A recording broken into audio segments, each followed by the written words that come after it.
Legion of Naruto by DarkWolfy, link in the description. Chapter 1. Honestly, no clever notes for this one.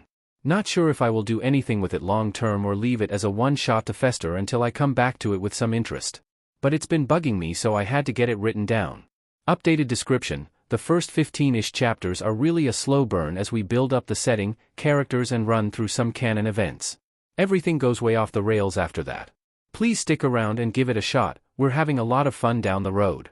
Story start. Naruto could admit that he was lots of things. Stubborn, hot-headed, and a bit of a loud mouth. But so too could he honestly say that he was willing to put in all the hard work necessary when needed. You didn't get to paint the Hokage monument after all without having some skill after all.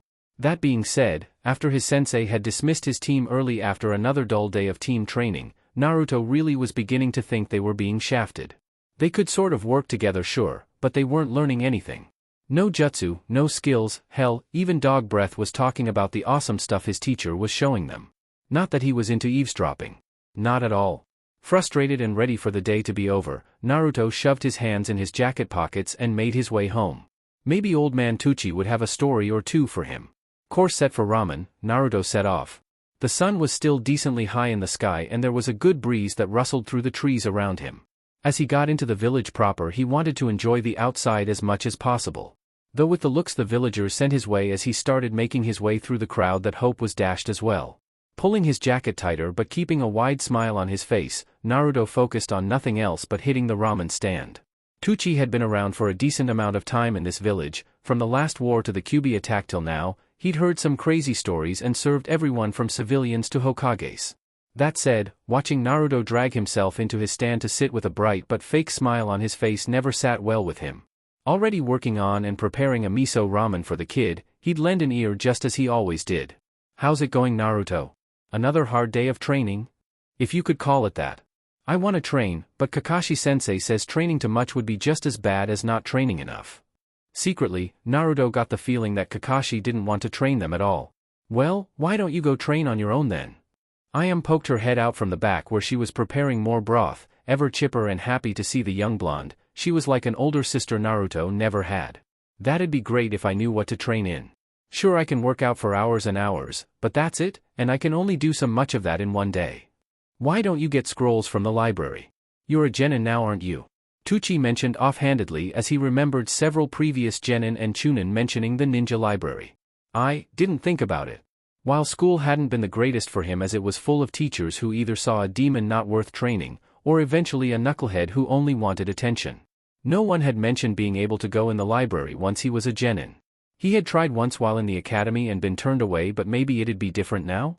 Placing a bowl down and looking out at the high sun, the old proprietor nodded. "Maybe give it a shot. If your sensei is giving you lots of free time, maybe he's waiting for you to take some initiative." Tucci had seen it before. Nodding and already working on his first bowl, Naruto figured he could at least give it a shot. No matter what anyone thought of him, he could sit down and read when needed. He had learned the Kagebushin in a single night after all. Going over the idea some more, already downing and working on a second bowl now, Naruto nodded to himself and decided it was off to the library then. Watching the boy work through several bowls before laying down money and wishing them both a good day, Tucci had a smile on his face, as at least now the smile on the boy's face looked a little more genuine. Shaking himself and welcoming a team into his stand, he put it in his mind to check up on the boy next time he came by. Naruto, however, was all but sprinting through town, dodging through people and other ninja-like, as at the least he could either get this out of the way and get good news, or get rejected and spend the rest of the night working out and beating the crap out of a training post. Moving from the market district and coming up closer to the Hokage Tower, it wasn't much longer where along an unmarked red and tan building he found the library itself. High windows and a clean exterior, Naruto put faith in that hopefully things would be different this time. Pushing open the door and walking in, he was met with silence with a heavy smell of paper and wood. There was a reception desk ahead of him, and ignoring the odd tingle that ran through him, he walked up to a stern-looking woman at the desk. Hello?" His voice cracked at the worst time and he really sounded more timid than he wanted to, but the woman looked him up and down all the same. First time in here, yes?" Adjusting thin glasses while consulting a book on her desk, she pushed aside a scroll and looked at something out of his sight while Naruto nodded. "Genin are allowed everything unrestricted D rank and below. C rank scrolls and books are allowed with either sensei or Hokage approval. Under normal circumstances anything B rank and above is not allowed to genin outside of very special circumstances. Noise is to be kept to a minimum and there will be no jutsu practice inside. Training scrolls can be released, but copying of scrolls is out of the question. Looking at the boy in front of her, the older black-haired woman raised an eyebrow. Any questions? He had a ton for the tall but rail-thin woman, but decided to keep it to the basics for now. He was already happy enough that he would be allowed in. My sensei leaves me on my own a lot. Do you have an area for training scrolls? Nodding and motioning behind her and to her left, his right, she pointed down a dark hallway. Training scrolls for basic jutsu, chakra control, and jutsu theory are that way. Again, keep to your rank. Your Hitai 8 was pinged as soon as you walked in, so we'll know if you pick something up that you aren't supposed to, understand? That's why you didn't ask for my ID. Wait, what else did you ping? That was new, he didn't know they could ID him with just his headband. Blinking for a moment, the woman looked him over again before nodding. This is a protected building, so as soon as you walked through the door you were checked for genjutsu, Hitai 8 forgery, or cosmetic applications. Anything else? Shaking his head in the negative, Naruto walked past the reception desk and made his way down quiet rows of bookshelves and desks. There weren't many people in here today it seemed, and the few that were present were all head deep in books or scrolls. Sakura probably comes here a lot. Muttering to himself, Naruto paid attention to the labels on the shelves he walked by. Training scrolls, training. Finding the section he wanted, he started browsing down the rows with carefully labeled scrolls and books. Realizing just how many there were, he decided to stick to what he kind of knew and work from there. He had already been warned he couldn't go straight for the high-level stuff, but maybe there were some D-level scrolls that could help him out. Walking further down this particular row and finding the D-rank training scrolls and seeing multiple copies of everything, Naruto browsed a bit before picking out 4 that might be able to help him out. It didn't take him nearly as long to reach the front desk again, where he presented the scrolls to the bookkeeper. Can I take these? Taking the scrolls and looking them over, the woman nodded. Chakra control, clone theory, and basic exploding tag seals? Boys and their explosions. Looking him over again, she handed them back. If I may ask, why the clone theory? Caught off guard as he wasn't prepared for anyone to be interested in his actual thoughts, he let a small grin hit his face. I've never been able to make normal clones, but I can make shadow clones. So I wanted to see if maybe there was a reason why. Wait, you can make shadow clones? At Naruto's nod, the woman frowned. If you would, show me please. Shrugging and putting the scrolls back on the desk, Naruto formed the cross-shaped seal and pumped chakra into it. With a puff of smoke, there stood a dozen copies, along with the appearance of several ninja with frantic looks. Tanaka-san, is everything okay? Waving the group off, the now named Tanaka nodded. Everything is fine. I asked him to demonstrate his skill. Please, go back to your duties. Sighing as the group of 5 elder ninja blurred away, the librarian sighed and handed all the scrolls back to Naruto. Some advice, if you would like it? Naruto nodded. Sure. Dispelling his clones, he was absolutely ready to get out of here.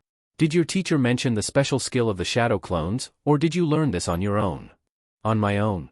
Then no one has probably mentioned to you, but shadow clones have the special ability of sharing information. Anything a clone learns, you'll learn once they are dispelled. That also includes chakra control and techniques. Just something to keep in mind. Giving the genin an appraising eye, she would have to make a visit to an old monkey once her shift was over today. Suddenly learning that his one good skill was even more super awesome than he thought, Naruto was beaming as he bowed to the woman who actually took some time to teach him something. Thanks, Tanaka-san. When do I need to have these scrolls back? Waving the boy away, she was already turning back to her work with a smile on her face. Those are D-rank scrolls, keep them as long as you need, but usually we'd like them back within a month. But if you do lose or damage them, it isn't such a big deal.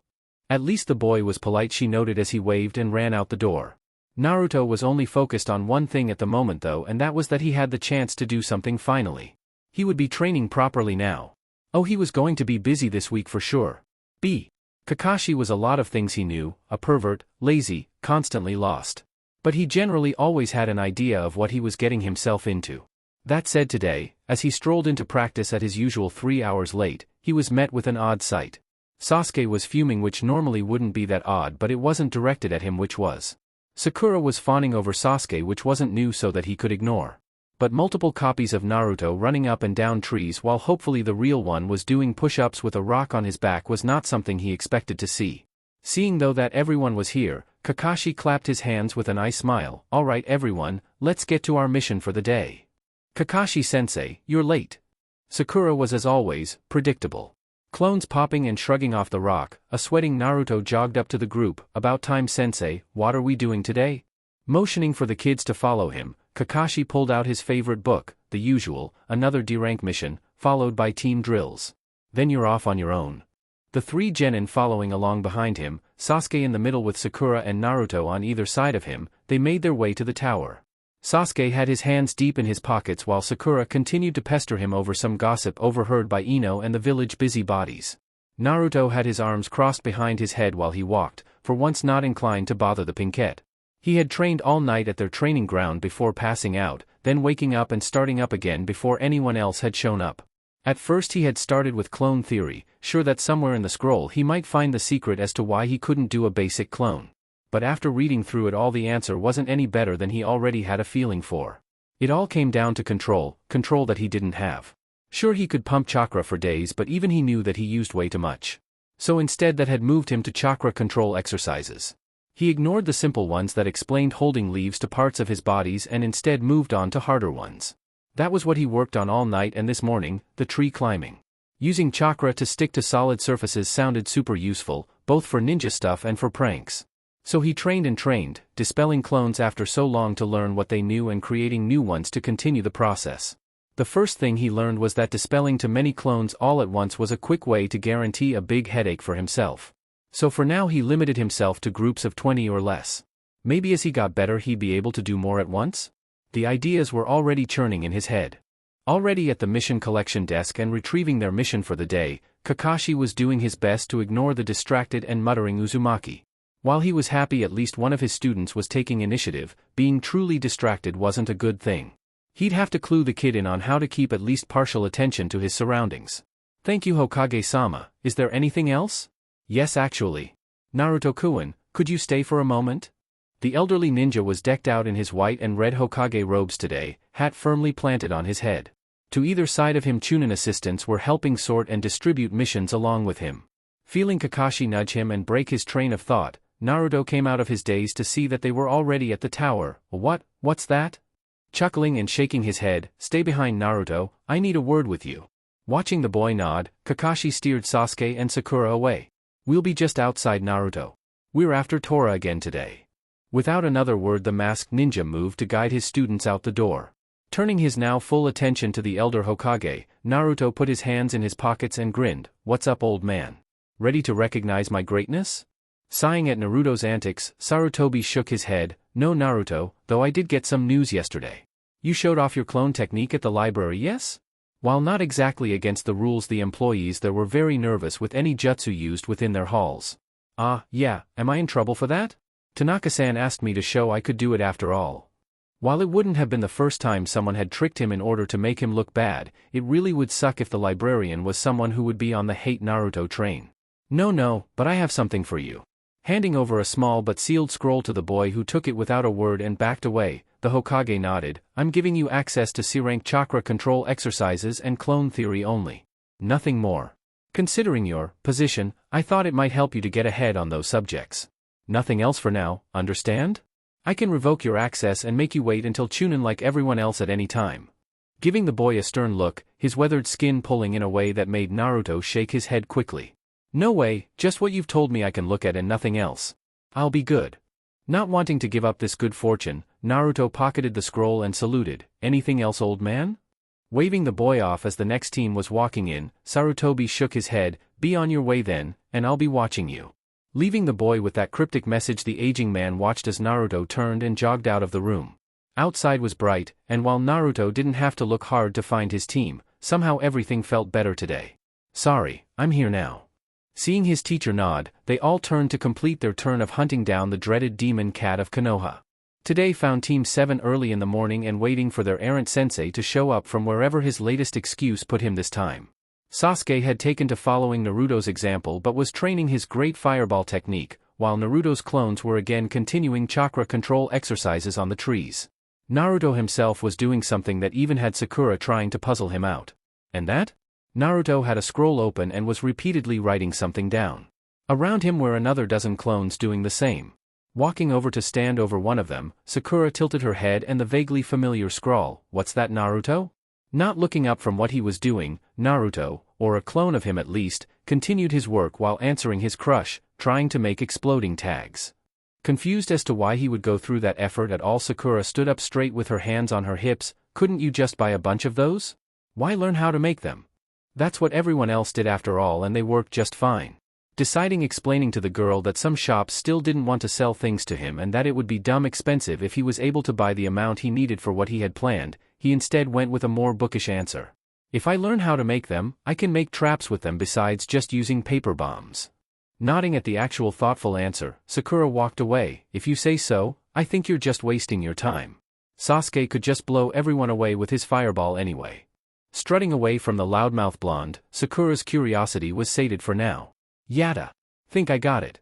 One of his clones, or maybe that was the real Naruto, began putting some chakra into the seal he made on a scrap of paper in his excitement. Wait, not so close, you idiot." Another Naruto cried out while a more aware clone grabbed the now freaking out copy holding the paper tag by the jacket. "Sorry buddy." Heaving and tossing the clone up and over the trees, the explosion sent a blast wave that rocked the training ground and knocked leaves from the trees above them all. All movement and training stopped with Sasuke and Sakura turning irritated looks at the nervously grinning blonde. I did it? We can see that, you knucklehead." Sakura was always quick to show off her impressive lungs, Naruto noted. "Dope." Going back to his own training, Sasuke put the blonde out of his mind. He could train all he liked, but an Uchiha would always be better than him. Shrugging while sorting through the memories, Naruto dispelled his tag-making group before remaking a new one. "Alright guys, practice makes perfect. And if you make a tag, run off a bit before setting it off, okay?" "Hi."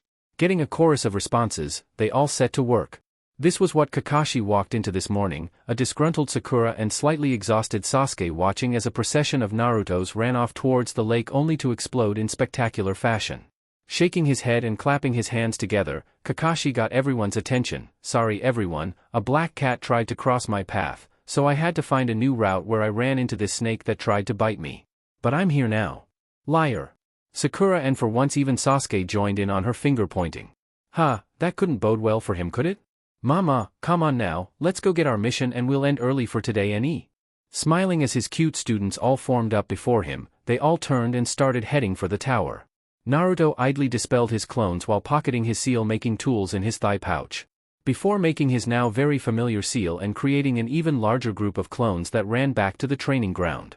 Kakashi raised an eyebrow and watched the clones run off. "What's that about, Naruto-kun?" "I have something of a project I wanted to try out, but I can't do it with everyone at the training ground.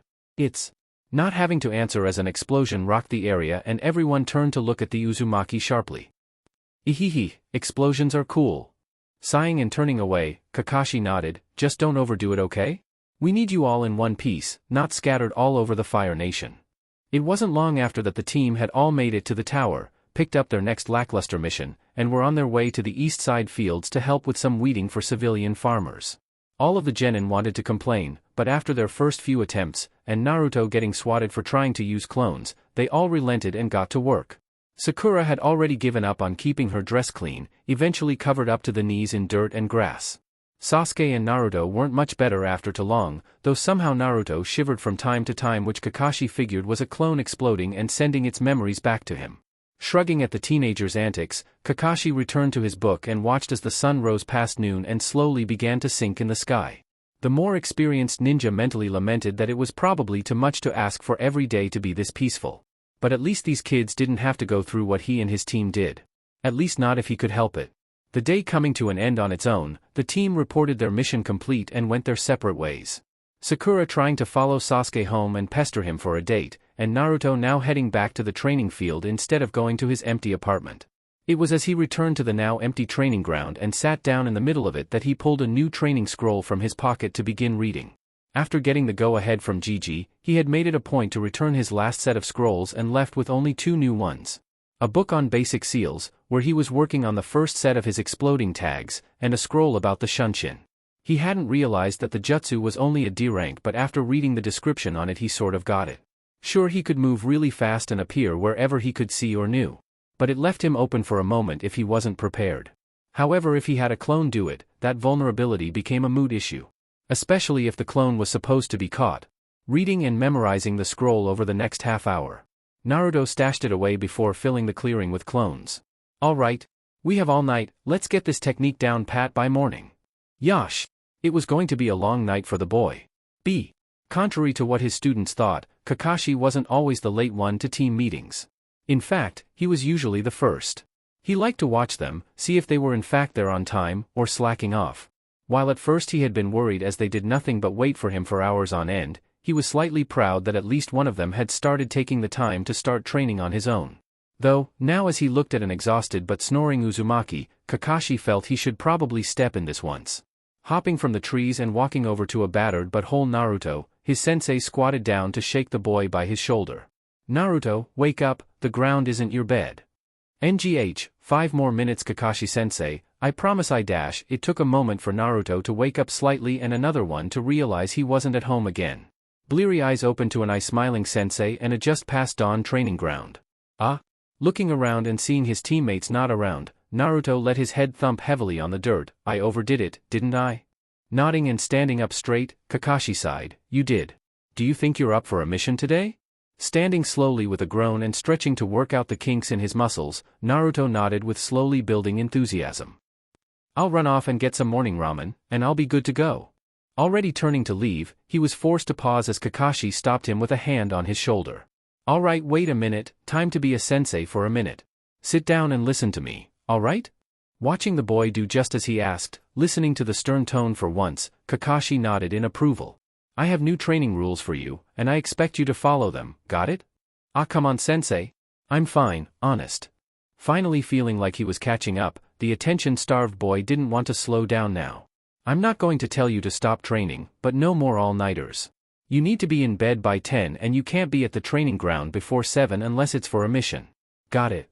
Seeing the boy give a dejected nod, he continued, you have to give your body and your mind time to rest and heal. You won't make good progress if you don't. Also, after missions and training with the team, you need to give yourself at least 2 hours of downtime before starting up your evening training, got it? You need more than just ninja training in your life. That was a lesson Kakashi had learned too late, but he could pass on that bit of life lesson to the boy. Fine, I'll tone it down. Anything else? I'm glad you asked. Opening a storage seal behind his back, Kakashi presented a basket full of fruits and vegetables. With the amount of training you're doing, ramen isn't enough, we need to balance out your diet. I know you haven't had someone to explain nutrition to you, but you're going to be a shorty forever if you don't start eating better. Plus, you'll never put on any muscle either, get it? Even more dejected but willing to listen to his sensei that actually seemed to be trying for once, Naruto nodded one last time. Okay, I'll start eating better. Trying to at least.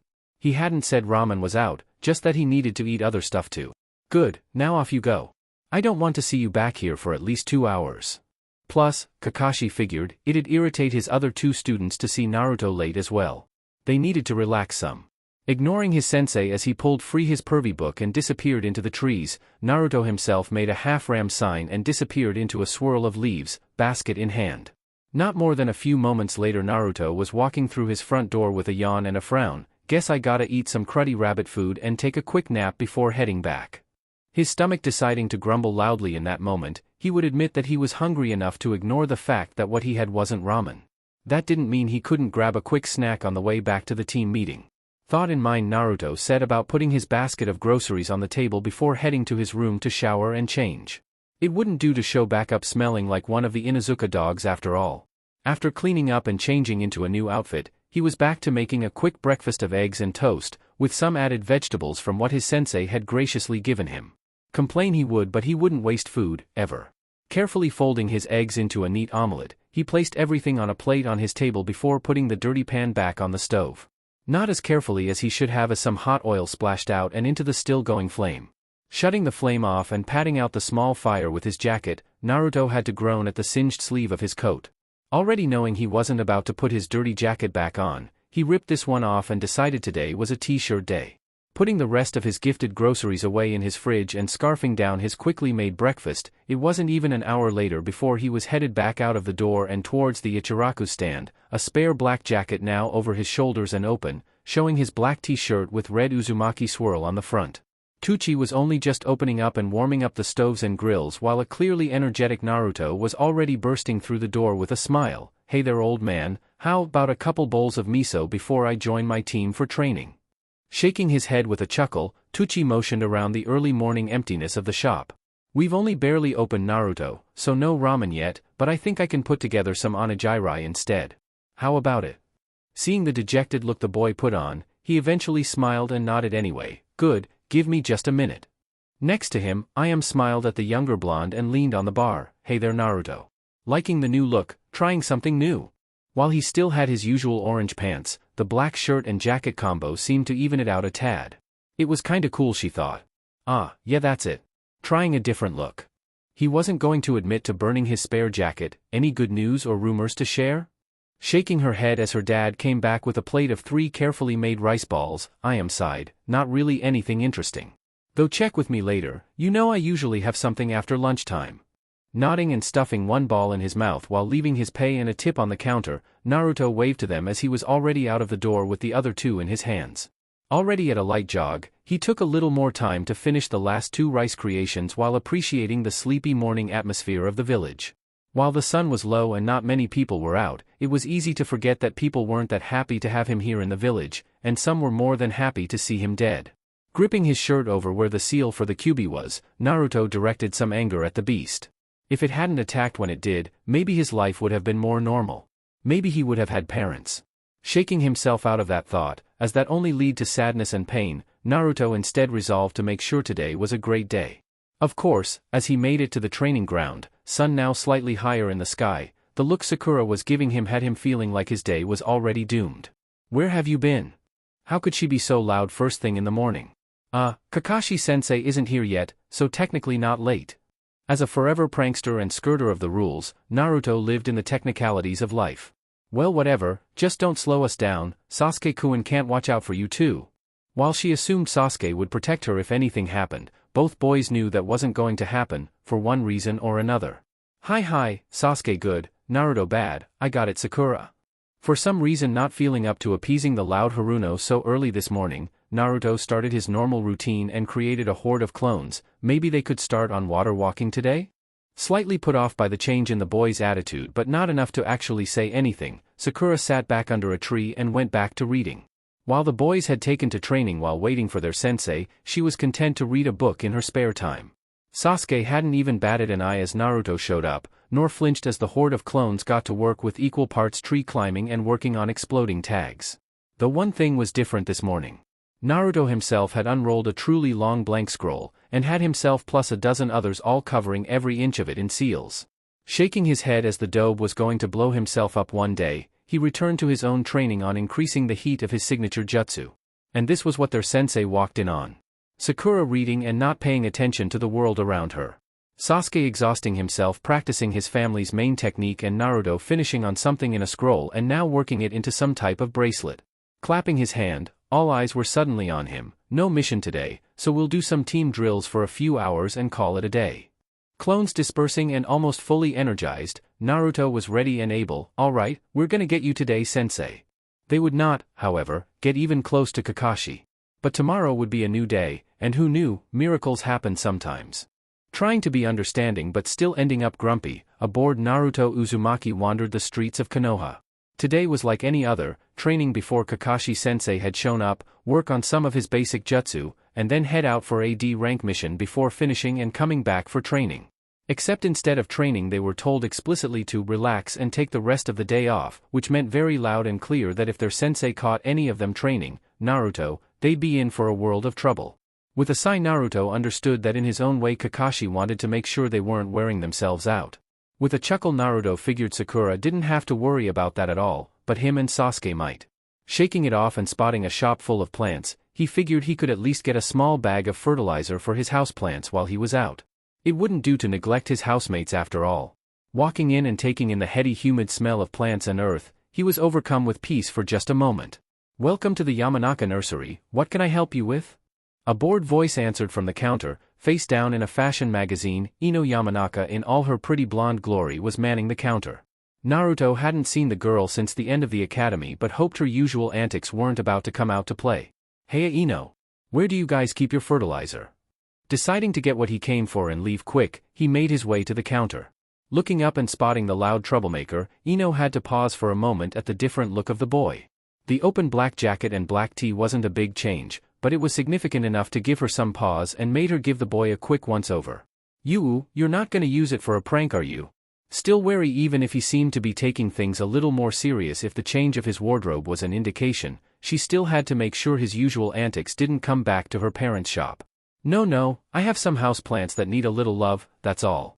No pranking, honest. Hoping the girl believed him, as he actually hadn't had time for pranking since the end of the academy. Well, except for that short time meeting Konohamaru and training him in the sexy no jutsu. Huh? Giving the boy another good once-over, a small thought gracing her mind, she nodded and pointed off to her left. Along the back wall in the corner, next to the indoor aloe plants. Giving thanks and making his way between rows and rows of plants, Naruto was curious about what his former classmate had been up to. How's training going? Learn anything awesome from your sensei? Realizing she should have known she wouldn't be able to get back to her magazine, Ino snorted when she thought about her sensei. Heck no. Asuma sensei is too laid back for that. We're training sure, and he works us through drills, and don't get me started on the D ranks, such a bore. Ugh, and I've got the laziest teammates ever. Naruto tuned out her ranting about Shikamaru and Choji, knowing the laid-back boys were probably getting nagged to death. Naruto found what he was looking for and snagged a small bag. Turning and glancing at the aloe plants, Naruto saw and read the small note attached to the base of the plant. Hey Ino, what's this about the aloe plant being a good chakra conductor? Pausing mid-rant about not being able to cloud watch for hours on end, Ino had to think about what the boy was asking her. Shaking her head, hold on, and moving around the counter, Ino walked around until she found Naruto kneeling next to a row of plants while delicately examining the thick leaves. Kneeling down next to him and turning the plant towards her, her dad's description came to her. Oh yeah. Apparently this particular variety of aloe vera has a sap that conducts chakra really well. Dad says that coating twine or thinner string with the stuff lets you use it in place of actual chakra thread, and a lot less chakra taxing too. Thinking about it, Naruto had another idea for it. If it could conduct chakra, think you could draw a seal with it? Well, I don't see why not. Not seeing where he was going with this, Ino just shrugged while the boy turned to look at her. Were his eyes always so deeply blue? Coughing and taking the small bag of fertilizer and one of the medium-sized aloe plants, Naruto stood and grinned. I've got an idea then. Might not come to anything, but never hurts to try. Turning away from the pretty jade-eyed girl, Naruto started walking to the counter. Bouncing her way back to the counter, Ino held a grin on her face. Well, as long as it doesn't lead to pranks, I'm all for it. Ringing him up quickly and handing him a receipt, Ino nodded. Thanks for the business, and make sure to tell Forehead that just cause she's on his team doesn't mean I've given up yet. Love was war after all. Sure thing Ino-chan, and thanks again. Giving her a carefree smile and a wave, Naruto was out the door, missing the blushing girl give him a half wave in return before the glass door closed behind him. Deciding that maybe the other blonde could be cute if he wanted, but still not close to her Sasuke-kun, she returned back to her magazine for the day. Outside it was a carefree Naruto that was already on his way home. Sure, he wasn't supposed to be training, but that didn't mean he couldn't experiment. Chakra conducting meant he could probably write seals with it, and that meant more ways to make exploding notes. But, because the sap was only slightly sticky, he needed a way to produce the seal fast and the same way every time. Maybe he could coat his hand with it? But then his hand would explode too, not a good idea. Thinking hard all the way home, he missed a lavender-eyed Hyuga eyeing him from around the corner. Having watched him leave the Yamanaka shop and observed the blushing Ino, there was a worrisome conclusion being made behind those eyes. Jumping as Naruto disappeared in a shunshin, she decided it would probably be best to think about things at home. Plant in front of him on his kitchen table along with several scrolls and now 3 other clones besides himself, Naruto thought about his problem long and hard. The sap itself is conductive, but so is sealing ink. It's not like we need it to make tags. True, plus the sap is sorta runny, it wouldn't hold the form for long or anything. One of the clones had made a slight incision on a leaf, allowing the sap to bubble out slightly. But you can only make a seal tag so big. Sure wish we could pack more of them into a smaller space. Sure, they could seal multiple tags or make a paper bomb with exploding tags, but that was obvious and avoidable. Wait! Naruto himself snapped his fingers and pulled out one of his sealing training scrolls. Wasn't it in this scroll that they described a way of making supermassive seal matrices super small by packing the matrix within another chakra-conductive paper scroll? Something about needing the chakra to stabilize the matrix for use? Unrolling the scroll and sifting through it in order to find what he was looking for, it was another clone over his shoulder that pointed to the section they were looking for, written by one Kushinayu. Well, that's what it says. Oh, I get it. Maybe we can seal the very exploding matrix inside the sap itself? Yeah, and then we could put the sap anywhere. Naruto himself had a wide grin on his face. How about a mile-long seal packed into a kunai or even inside a small pellet? Yeah, this was definitely going to be fun. It'd take him a long time to work on to be the size he wanted, but this was for explosions, and explosions were always worth the extra work. Pulling out his tools and beginning to write, it was going to be a long night for him and a hard start early morning. Team 7 was waiting patiently as it was coming up on their turn to receive their mission for the day. It had been another few days, and while training was great, at least Naruto and Sasuke both were starting to get antsy. So when they came forward and Irika started naming off more D-rank missions, Naruto finally had enough and said as much. Come on Gigi. We've been training our butts off and working these chores like no one's business. Let's have a real mission for once. Missing the nod from an agreeing Sasuke and flatly ignoring a protesting Irika, Naruto was ready to match wills with the aging Hokage. So your team feels like they're ready for a real mission. Watching the subtle nod from Kakashi, Sarutobi sighed before pulling a scroll from the pile. Well, you're in luck today, we just so happen to have an escort mission available. C rank, good to get your feet wet. Handing the scroll over to Kakashi, the Hokage cleared his throat. Tazuna-san, your team is here. From a door off to the side, an elderly man sporting a gray head of hair and matching beard stumbled into the room. From the smell of alcohol, no one had to guess what was in the jug he had with him. Looking through his glasses at the team, Tazuna scoffed. What's this? I ask for a team and they give me brats? I'm the great Tazuna the bridge builder, don't I deserve some actual ninja? Chuckling and waving them all away, the Hokage smiled. I'm sure for just an escort mission these genin will be more than enough. You'll find they're full of surprises. Watching as Kakashi led a grumbling Tazuna away, Sarutobi's eyes hardened only slightly. Outside it was an eye-smiling Kakashi who turned to his team. Go ahead and head home, pack for an extended mission and meet me at the main gate in 30. And with that, Kakashi wandered away with their client while Naruto and the others quickly split up to pack and prepare. For Naruto this involved a quick body flicker back to his home, grabbing his pack and sealing scrolls before sealing everything into a medium-sized storage scroll. Idly twirling it in his hand before shoving it into an inner pocket on his new jacket, he took some extra time to make a quick sandwich to scarf down. Having some time to think, he was still lamenting he hadn't had time to fix his old jacket yet, but he figured after this mission he'd finally get a new one. Orange was his favorite color after all. Taking one last look around his apartment, only pausing here and there to water his plants and say goodbye, Naruto was out the door in a flurry of leaves with only a few moments to spare. Appearing not far from the gate with a bright grin, Kakashi and the other members of Team 7 were waiting for him. A screech dying on her lips, Sakura pointed at Naruto. Since when do you know the Shunshin? He hadn't been using it at the training ground, and it wasn't like she paid attention to him after team missions either. Scrubbing his head with an odd look, again a little bummed that his crush barely paid any attention to him at all, Naruto shrugged. For a while? It's AD rank and the lady at the library was super cool about helping me find the training scroll for it. Granted, it might have been so she could get him in and out of the library faster, he couldn't keep quiet for long after all. Trying hard not to laugh at the mental image of Naruto in a library and figuring he was bluffing, Sakura scoffed and turned away. You know, I'm sure Kakashi-sensei would be pretty bummed if you were getting training from another sensei. You shouldn't lie.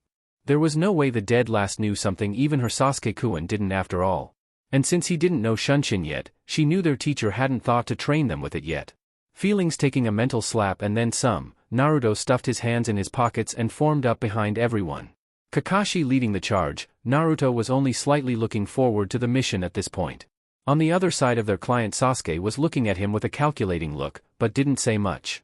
But beyond their slow start, Team 7 started their journey to Wave, enjoying the bright blue sky and peaceful trees outside of the village proper.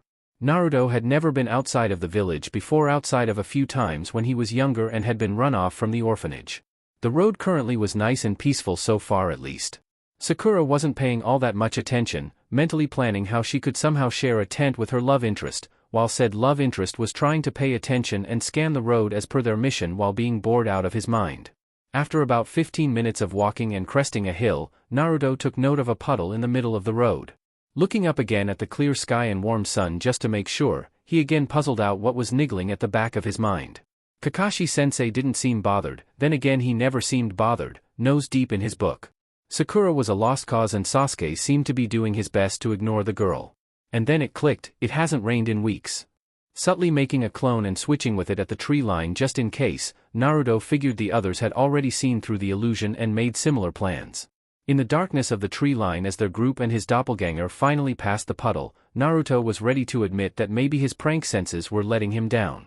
At least until two men poofed out from the puddle, wrapping Kakashi-sensei in chains and tearing him apart.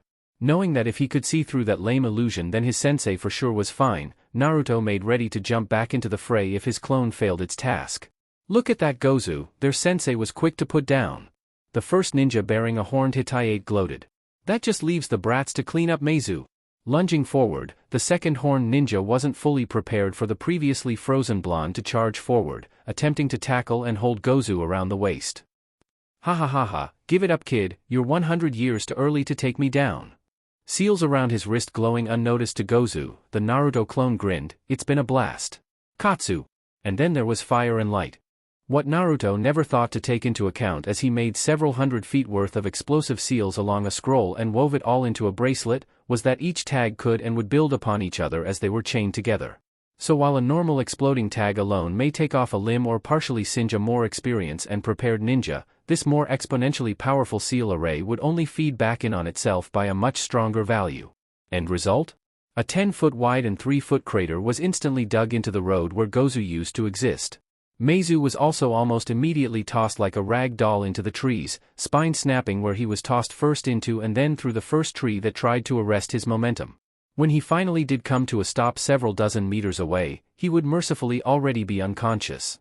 Not that he had any chance of returning to ninja duties ever again between the burns, spinal damage and multiple broken bones. Back on the street the shockwave had been enough to toss Sakura and Sasuke both several feet while Kakashi had thought it prudent to shunshin away with Tazuna once he saw Naruto enacting his own plan. Kakashi would have to lecture Naruto on restraint in the future, but privately he was proud that the kid was taking this seriously. Though, as he walked back onto the road with their very shaken client, he still had to chuckle at the overkill. Leaping from the trees with a grin on his face Naruto made several clones to go find the other enemy ninja. Holding a thumbs up to Kakashi he was completely proud of himself, alright, score 1 for Team 7. Cackling like a madman, he never saw the punch that tossed him into the ground. What the hell was that dope? You could have killed all of us with that. Of all the stupid, ignorant, useless Sakura was building herself up for a long rant before Kakashi stepped in with a hand on her shoulder. Mama, first before you berate him, Naruto-kun, please explain your reasoning. To Kakashi, this was exactly the type of teachable moment they needed. All of them. He could see the look of astonishment on Sasuke's face, no longer able to hide behind a veil of being above it all. He hadn't reacted nearly as fast to the threat after all. Picking himself up with an angry grumble, the now sour Uzumaki looked directly at his sensei. Well, first I figured that the puddle was a fake, 'cause you know, it hasn't rained in weeks and any puddle should be gone in this heat. And I figured if I could figure that out, with everyone else being smarter than me then it should have been really obvious to you all. So I figured with my clones I could take out the threat while my teammates could protect the client. Nodding and secretly still proud of the Uzumaki, Kakashi still had to lecture the boy, and advise all of them. So do you know where you messed up? I didn't expect the explosion to be that big? Shaking his head Kakashi motioned to his two teammates, did you consider at all that your teammates actually didn't notice the puddle was a trap? Seeing the boy shake his head Kakashi continued, not only did you not communicate with your team about the possible threat, yes, your tactic could have ended with injury to your team and the client. Thankfully that's what I'm here for, to cover for your inexperience, and to help you learn from these mistakes. Seeing the boy lose his energy at the admonishment, Kakashi smiled internally, your decision-making was okay up to a point, but communication is key to teamwork, keep that in mind from now on. You can't assume everyone is smarter than you and will make the same decisions as you. With that Kakashi turned to their now sweating client, and you Tazuna, we have much to talk about. Walking a bit away from the others, Kakashi was going to find out why the demon brothers were after a bridge builder from a small country. Dobe, how'd you pull off that explosion in the first place? Exploding tags team, give it a try sometime. Now really upset but determined to make up for it eventually, Naruto wasn't in the mood for Sasuke's "I'm better than you" attitude. You don't have to be rude to Sasuke-kun just cause you got chewed out, baka. Throwing his hands up in the air as his clones came back and dumped the paralyzed body of the other demon brother at his feet. Bound and gagged, the clones all saluted before dispersing themselves. There the three genin of Team 7 sat and waited, Sakura trying to stroke Sasuke's ego by saying how he would have taken both enemy ninja down without nearly killing them in the process, while Sasuke himself was looking at Naruto in a new light. Sure, he had thought his training wouldn't bridge the gap between them at all, but now he could see that at least within him was a competent teammate. Not like a certain fangirl. Maybe he should start working on those chakra exercises as well.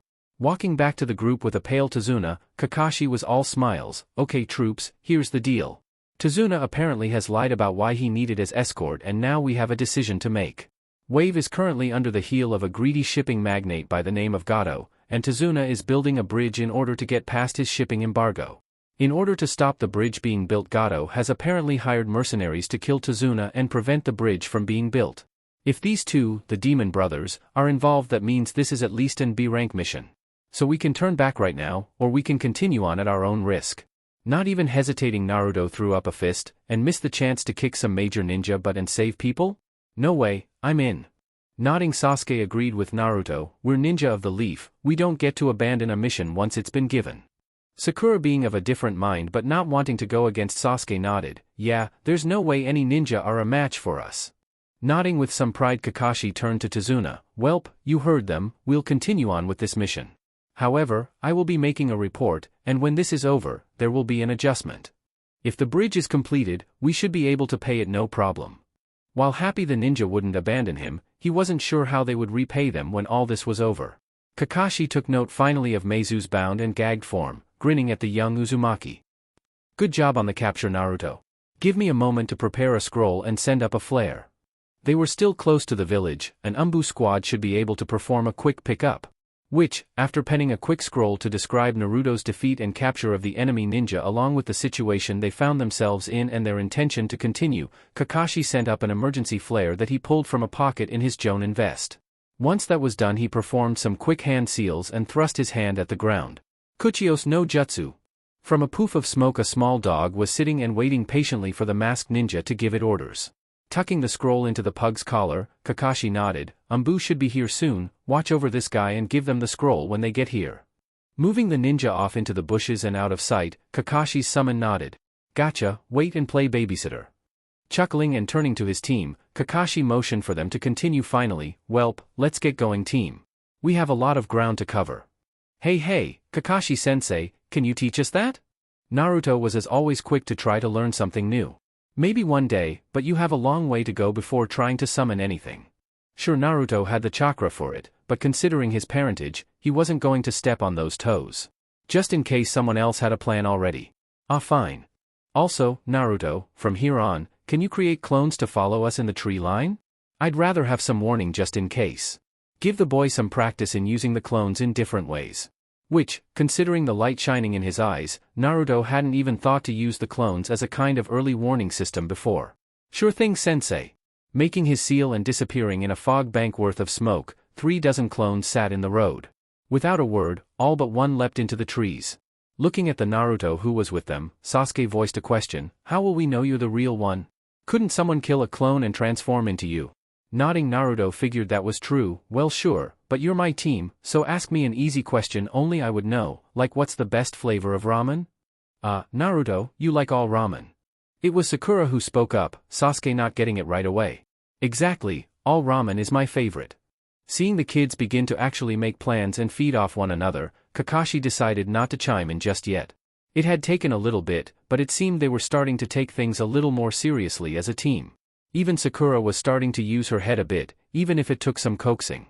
The rest of the afternoon was the team traversing the countryside making plans and keeping an eye on the road. Though no bandits or enemy ninja made any appearances, they all were on alert as they came closer to the land of Wave. From the water border where they met a waiting boatman who nervously took them from the mainland across the fog-covered water. They finally made landfall in Wave itself as evening approached with no issues. Looking pointedly at Naruto who gave a thumbs up, Kakashi motioned the team forward, moving quietly through the foggy forest. And it was moving through the mists that a nervous Sakura jumped at a rustling bush, launching a kunai into the cover. Everyone looking at her and waiting, she wordlessly went to investigate, coming back with a snow-white bunny. Laughing nervously, Sakura tried to console the terrified animal, guess I'm a little jumpy. Sasuke however was looking at it more closely, wait, it's still summer, no rabbit should be snow-white like that. Hearing something large cutting through the air, Kakashi was already pulling Tazuna to the ground, everyone down. Hitting the dirt, each of the genin had different thoughts as a sword just as tall as probably Kakashi himself flew overhead, burying itself into the trunk of a tree behind them. Silently landing on its edge, a foreign ninja stood watching them all. Heh, no wonder the demon brothers failed, up against the famous copycat ninja himself. Bandages over his mouth and bare-chested, the mist ninja was glaring down at the Konoha ninja. Though it looks like the mighty have fallen quite far, they got you babysitting brats now? Defend the client and don't get involved, this opponent is way out of your league. Only moving once the three genin encircled Tazuna, Kakashi turned his full attention to his enemy, demon of the bloody mists, Zabuza. What rock did you crawl out from? Making a single sign, a thick mist began to roll in, you'll regret not retreating when you could. The mist now so thick their visibility was barely a foot, and Zabuza's voice echoed from all directions, I'll introduce you to my silent killing technique. Will it be your hearts? Neck, spine, liver? So many instant kill strikes, so little time. All three younger members of Team 7 were doing their best to watch and protect their charge, while Kakashi had his senses on high alert for when Zabuza would make his appearance. Shifting his head back and forth, a subtle movement in the mist had him turning and lunging with all the speed he had. Somehow appearing among them, the mist cleared enough that the genin could see Zabuza winding up for a killing strike. Too bad kitties. Time to die. Being kicked in the side and tossed away onto the nearby lake's surface before he could strike, he was set upon by Kakashi. Laughing and defending himself, the lack of concentration allowing the mist to clear, Zabuza taunted Kakashi, how does it feel, to once be so feared to have to be a glorified babysitting now? You'd be surprised, one day those kids are gonna surpass both of us. Dodging the oversized blade and connecting with a palm strike, he frowned as the sensation was all wrong. Wait, water? It's heavy. Not being fast enough to pull off a substitution, Kakashi was engulfed in Zabuza's water prison. Willing to gloat now that his biggest threat was captured, Zabuza laughed, ha ha ha ha, how weak you've become. This is the fabled S-class ninja, maybe Konoha needs to rethink its rankings. Watching their sensei come under fire, Naruto frowned before coming up with a rough but quick plan. Sasuke, we're gonna save sensei. Pulling out a Fuma shuriken in a poof of smoke, Naruto relayed his quick plan. Alright Dobe, let's see if this works then. Sakura, watch Tazuna. What are you doing? Run, you can't fight him. Kakashi tried to impress on the kids to take the client and run. He might be able to fight his way out without the kids to worry about. Sasuke and Naruto are run forward together while Zabuza makes a dozen water clones. It is Naruto who counters with his own, there's no way we'd leave you behind sensei. Letting Naruto take the clone, Sasuke leapt and inhaled deeply. Preparing his chakra before exhaling his signature technique, the fireball was tinged on white at the edges. Just behind it traveled a hastily thrown Fuma shuriken. It took but a moment for the Uchiha Scion to land on the lake's edge, watching the plan unfold. Zabuza was forced to build a hasty barrier in the form of a water wall in order to block the Gokakyu no Jutsu. The steam nearly hid the shuriken just behind it. Bringing his faithful sword around to block it, Zabuza was not prepared for the blonde that transformed in place of the foldable weapon. Reaching forward and grabbing Zabuza's arm, the single exploding seal on the back of the clone's hand began to glow. Teach you to underestimate us, asshole. Katsu. Having to choose between holding Kakashi and losing an arm or retreating, Zabuza decided retreat was the better option. Dropping the water prison and performing a hasty substitution, Zabuza was more than a little irritated as the clone was still standing there giving him the finger. Teach you to underestimate the greatest prankster alive. Ruffling the brave blonde who was shakily standing on the lake's water, he walked forward, it's all me from here on, watch your sensei work for a bit. Moving his headband to expose his Sharingan eye, Kakashi was now deathly serious. You're gonna fight me and protect those kids, don't make me laugh. Performing hand seals in quick succession, Zabuza called out his technique, missing Kakashi copying him, Suetun, Suryuden no Jutsu. Twin techniques rose from the lake, intertwining before canceling each other. Ha, think you're clever, think your cheap tricks can keep up with an original, do you? Kakashi however wasn't a jounin for nothing, for every technique he had ever copied he had made sure to master each and every one. Knowing Zabuza was going to run another water dragon, it was child's play to start sealing before him and finish the technique a few seconds ahead of him. Perhaps, you should practice a bit more. Launching his own attack, it was Zabuza who was launched across the lake's surface and blasted into the trunk of a tree. Recovering his donated eye and exhausted, Kakashi moved to finish off his opponent. This was preempted however, by several Sanban sinking into Zabuza's neck. Appearing like a whisper, a masked Kiri ninja appeared next to the demon of the bloody mists. Bowing politely to the team of Konoha Nin, the androgynous figure stood up. Thank you for the assist, I've been hunting this fugitive for some time. It will be good to return him to our village. Sighing and standing back, knowing he couldn't fight anymore, Kakashi nodded. It would have been nice to have an assist earlier, Hunter-san. With a shrug, the apparent hunter kneeled and grabbed hold of Zabuza's body, performing a body flicker and disappearing with the corpse. Once they were gone, it was a tired Kakashi who turned back to the team. Well, gotta say, that was exciting. That was as far as he got before he fell face first into the water. Ah, Kakashi-sensei. Naruto ran to pick their sensei up to prevent him from drowning. Several clones coming from their hiding places in order to help. A shaking Tazuna and Sakura came forward, the older man wiping his brow. You lot really are the real deal. Come on, my home isn't far, we can rest up for the night. Sakura was quick to check over their sensei, his large body dwarfing Naruto almost completely. Looking him over and checking his eye by opening a closed eyelid, and checking his breathing, Sakura eventually sighed and nodded. Looks like chakra exhaustion. Sensei should be fine after some rest. Nodding, Naruto motioned to Sasuke, who moved to the head of the group. Well, lead the way, Tazuna-san, we'll get you home.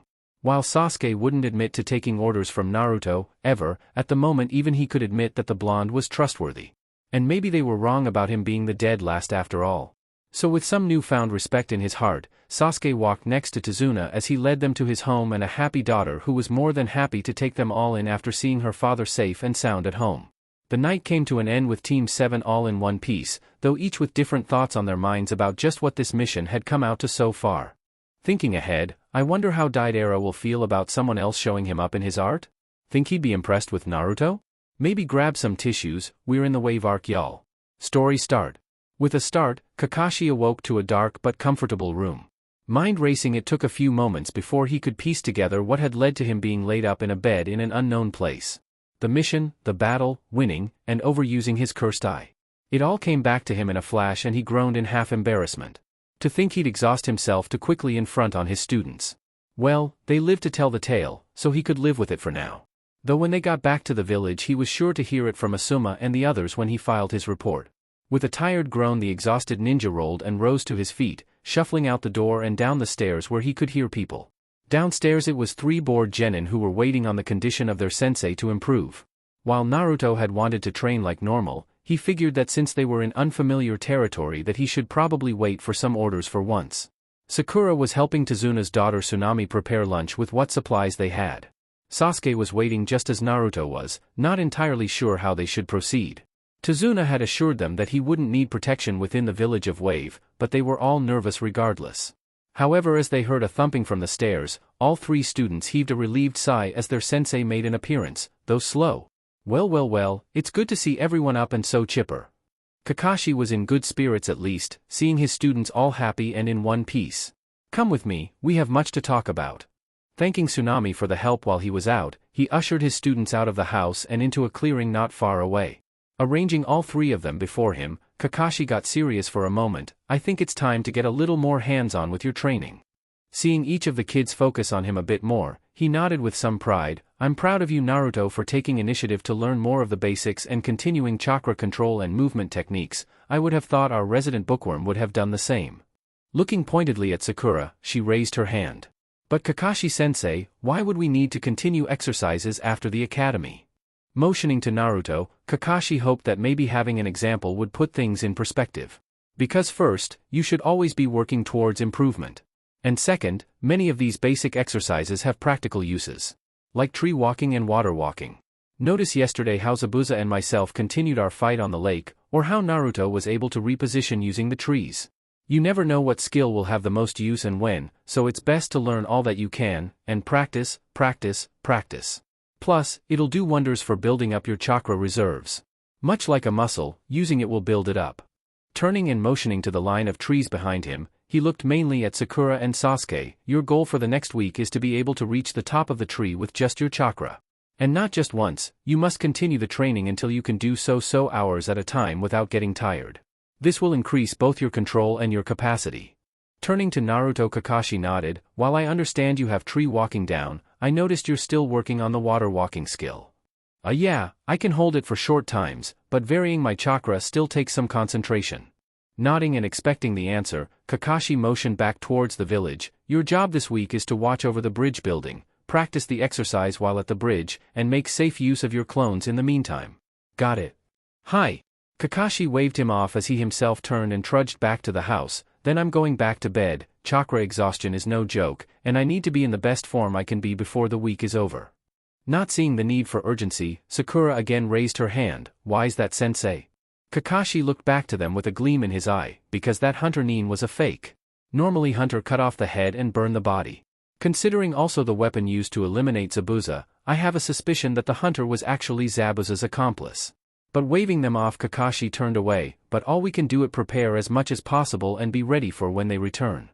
So saying, their sensei walked back towards their client's home. Standing there for a moment, Naruto himself turned to rush off to his assigned task. But it was Sasuke's voice that stopped him. Dobno. Naruto. Any advice about the tree walking technique? While Sasuke would normally never think to ask the dead last for anything, the last few days had shown that out here, Naruto was anything but. Naruto had the skill and worked 3 times as hard as anyone else for it, and Sasuke could respect that. Scratching his neck, Naruto nodded. Well, usually you see me getting a running start at trees, right? You have to put the right amount of chakra at your feet to stick as well. Too much and you blow off, and too little and you don't stick. But I noticed after a while that if you instead sit at the base of a tree and try sticking yourself first, it takes a little longer, but you get a better feel for how much or little chakra you need. Shrugging, Naruto did have the benefit of being able to spam clones for something like this. Nodding and turning away from his teammate, Sasuke got ready to practice. Alright, just you wait, I'm gonna catch up to you and we'll see who stays ahead by the end of the week. Maybe having a rival wasn't so bad. In your dream, Sasuke. Naruto had a grin on his face though as he set off through the trees, not having a problem navigating towards the large bridge in the distance. Doing his duty as instructed, Naruto made good time to the bridge while traveling over the trees and rooftops, before dropping to the ground and landing not far away from the construction team. Raising a hand to wave at a surprised Tazuna, Naruto was still all grins. Kakashi-sensei finally woke up, gave me orders to come watch over you while getting some training done. Heh. Waving the kid off but nodding as he was just doing his job, Tazuna turned back to his crew who were waiting for some orders themselves. Knock yourself out, kid, just try not to get underfoot, alright? Leaping towards the side of the bridge, Naruto crossed his fingers. No sweat, Tazuna-san. Kagebushin no jutsu. Pumping more chakra than he probably should have, a few hundred clones all fell to the water below to begin training. Satisfied that they were doing just that, Naruto walked up the support pillar of this section of bridge before sitting and keeping an eye out, completely out of the way like he was asked. Eyes wide and staring at the slip of a kid who apparently really was a ninja. Of the men whispered to Tazuna, you really got some ninja to come protect us to finish the bridge? Nodding, Tazuna slapped the blueprint on their hastily put together work table. Sure did, and these kids did a super job protecting me and getting me here safe. I trust them, and you should too. Now, here's the schedule for today. Tazuna wasn't worried about the black and orange clad boy who was watching over him, completely confident the kid would protect him just like he said he would, so he would do his own job and complete this bridge. Day to night, night to day, for grueling days of training and watching their client went by in almost a blink. And through it all, Team 7 kept their morale up while their teacher regained his strength. This night, however, found everyone at the dinner table, Naruto contributing by surprise by showing up with an armload of fish. Can't be a freeloader, and clones are useful for more than just blowing stuff up. Tsunami was more than happy to take the extra provisions and cook a much larger meal. Sitting and enjoying some rice, it was Kakashi who warned his high-spirited students, remember, tomorrow is most likely crunch day, so everyone is to be at the bridge, which means rest and recovery tonight. While everyone on the team knew who that was aimed at, Naruto had the decency to blush and agree. It was however a ill-tempered Inari, Tsunami's son, that finally had enough. How can you be so happy? You can't win against Gato, he'll crush you just like he's crushed everyone else. You're going to die, don't you care?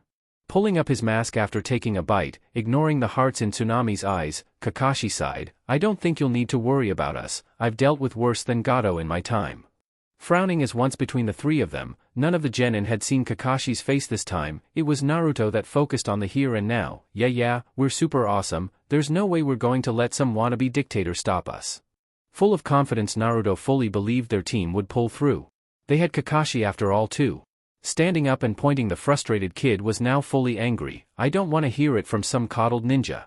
I bet you've never suffered once in your life at all, surrounded by your friends and family, never having to worry about if you'll have to eat that night or if some bandits are going to come through your home at night. This is the real world, why don't you try living in it?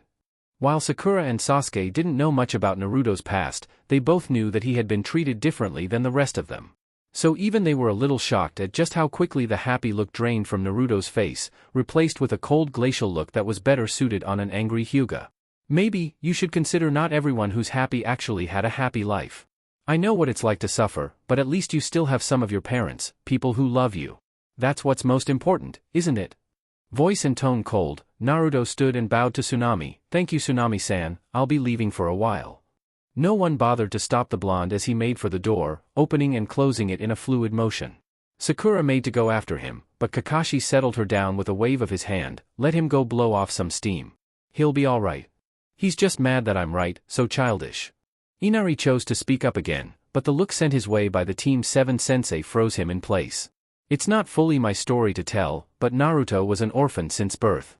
No parents, no family, no friends. It's only recently that he started forming any bonds with people. Do you think you could be as happy and carefree as he is, growing up in such a way? Kakashi, of course, couldn't get into the why his life had been that way, or the worse things that had happened to him. That was up to his wayward student to bring up himself. Turning to the door with a contemplative look, Sakura re-evaluated her thoughts about her teammate, while Sasuke turned back to his meal. Nothing he could do about it now after all. Naruto, however, was venting his frustration in the best way he knew how, creating dozens of clones and pounding away at himself, literally. Long into the night he trained and practiced before eventually the day's normal training caught up with him and he passed out in a heap below a scarred tree. The full moon watched over him as eventually the mists concealed him from the rest of the world for the night. It was in his dreams, however, that things began to go all kinds of weird. Normally Naruto would enjoy a wonderful dream involving never-ending ramen, or maybe after a particularly stressful day, something that involved ramen and particular classmates from his time at the academy. Tonight, however, no perversions, but instead he found himself in a dank sewer, ankle-deep in water. Well, this doesn't look good. Maybe I ate some bad fish? Already feeling guilty about insulting Tsunami's amazing cooking, Naruto began to wander aimlessly through those wet halls. It all felt just slightly off, like a place he didn't know but should. But he walked still, for maybe hours or days, before he found himself in a cavernous space where as far as he could see were bars wider than he was tall. Walking up to one, there was a simple piece of paper with the word seal written on it, but no more. Just where is this? Come and find out. A giant red claw reached out, trying to impale him. The bars closed ranks automatically and kept him from being torn to shreds, but Naruto was already looking up, past the claws, past the arm and into the baleful red eyes of a beast of legend that he never thought he would see alive. You're the QB, aren't you? Growling low and moving away from the bars, they too opened up as his malice towards his container settled into something barely above annoyance. So the little monkey can connect the dots. Truly an accomplishment for such a simpleton. The ageless demon was not impressed. So many of his previous hosts were much more fearsome than this whelp.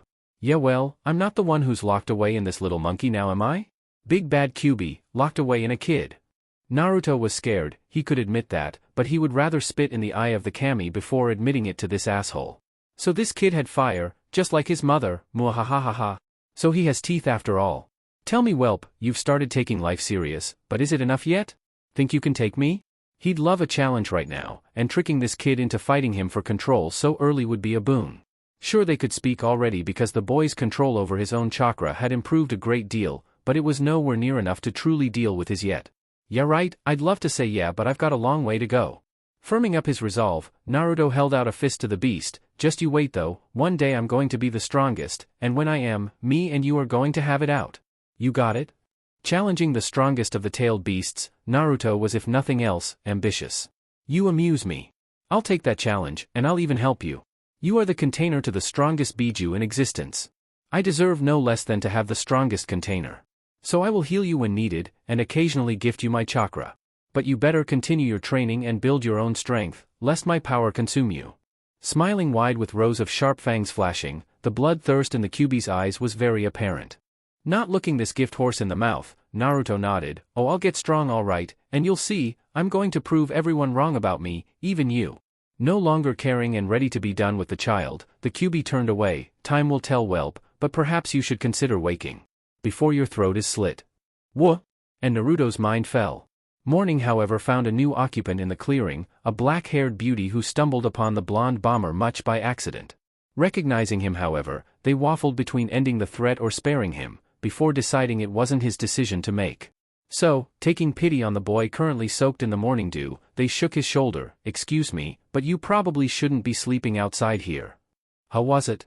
Through the haze of his dream, Naruto blearily opened his eyes and looked upon the person above him. Hello there. What's your name?" Curious about his watcher, Naruto sat up. "My name is Haku. This is certainly an odd place to sleep. Why are you out here all alone?" "Oh, I was training. Got a little carried away, I guess. I'm a ninja here to protect the bridge builder." Finally rolling to his feet and stretching, his back stiff from sleeping on the cold ground overnight. "What are you doing out here?" Pointing at a basket full of herbs, Haku smiled. "Collecting herbs for a friend of mine. Say, would you like to help me?" Deciding he didn't have anything better to do at the moment and by the looks of the sun he had some time before he needed to get back, Naruto nodded. "Sure thing, I'll help out. Show me what we're looking for." Looking to take his time, Naruto didn't spam clones for this task. So he set to work, listening to Haku intently as the apparent young woman showed him what herbs were useful and which ones were no more than weeds. It wasn't long before the basket was full and Haku was standing ready to go. "Thank you Naruto-san for the help." "No sweat miss, all in a day's work for a ninja." Seeming to think something over for a moment, Haku asked a question. "When I asked you why you were out here, you told me you were training. Can I ask, why are you training so hard?" Keeping their motivation to themselves, they were genuinely curious. "Well, to get strong, of course. I want to be Hokage one day and I have to be the strongest to do that." His answer was quick and truthful. His goal and dream always on his mind. "Is that strength just for you, however? Or for others?" Pausing at Naruto's slightly confused looks, Haku clarified, "To me, real strength comes from defending those precious to you. Strength for yourself is too selfish and can't take you further than protecting those you love. Think of your Hokage, don't you think he loves all of your village? Does he toil that much harder to make sure his loved ones don't have to suffer?" Turning away slightly ready to leave, Haku nodded to the thinking boy. "Something to think about." Yeah, it is. Sure, the Kyuubi wanted Naruto to be the strongest of the strong, and Naruto wanted to be strong in order to become Hokage. But was being strong all there was? Or was having someone precious to protect part of the equation too? Unbidden, the faces of Irika and the Ichirakus entered his mind. Looking up at the departing beauty, Naruto grinned. "Thanks for the advice, Haku-chan, you're a nice lady." Able to enjoy a bit of teasing, Haku looked back at the boy with a smile. "No worries." Pausing for effect, an effeminate boy tilted his head. "And I'm a boy, Naruto-kun." Continuing on his way without another word, Haku left a flabbergasted but smiling Naruto, who, after shaking himself, realized he was now running late. "Shit, time to get back?" And off like a shot, Naruto was up and into the trees, making a beeline for Tezuna's home. Making great time, or so he thought. Naruto was unprepared for the scream that reached his ears. Making a squad of a dozen clones, they all vanished in a swirl of leaves. Inari was standing in the hallway of his home, trembling but starting down to worn-down samurai holding his mom hostage.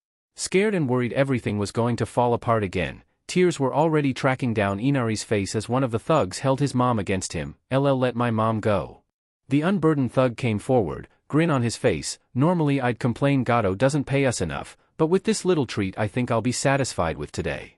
Pulling his sword as he turned away from his cohort, he made a show of pointing the rusted weapon at the barely standing boy. "Don't you worry, kid, your mom will be seeing you soon, after we're done with her." That'd be a long while from now, but kid didn't need to worry about that. "Over my dead body." Before he could turn completely to look at who called out, a sandal-clad foot connected with the back of his head. Disoriented and dizzy, he wasn't prepared for two sets of arms to toss him back out the front door and into the yard, where he was immediately pummeled by a dozen waiting clones. Inari was suddenly in his mother's embrace, both crying and assuring themselves that the other was okay and unhurt. Naruto watched them with an odd look on his face, before turning away and knowing it was time to get to the bridge. Seeing their last-minute savior go, Inari wrestled free and reached out to the boy. "Wait. Don't go, Gato will win. He'll always win. Just run, let's run." Scoffing, Naruto thumbed his headband with a wide grin on his face, already mind set in battle mode. "I'm a proud ninja of the leaf. We don't run when things get tough.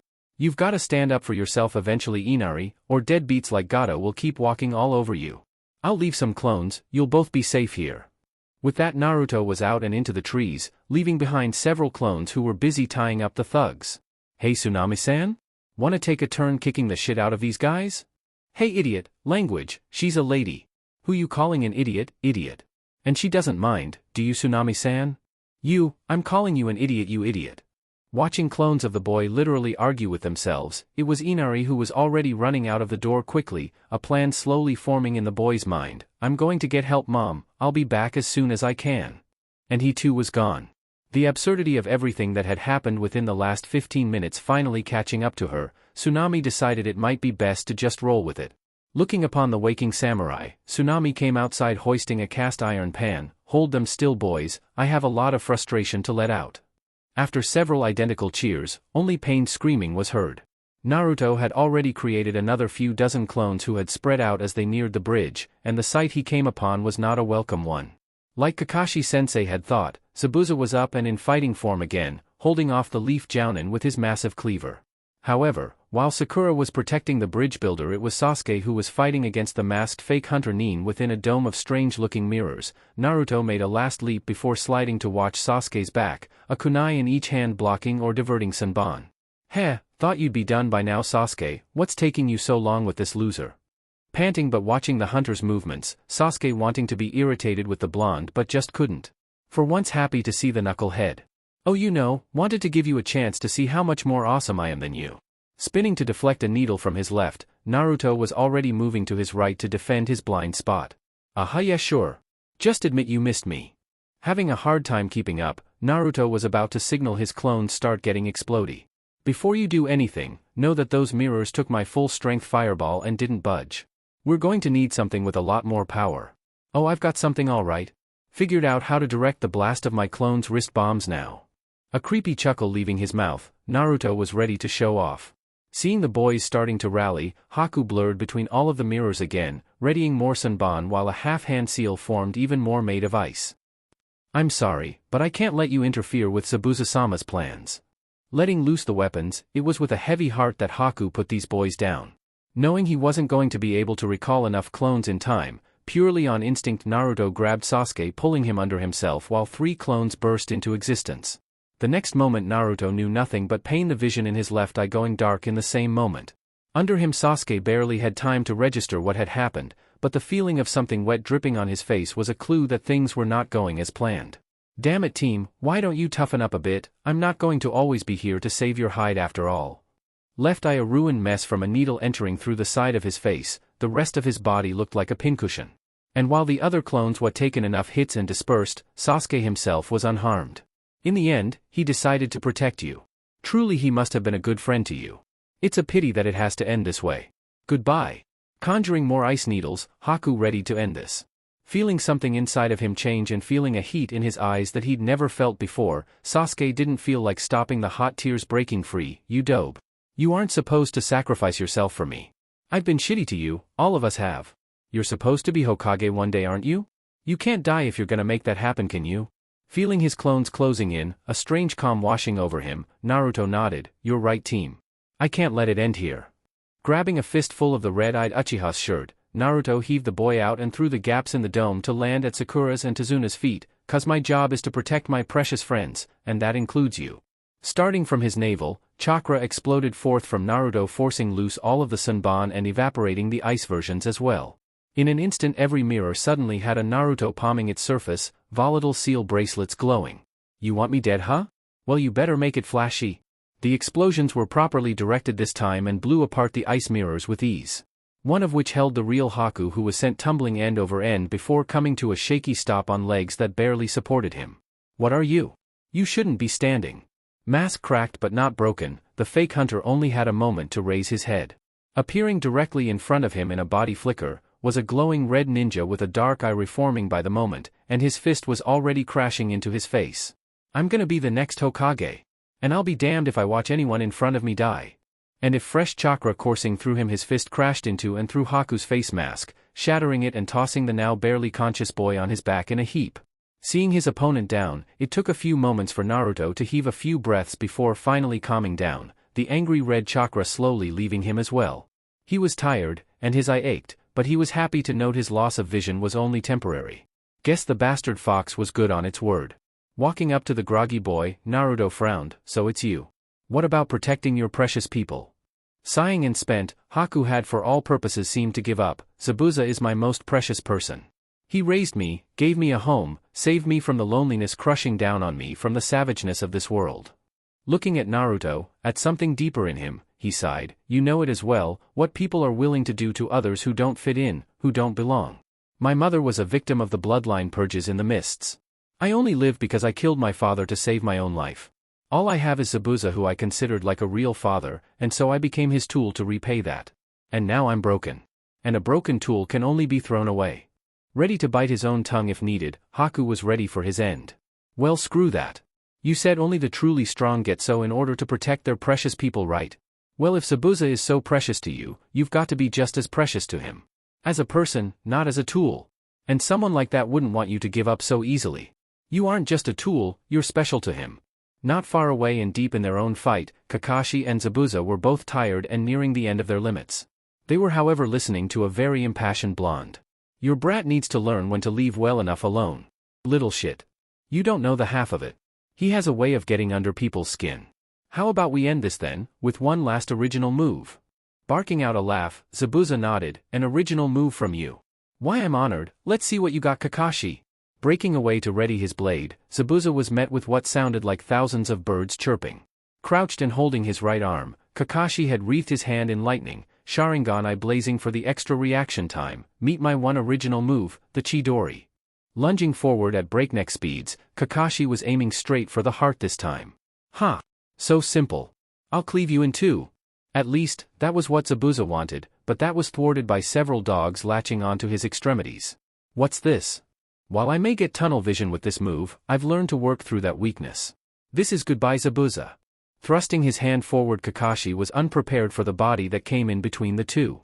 While Naruto had been focused on his teacher, amazed at the special technique he was using, it was Haku who was watching the scene while Naruto's own voice was ringing in his head. Mustering up the last of his strength and making one last flicker, he interposed himself between Kakashi and Zabuza, taking the attack to his chest. Silence reigned in that moment. All of the Team 7 genin surprised that the broken boy could still move enough to sacrifice himself in an attempt to protect who he considered his father figure. But, it hadn't been enough, Kakashi's hand and arm piercing far enough through Haku to also break through Zabuza's sword that he had raised in defense and into his own heart as well. You idiot, you were supposed to stay down and live. Not die with an old failure like me. Tears tracking down his face, Zabuza limply fell to his knees, pulling himself free from Kakashi's hand.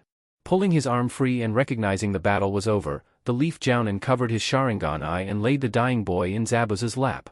Turning away, Kakashi could respect a worthy opponent at least in the end, and started walking away. Naruto however had come to stand next to Kakashi, face stuck somewhere between sadness and rage, not at his sensei, but at the unfairness of the world they came from. Why does it have to be this way? Heck kid, you're a useless dreamer, got more guts than brains. Using what strength he had left, he tossed the handle half of his giant cleaver to the boy who awkwardly caught it. That blade is meant for useless dreamers like you and me. Why don't you try succeeding where I failed, and change this shitty world of ours? Pausing to lean down and cradle the boy in his lap, Zabuza's voice fell to a whisper, now like me sleep with my son, I think I deserve the rest. I clouded by tears and cradling the surprisingly light blade, Naruto did as his sensei and turned away, allowing the two not-so-enemy ninja their peace. At least until a crossbow bolt landed not far from their feet, and a cackle met their ears. Well, so much for the demon of the mists. More like a kitten if you ask me. Getting cheers and shouts from a crowd of mercenaries and thugs, the shorter-than-average shipping magnate known as Gato held up a hand. Listen up, leave the girl but kill the rest, a good bounty to whoever brings my the ninjas' heads. They're worth a lot of money after all. His proclamation getting cheers, the crowd started across the bridge. Rage building in his chest, Naruto didn't spare any thought to what he was about to do. But it was a gentle hand on his shoulder that had him looking up at his sensei, now mismatched blue and purple eyes looking at the older man accusingly. I won't tell you not to kill them. Just remember this moment, and what we all that carry the will of fire hope for one day. Rage will leave you empty once spent. I know. Too many memories to count, he and Naruto would be having a sit-down after this. I'll remember this. And don't worry, sensei.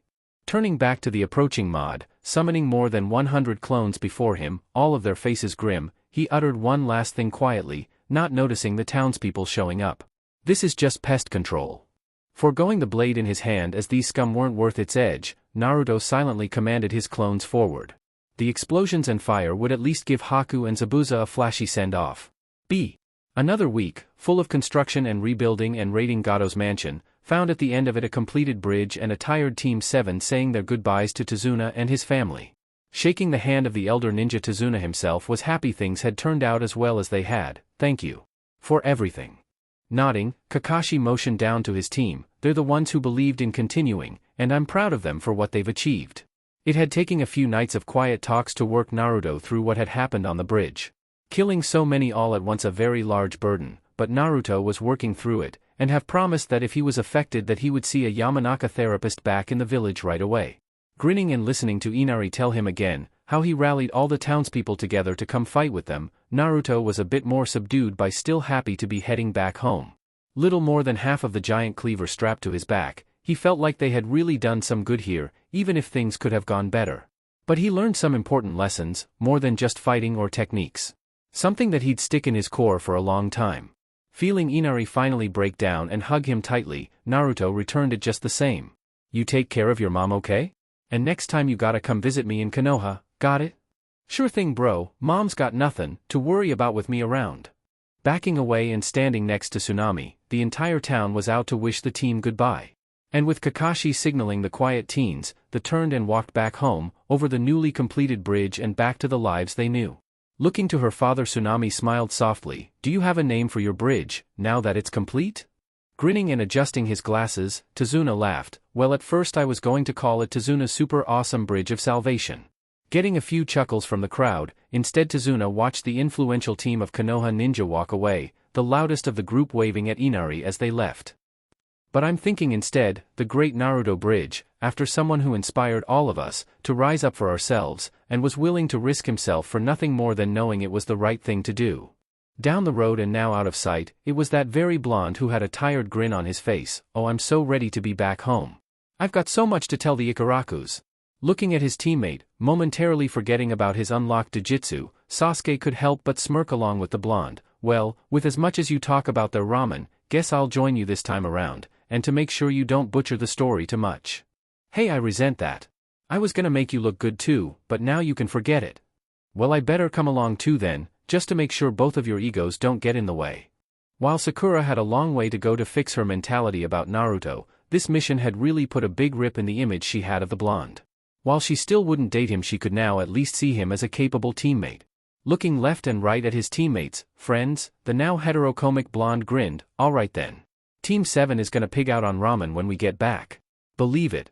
It had been a long and surprisingly difficult mission, but every member of Team 7 was happy to be making it home, each one with their own valuable experience nestled in their heart. Groaning and stretching as he stood alone in the middle of the training grounds, was a content Naruto who was ready for a new day. While Kakashi-sensei had given them a few days to relax and recuperate from their C-turned-a-rank mission, Naruto of all of them was ready to buckle down even harder than before. So here he was, half of the headhunter's cleaver on his back and ready to experiment. Bracing himself and making an even 200 clones, Naruto raised a fist and grinned. One half is for chakra control with water walking, 1/4 is for shunshin practice, and the last quarter are for seal practice. Let's get to it. Before he fully turned away, the clearing was filled with cheers before the sounds of just use followed.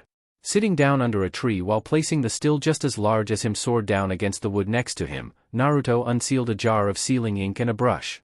Removing his black jacket and getting to work on a scroll, B began to work on applying seals first to the paper and then adhering the paper to his body. From frequent trips to the library and exhausting what scrolls he could borrow on seals, Naruto had learned about these latest ones that would help him with his physical training. Those were weight seals. Instead of dealing with bulky weights that eventually wouldn't be able to keep up, Naruto had decided that these would probably work better in the long run. Finishing and applying one to his chest, where he already could feel the added weight, he started on the next one. The seals were preset to apply a certain percentage of his body weight, which he could later adjust at any point with just a few brush strokes. Eventually, with enough training, he hoped to be able to strong enough to wave around this giant sword like a feather. But one thing at a time, so they say. Finishing up a total set of 6 more seals and linking them all together with a master on or off seal on his left wrist, 2 for each leg, and 1 on each forearm, he activated each before putting his supplies away. Maybe I overdid it? Groaning and forcing himself to stand and eventually doing so, Naruto shook his head. Won't get stronger if I don't push myself, let's get to it. Starting off at a slow jog, His goal for the day was to hopefully get up to running speed somewhat close to normal. As usual, if Naruto had been paying attention, he would have considered that the complete set of 7 weight seals didn't total out to a percentage of his total weight, but each seal individually did so. Meaning at the moment, he was trying to run with about 3 times his normal weight. Unnoticed by the sweating blonde was a girl who was doing her best to work up the courage to talk to him. She had heard that his team had returned to the village, and with some light teasing from her own sensei, she had come out early during their own rest day to try to see him. As usual, she had found him training to the max, lavender eyes gaining some determination as she thought of her potential rival and how she wouldn't have a problem talking to her crush. Hinata Hyuga stepped out from behind the tree and made her way to a struggling Naruto. "Gigi, good morning, Naruto-kun." She actually spoke out to him. Looking over and seeing the quiet girl, Naruto had to puzzle out for a moment to remember who she was. He didn't speak to her much at the academy, but she was one of the few that was never really mean to him. What was her name again? "Oh, hey Hinata-chan. Come out to train early today? Sorry, I'm taking up the training ground here, I can clear out if you need." He was sure each team had their own training ground, but he could be wrong. Shaking her head and gaining some confidence, Hinata strode forward. No, you're not in the way. Maybe I could join you. Be bold, be bold, be bold." "Sure. The more the merrier. I'm working on my physical fitness right now with weight seals, so I'll be a little slow, but you can join me or work with any of my clones, I've got a bunch." Laughing at himself a bit, he continued making laps of the field. Deciding some jogging would be good to start with, she was quick to catch up with Naruto and ran with him on his left, though slightly behind him. The seals he had applied to himself looked complex and well done, and she was so focused on them she almost forgot that she was staring at Naruto's bare arms. Were his muscles always that defined? Blush forming on her face, she did her best to shake her thoughts away. "You know, it's gonna get hot soon, you may want to lose that thick jacket. Don't want to pass out early." Seeing it as the most logical thing, Naruto pointed out his own jacket. "You can stash it next to mine if you'd like." Going scarlet at the thought of taking off her jacket while in front of Naruto, and was ready to deny it and tell him she was fine. Jade eyes crossed her mind. Would she have a problem? Of course not, she didn't need to wear a bulky jacket or hide herself away. Be bold. SSS, sure thing. I'll catch up. Dashing away as they came up to Naruto's jacket and sword, Hinata gave his things a quick once-over before, all at once making her decision, shucked her jacket and ran to rejoin the boy. Clad in a standard black kunoichi top with mesh lining, Hinata was back to running just behind the bright blonde boy. They ran together in silence for a while, one doing everything he could to focus on not letting the weight crush him, while the other was trying not to die of embarrassment. But, after long enough, the routine of training kicked in, and her blush began to ebb away. Focused on the boy's back, she worked herself up to ask a question. "Naruto-kun, what happened to your eye?" Slowing only slightly, Naruto thought of how to explain the change of the color to her. Officially, Kakashi-sensei said that he should tell everyone that because it was damaged due to potentially poison that it changed the color permanently. But it felt a little too fake. Then again, if he changed the story now, Kakashi-sensei would get seriously mad with him. Never mind Gigi. "Well, during our mission I was fighting this really tough opponent who used Sanban. He got me pretty good once and it tore up my eye. Thankfully for some reason I've always healed fast, but now it's just purple. Nothing special about it." And that was true.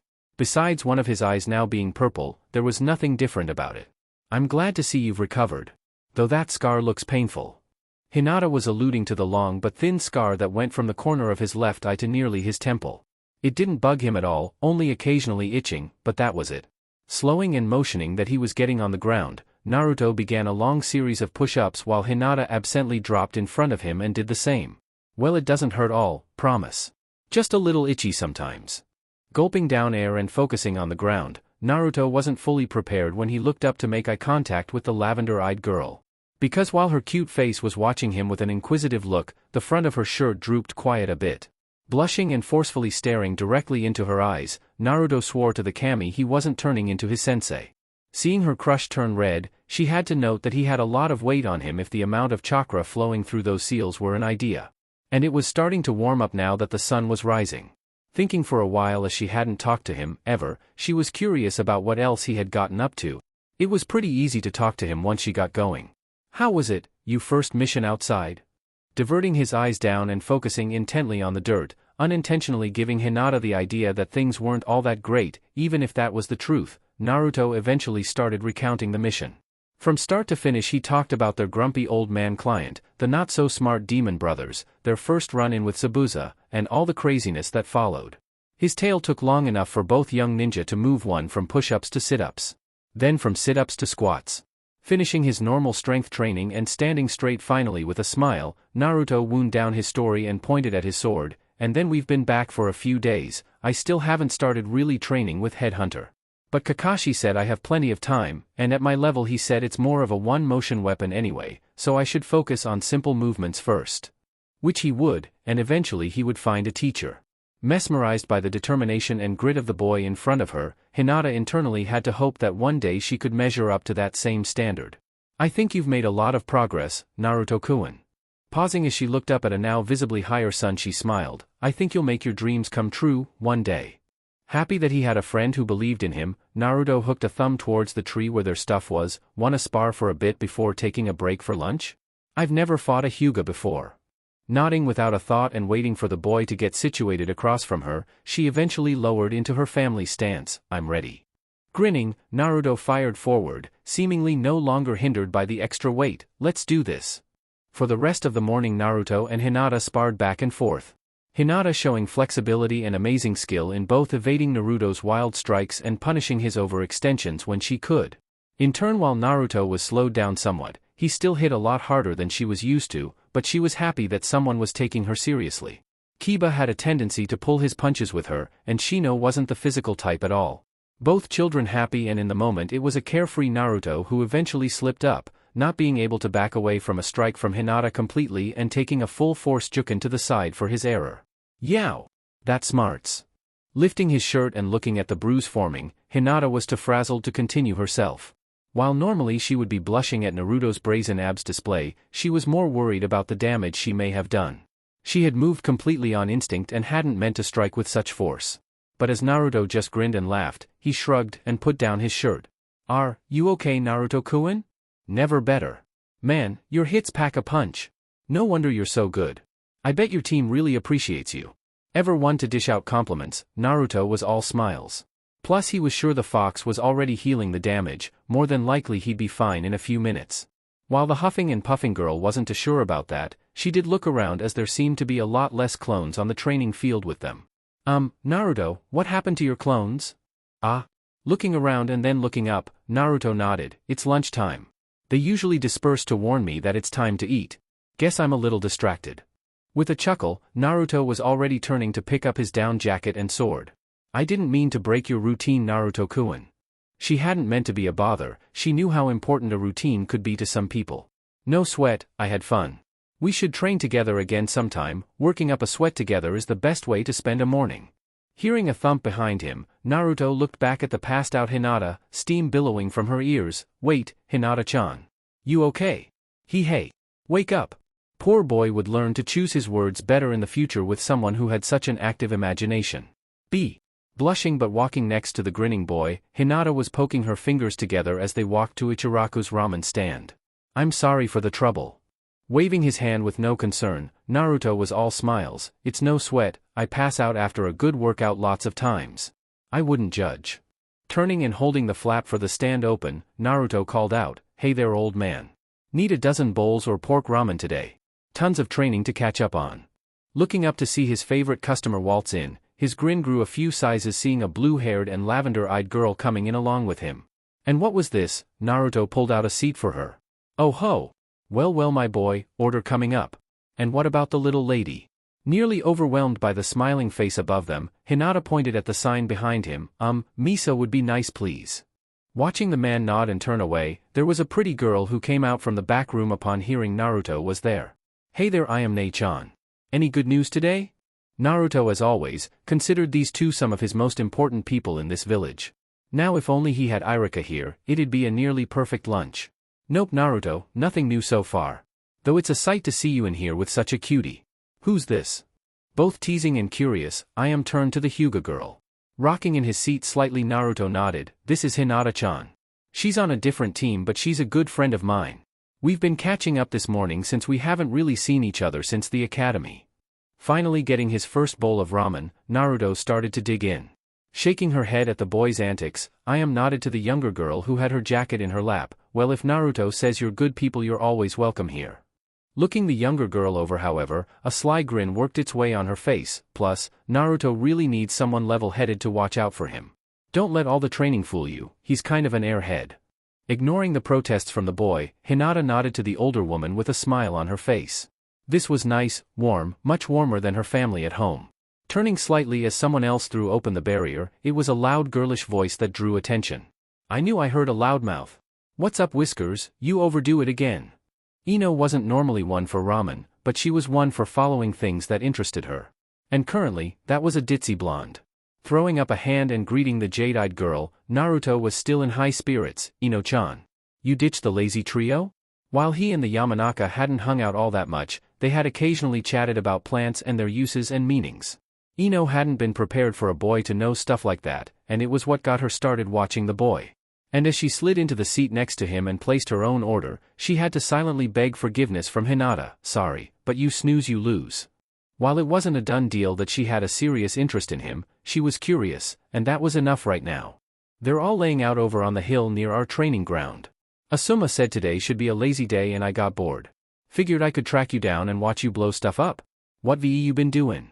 Leaning forward to look past the boy, Ino gave a wave to the demure Hyuga. Hey there, Hinata-san. Long time. Nodding to her, Hinata would always be polite, likewise Ino-san. Thinking over this development and not liking it, Hinata sat up a little straighter. Naruto-kun and I have been training all morning. Turning to the newest addition, Naruto nodded quickly. Yeah, we have. Hinata is super awesome and packs a mean punch. He missed the look that passed between the two girls. Does she? Maybe we'll have to spar too. Oh ho, maybe the timid girl was growing a spine after all. Well, she had a long time to go before she could stand up to the gossip queen. Hinata turned back to her own dish, silently ordering another. I wouldn't mind a spar, Ino-san. It could be worthwhile. Ignoring what sitting up so straight was doing to her shirt, Hinata could not back down in the face of her enemy right now. Relaxing into her own stool and adjusting her hair over her shoulder, Ino nodded as her own veggie ramen came. I'm sure it will be. Oh, it was on Hyuga. Trying not to laugh at the scene unfolding before her, Ayam turned back to her father with a grin. While he was doing his best to focus on making food and dealing out orders, she could see the smirk on his face. Her little brother was so popular. Oh, she couldn't wait to tease him about this later, when the two youngsters weren't around trying to stake their claim. Deciding to nudge the boat so to speak, Ayam leaned a new bowl in front of Naruto while taking away his small stack. So Naruto, anything new going on with you besides training? How are your teammates doing? Bring up Sakura, that always got a rise out of him. Shrugging and waving his chopsticks about, Naruto dimmed only a little. Well, Sasuke said he was going to train like crazy and make sure I didn't get ahead of him, not like he can beat me anyway. Ah, sorry Ino-chan. He only too late remembered her crush on the broody boy. Ah, don't worry about it, that crush stuff was for the academy. We're ninja now, we gotta focus, right? She saw how being a fangirl wasn't working for Sakura, and no one would accuse Ino of not being able to learn from others' mistakes. Mismatched purple and blue eyes locked on the girl, Naruto's opinion of her ticked up a few notches. God, I wish Sakura would get that message. She's always on about the stick in the mud. I mean, he's warmed up a bit since we've been on a team, but she's still the same old Sakura. Maybe before he had really focused on his own training he would probably be the same. But with all the hard work and progress he made, it was easy to see how far behind the pinkette was getting. Have you offered to train with Sakura-san? It was Hinata who garnered his attention now, leaning forward just slightly more than proper while looking up at the male blonde. Oh, score one for the quiet one. Was that a blush on Naruto's face? Yeah, I've tried, but she always blows me off, so I gave up a while ago. Says something about it'll affect her figure or whatever. I mean, we're ninja, as much as we work out and train, you gotta eat all you can, not like it's easy for us to put on the weight. Naruto was a testament to that. Ever since he had upped his training he was almost always hungry. Good thing mission pay was pretty decent and his apartment was dirt cheap. Ino grimaced for only a moment, that cheap little hussy. So she had some boobs already, but that wasn't everything. So do you like girls with a little weight on them then, Naruto-kun? Attempting a decent lowered tone, she was declaring war. Naruto finished his last bowl with a satisfied smile. I mean, everyone should be healthy. Starving yourself is no good. Point of the question flying way over his head, but it was enough for the girls on either side of him. Well, Naruto-kun, since you're finished, would you like to continue training? Hinata herself put down her last bowl. Only slightly behind the boy, she'd show her dedication in her own way. Take that stick, girl. Shaking his head, Naruto held up a scroll. Actually, I gotta run to the Hokage Tower first. I forgot Gigi summoned me about something with the mission. Then I gotta hit the library. Mismatched eyes turning to the Hyuga, his bright smile had the girl swooning, but we can train tomorrow. I still have another couple of free days. Seeing the girl nod in return, Naruto did the polite thing and turned to Ino. I know you'll probably be with your own team, but you're welcome to join us too, Ino-chan. Oh, you never know, it could be fun. I'll let you know later. Waving as the boy paid for his meal, and leaving enough to cover Hinata's and hers, he was out the door and down the street before both girls turned on each other. Listen up, princess, just 'cause you've liked him for a long time doesn't mean no one else can show interest. You've had plenty of time to make a move. Says the hussy that jumps from newest fad to newest fad. I'm actually interested in Naruto-kun, what about you? Eyes hard, things were escalating a little too quickly. Okay, time out. I clapped her hands, seeing a reason to intervene now that the clueless boy was gone. Seeing both girls looking up to her with questioning looks, the pseudo-elder sister grinned. You both know Naruto wouldn't approve of you fighting like this. So let's set some ground rules. Seeing as both girls were paying attention, knowing that if Big Sis Iam said something Naruto would listen, and that also would be true if she decided to tank their chances.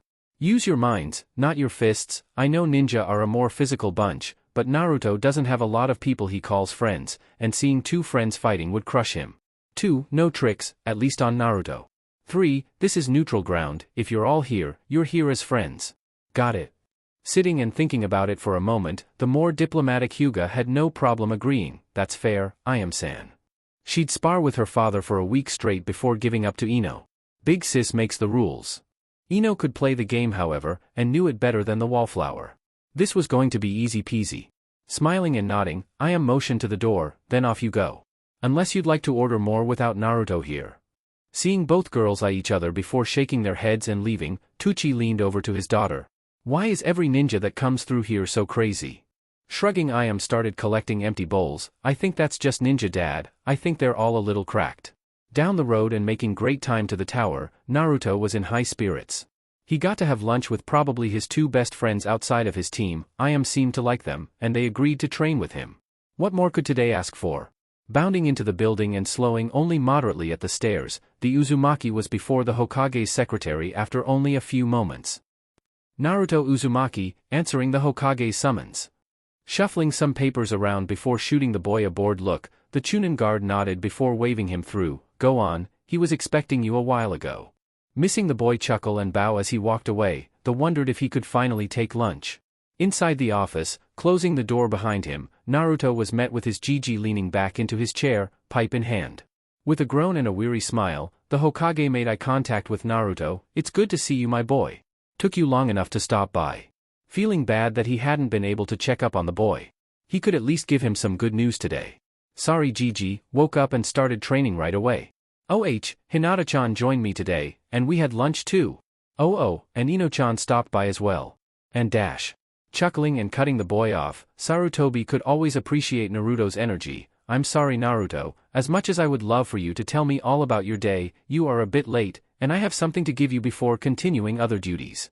He was not looking forward to another council meeting. Did they really need his input in order to change a street name?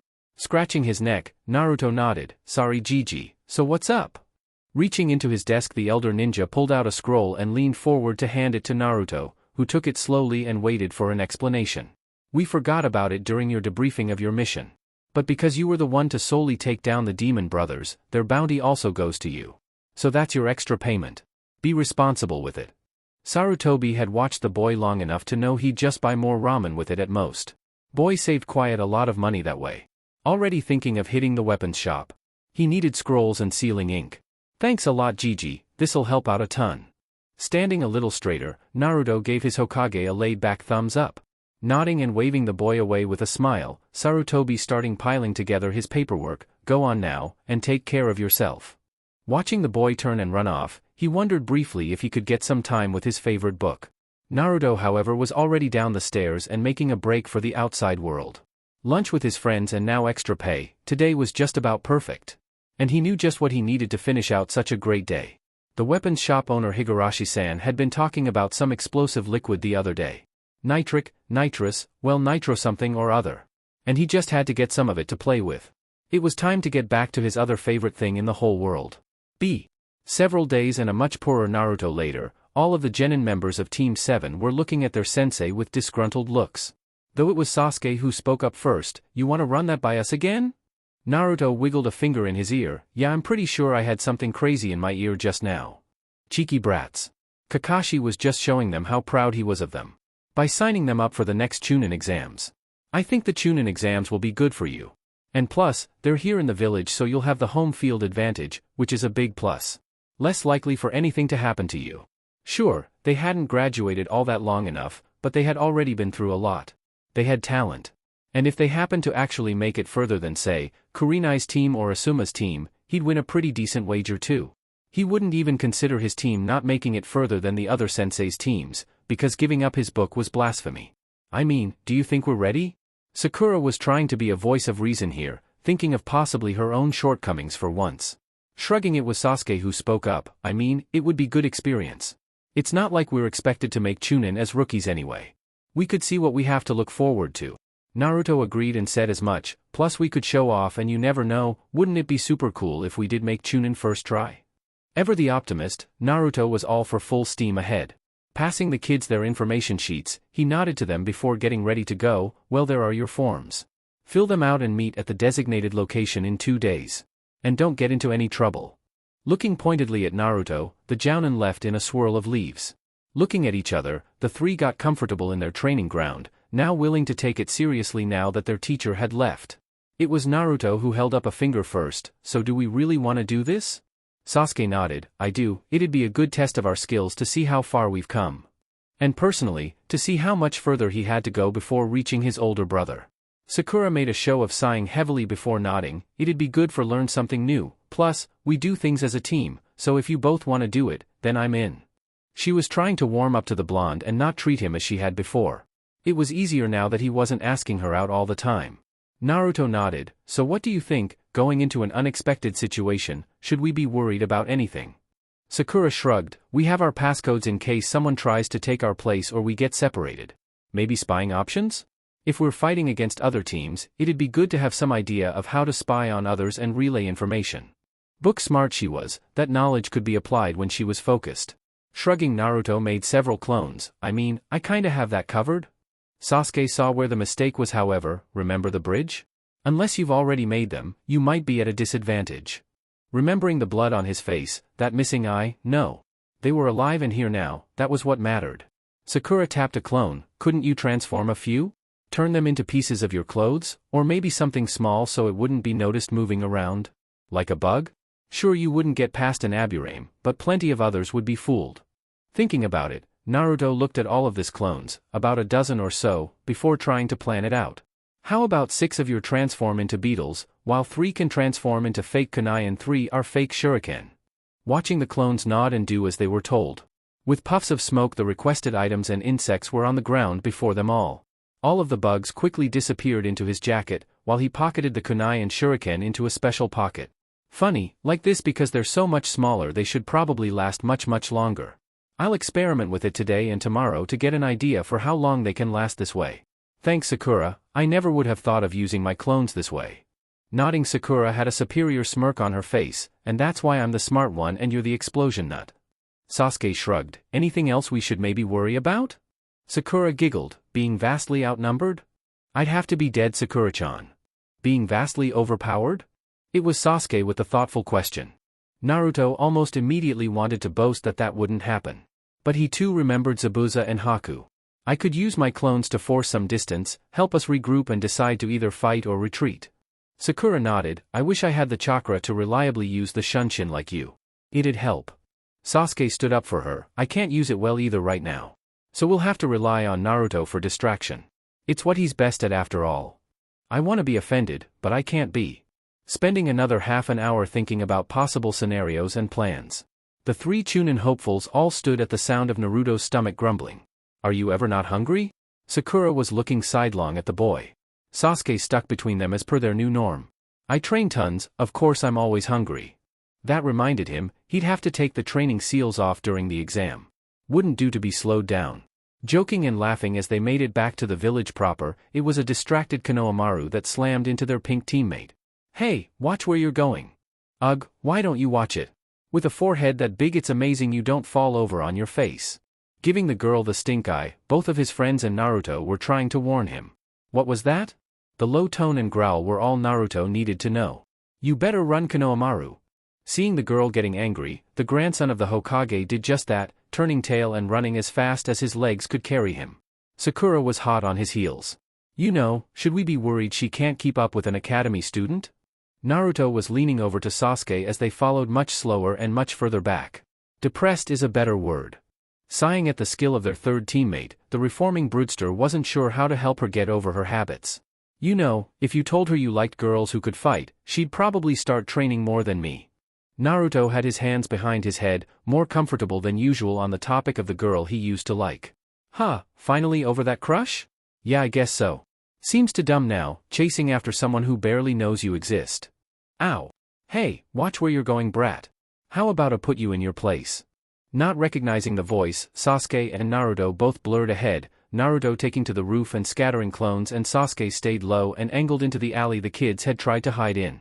Coming up and stopping in front of Sakura, Sasuke sized up the newcomer. Clad in a black bodysuit and purple face paint, the teenager was holding Konohamaru by the front of his shirt. Behind him and obscured slightly by a wrapped bundle on his back was a blonde girl with her hair up in 4 pigtails, wearing a black battle dress and fishnet stockings. A large war fan was on her back along with a deep frown. Leave him alone, Kankuro, we're not here to bully kids. Kid needs to learn some manners, why don't I break a finger or two and then we can go Temari. A sadistic grin on the teen's face, Sasuke frowned but noticed movement along the rooftop. You might want to let the Hokage's grandson go, before something bad happens to you. Sasuke was now completely relaxed, waiting for the fun. Like I give a damn, kid shouldn't have run into me. Within a breath, many things changed at once. Konohamaru was forcibly used as a Kawarimi focus. Replaced by a much larger and grinning black and orange-clad blonde who immediately hugged the face-painted teen. Ever meet an exploding clone? While the clone itself couldn't explode, he was certainly covered in enough exploding tags to make up for it. Kankuro. Wait, Temari didn't get to finish her sentence, a very sharp blade held to her neck. When did he get behind her? Threatening such an important person just days before the Chunin exams. That's plucky. Naruto's tone was cold, and for one reason. No one was going to threaten his friends, especially not the kids. Finding themselves in a standoff, a third voice came from the tree. I'm sorry for my siblings, please release them, I'll have them disciplined when we return to our hotel. We're here for the Chunin exams. The last of the 3-man sand team, Sabaku no Gaara, had his arms crossed while his ever-present sand gourd was vibrating slightly. Sakura stepped forward now, signaling to Naruto that they had Konohamaru. Please remember, your guests here. Please don't make trouble. Watching the glacial blonde remove his sword from Temari's neck before jumping away, the grinning clone poofed himself out of existence. Kankuro released his breath that he had been holding. Before puffing himself up to give them all a piece of his mind. Kankura, enough. Or I'll kill you. That froze the older boy in his place. More than a little unnerved about the dynamic between the 3 teammates, Sasuke stepped forward. You, redhead, what's your name? Sabaku no Gaara. And yours? The blonde too. Sasuke Uchiha and Naruto Uzumaki. We'll be waiting for you in the exams. A cold grin on his face, Gaara nodded. You better be. I'm looking forward to having worthy opponents. All 3 siblings left in a swirl of sand after that. Turning to each other after Naruto rejoined them from the high ground, they all had to wonder. Just what kind of monsters were they going to meet during this exam? The day was bright with a clear sky and warm winds that welcomed all the visitors to the village hidden within the leaves. And today was a special one as a certain lazy Jounin's team readied themselves as they made there. So are we all full on kunai and shuriken? Hi Sakura, we're good. Sasuke was patting his own pouches just in case. You got your transformed clones and plenty of sealing ink just in case? Pinkette now turned to the black and orange blonde. Yup, and some extra stuff just in case we need a big distraction. Said blonde had a huge grin on his face. Not everything can be solved with explosions, Naruto. Sasuke's deadpan tone had Naruto chuckling. Nonsense, that just means you haven't made a big enough explosion yet. As all 3 reached the front of the testing building, it was Sakura who stepped ahead of the boys and turned to face them with a fist held out. I know I'm not the combat type like you two, but I think we're a great team. Let's watch each other's backs, do our best, and come back alive. Bumping a fist with the girl much to her barely held back delight, Sasuke had his patented smirk on his face. Let's do better than that. With all these veterans, let's at least make it to the finals. Show 'em we mean business. Naruto bumped his fist into his teammate's own, mismatch's eyes switching between them both. Screw that, let's aim to win this thing. We're way too awesome to do anything else. His friends shaking their heads, the team made their way inside. Finding no one and making their way up the first set of stairs, they found a large crowd of attendees arguing with that looked like guards to the exam room. There were plenty of teams there, including a few from Konoha, and Sasuke was ready to intervene. But it was Sakura who held him back. Keeping her voice low, she nodded back to the hallway. The exam is supposed to be on the 3rd floor, not the 2nd. Come on, let's not bother with this.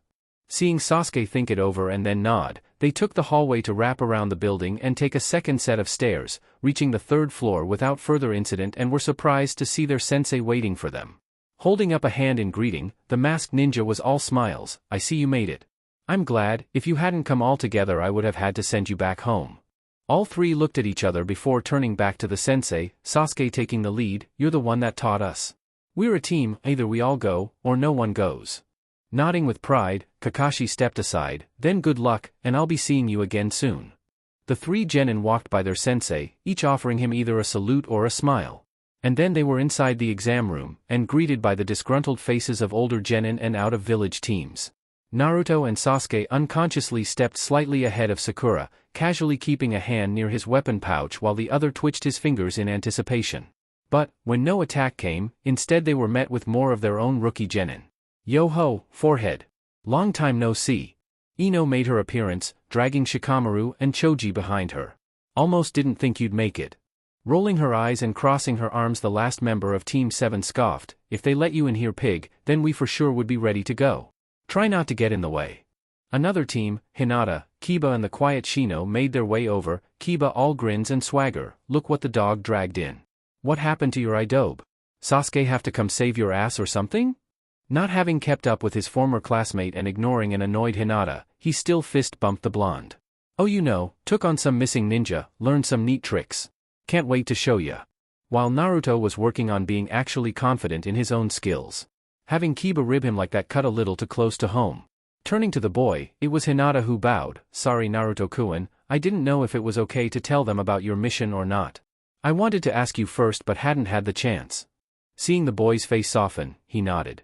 No sweat, feel free to boast about me all you want, Hinata-chan. Oi, you lot are too loud. Can't you read the room at all? Walking up to the group of 9 was an older Konoha ninja. Wearing glasses which he adjusted and have silver hair, he stood over them all by a bit. Who are you to tell us what to do? Shikamaru was half paying attention now, which for him was more than enough. My name is Kabuto, and I'm a veteran of these exams. Why I've participated several times so far. Though I failed each one. Wondering why they would listen to an apparent serial failure, it was Sasuke who piped up next. So you must have some useful information at least. Wanna help out your kohai? Pretending to mull it over, Kabuto pulled out a set of blank cards. Well, these are my info cards. Locked away with my chakra, I have information on just about every ninja currently participating in these exams. Just give me a name and I should be able to help you out. Kiba worked his way forward again. Okay then, let's go with Sasuke Uchiha and Naruto Uzumaki. Singling out both the best in the class and the worst, he wanted to see where he stood between the two. Add in Sabaku no Gara. Sasuke lifted a finger, wondering why Kiba was so interested in his team. Nodding, Kabuto shuffled his cards. It takes a little fun out of it if you have their full name, but I got M. Pulling one out and flipping it around, the older boy read from it. Sasuke Uchiha, sole heir to the Uchiha clan. Member of Team 7 under Hatake Kakashi. Multiple D rank, but there is a C rank turned a rank. Special abilities include an unlocked Jujutsu, the Sharingan. Shuffling through the cards again, he pulled forth another. Naruto Uzumaki, apparently the last of his clan as well and an orphan since birth. No special skills mentioned, same team as Sasuke Uchiha and completed the same mission turned a rank. Unknown damage to left, I changed its color. Boring. One last shuffle and he pulled forth a third card, Sabaku no Gara, son of the Kazekage and leader of his team. Several C, B, and A rank missions, where he has always returned without a scratch on him. Obviously a foe to be concerned about. Stashing his cards away with a sigh, Kabuto felt like ribbing some of the foreign teams, not like the newcomers from the Sound Village. Nothing of value on those teams. Overhearing the boy and growling, one boy wearing gauntlets was ready to make Kabuto eat his words. Wanna say that to my face, you leaf trash? Come get some then. He and his team ready to start a brawl, they were interrupted by an explosion from the front of the room. All of you better sit down and shut up. Your proctor is here, and if I see any fighting without my go-ahead, I'll toss you out myself. The large bandana-wearing man was both large and loud, quickly cowing anyone thinking of speaking up against him. Now Chunin assistants are going to come around and give you numbers. Those numbers are seats. Take your place as we will begin the first round. Naruto, Sakura, and Sasuke all nodded to each other before allowing themselves to be led away to their seats. It was a few minutes of everyone getting situated and settled before the now-named Ibiki listed off their rules. It's real simple: 1 point for everything incorrect answer. 2 points for every time you get caught cheating. If you have no points left, you and your team are out. When there are 10 minutes left, I'll be asking a 10th question. No talking. You ready? Don't care, you have 1 hour, begin. Naruto had been sat next to Hinata and some no-name guy he'd never seen before. Grinning at the flushed girl, he focused on the task at hand. After writing his name and thinking the rules over, he didn't have much of a clue on how to go from here. A quick glance showed that these questions were way out of his league for the most part. Well, except for one about explosive note yield. He knew that one. Writing out his answer, he took a subtle look around and noticed just what everyone else was getting up to. A floating sand-eye, someone using mirrors, and was Kiba talking to his dog? So everyone else figured out to cheat was the way to go, huh? Well, he could play that game too. Making a mental command to a couple of his bug-transformed clones, he sat back and waited. He could see Hinata's furtive glacés at him from the corner of his eye, but he decided to ignore her for now since he didn't want to get them both in trouble for now trying to reassure her that he was fine. Candidate 41. You're out, you and your team are to leave at once. A Chunin called out, escorting a 3-man cell from stone out of the room. And it was there that Naruto sat back and relaxed for a bit, listening to teams get culled and removed. While he waited for one of his clones to dispel. Which after a few minutes one did so, providing him answers from Sakura's test, who he figured for sure wouldn't need to cheat on this test. Quickly jotting his answers down with a pleased smile on his face, he finally could relax for real while crossing his hands behind his head. Man clones ruled. Fiddling with his pencil and waiting it out, Naruto was brought out of his half-daze as Ibiki drew everyone's attention again. Alright. This is your 10-minute warning, and with it, we have your final question. But there's a catch. Take the question and get it wrong and you're out for good, never to take the Chunin exams again. Or you can back out and try again next with a weaker proctor. Make your decision before your time is up. Naruto went back to ignoring the proctor and the test in general. Kakashi-sensei had told them to treat it like a mission. Well, you didn't always get choose what mission you could and couldn't take. Sometimes you just had to roll the dice and live with the consequences of that. Knowing that his teammates would be of the same mind, or at least Sakura would follow Sasuke's lead, the blonde decided to relax. If he had paid attention to the heiress next to him, he would have noticed how she herself was taking a small confidence boost from her relaxed crush. But around them candidates were beginning to crack and drop like flies. By the end of the 10 minutes, more than half of the teams had dropped out and Ibiki was grinning. Well, how about it? Are you lot sure you want to take this question? Fancy being stuck genin forever? Finally getting bored and needed to speak up, Naruto slammed a hand on his desk. Oh, come on already. Either give the question or don't, but don't waste out time.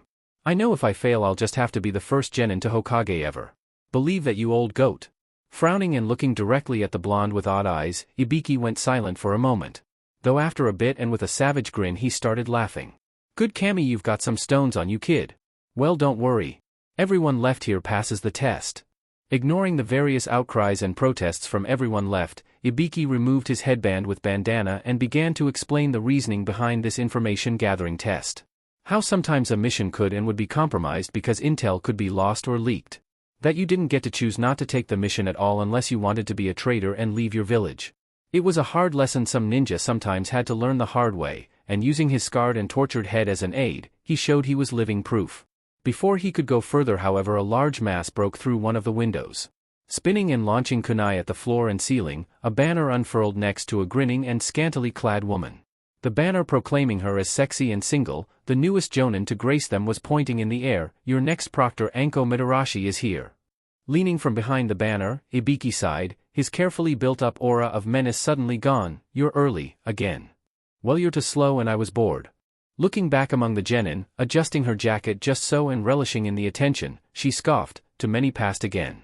We have a talented group this time, what can I say? Turning back to the genin, Anko had a full-blown smirk. Well, I'll be knocking those numbers down to less than half. Listen up, everyone meet up at training ground 44. You've got 15 minutes. Seeing no one move, her eye began to twitch. I think I made a mess. Some poor soul muttered out. She is pretty hot. If you don't get moving, I'm gonna start launching kunai. Anko was back in a good mood as every team was forming up and out the windows in a flash. Turning back to Ibiki, she shrugged. Anyone I should be worried about? No one you shouldn't expect already.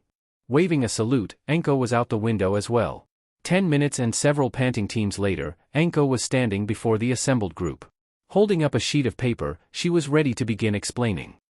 Listen up. Behind me is my own personal playground, affectionately nicknamed the Forest of Death. Inside you will find plenty of local floral and fauna that are just dying to keep you company. Your team will be given one of two scrolls, one or heaven or one of earth.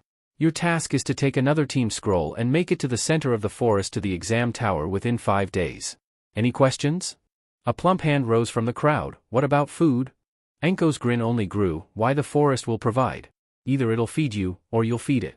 Motioning to a tent nearby while the gathered teams murmured to each other, she held up a piece of paper. Everyone will be provided a consent for that they must sign before being given a scroll. The form is just to release the village from liability if you should do. There are no rules inside the forest, so some advice? She paused while looking them all over. Don't die. Team 7 signed their forms and handed them in, retrieving a scroll of heaven for their trouble, which Sakura immediately handed over to Naruto with a nod from Sasuke. Sealing it away on a storage seal marked on his left should that he could just reach without taking off his jacket, he was suddenly reminded to release his weight seals. Doing so and feeling the associated seal paper burn away, he felt both the restriction on his chakra and his body lifted. He didn't realize the seals were drawing enough chakra for him to notice it, but he'd have to look into that later. Seeing the blonde moving with a new bounce in his step, Sakura sighed. Do we even want to know what crazy seal you just released? Shrugging, Naruto followed behind Sasuke as they found their gate and waited for the start of the test. Nothing crazy, just a waiting seal. Something for training that I forgot about. He bounced in place and waved his arms this way and that. He felt like he could fly at the moment. And yet somehow I just know you overdid it. Sakura wanted to smack the oblivious blonde for his antics sometimes, but let this one go. Naruto was a training freak after all, so at least this was somewhat expected. Anything else experimental we should be concerned about?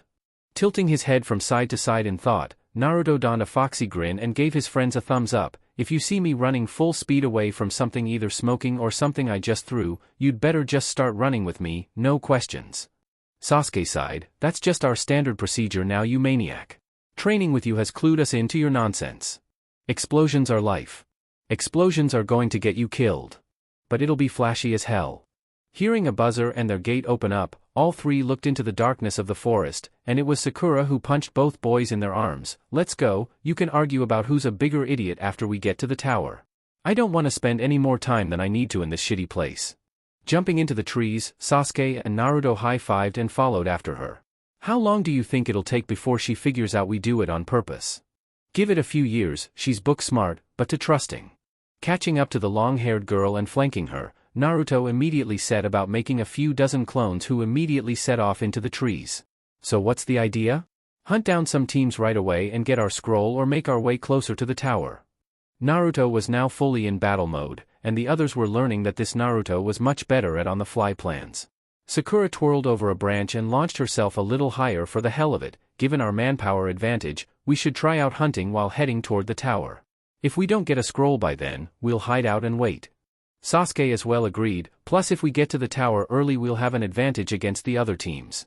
Of course, again, if we don't get a scroll first.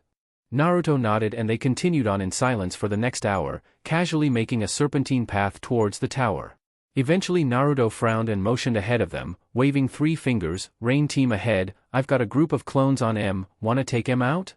Sasuke nodded. Do it, try for non-lethal please. Naruto nodded and created a clone that immediately dispersed, slightly confusing Sakura. What was that one for? Naruto poked his head. Sending simple mental commands isn't too bad. You know, go here or stop there.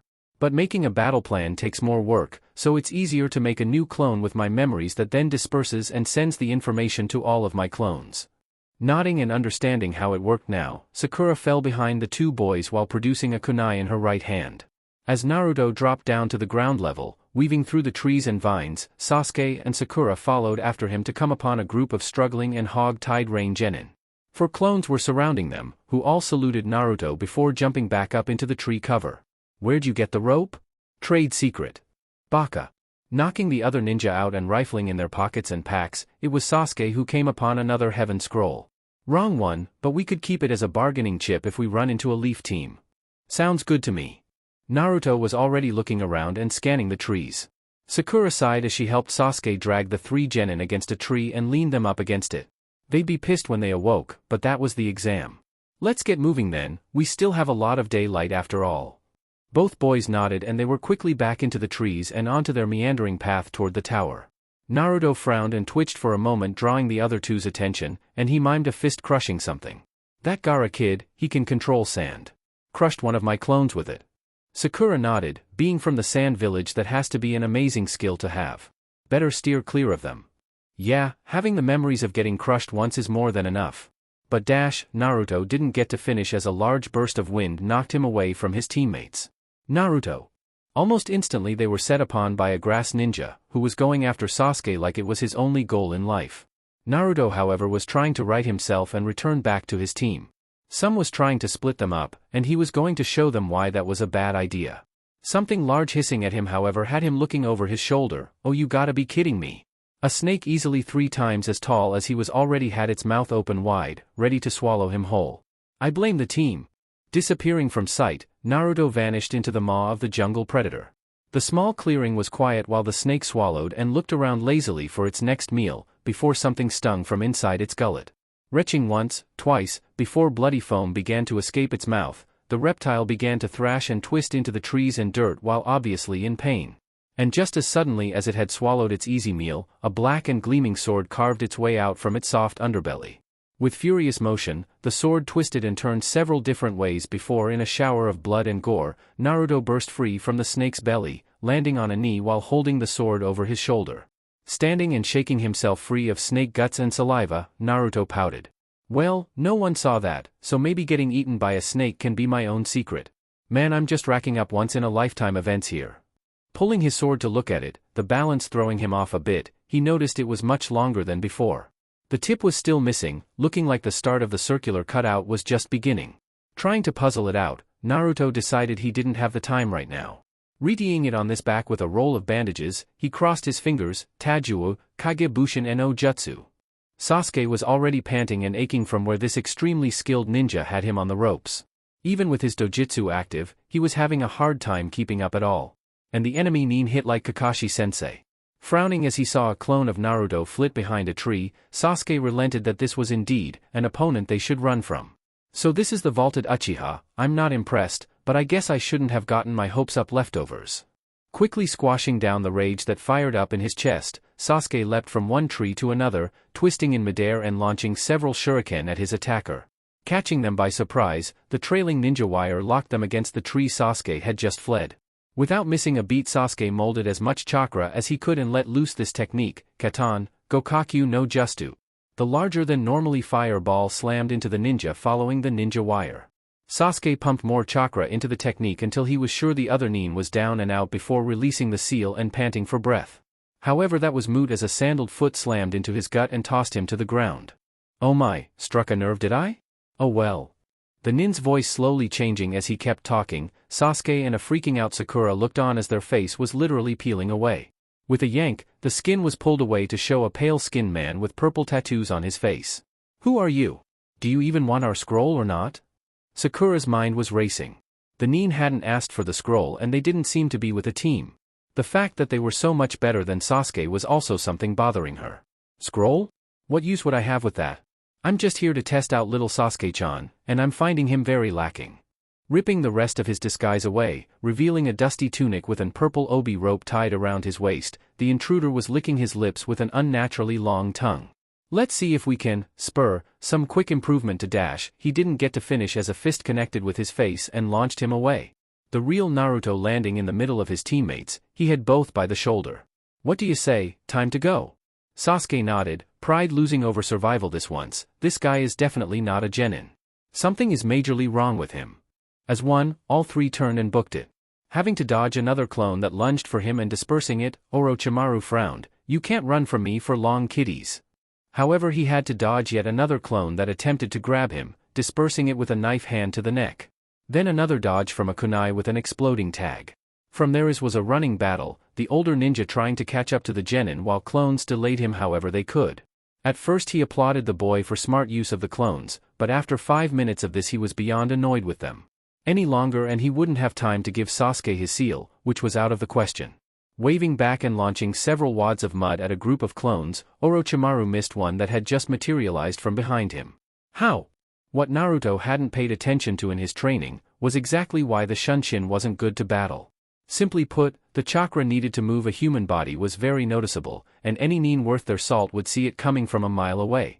However, clones had no real mass, and as such needed very little chakra to properly Shunshin. That also meant, anyone looking out for the technique wouldn't be able to detect it unless they were a sensor type, because it was like looking for particles of light at that point. So when the lone clone Shunshined behind Orochimaru and successfully latched on, those memories were going to be invaluable to Naruto later. It's been a blast, asshole. This clone just armed with the specially made bracelet was grinning as they both exploded. Tumbling in a hasty kawarimi, still smoking slightly, Orochimaru was now on the back pedal as multiple clones tried to perform the same feat. 3 appeared directly under him with hands raised already, and that explosion sent him tumbling into a completely different direction to land in a heap on the forest floor. Twisting to his feet with a murderous glint in his eye, a slightly charred Orochimaru looked through the trees. "Oh, I'm going to enjoy killing you." Several clones materializing around and above him, each one armed with several vials of a slightly yellow and brown liquid, and one of them was giving him the finger. Doubt that team. The resulting conflagration of light and sound rocked the very earth. Running as fast as they could, shielded by a brace of clones, while 2 more clone groups each with appropriate copies of Sakura and Sasuke all peeled away from each other and cut their routes over each other's before breaking away completely. The real group were quick to find a hole and essentially bury themselves in it.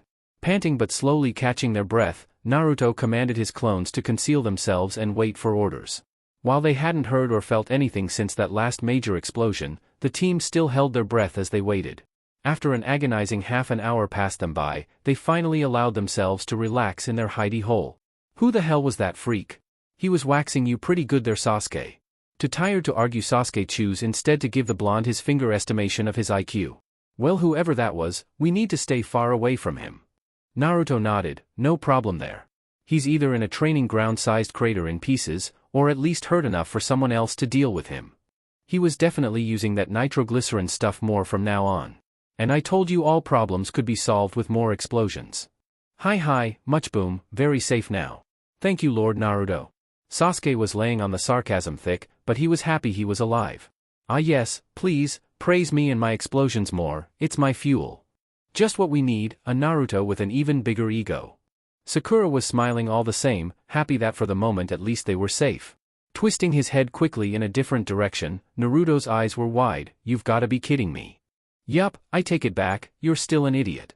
Naruto nodded without any other reaction. One of the decoy teams is down, same guy. Was able to get out his name though. Orochimaru. For some reason he tried to bite your neck. Well, the clones. You get it. Naruto couldn't remember how many fake teams he had made, but hopefully it'd be enough.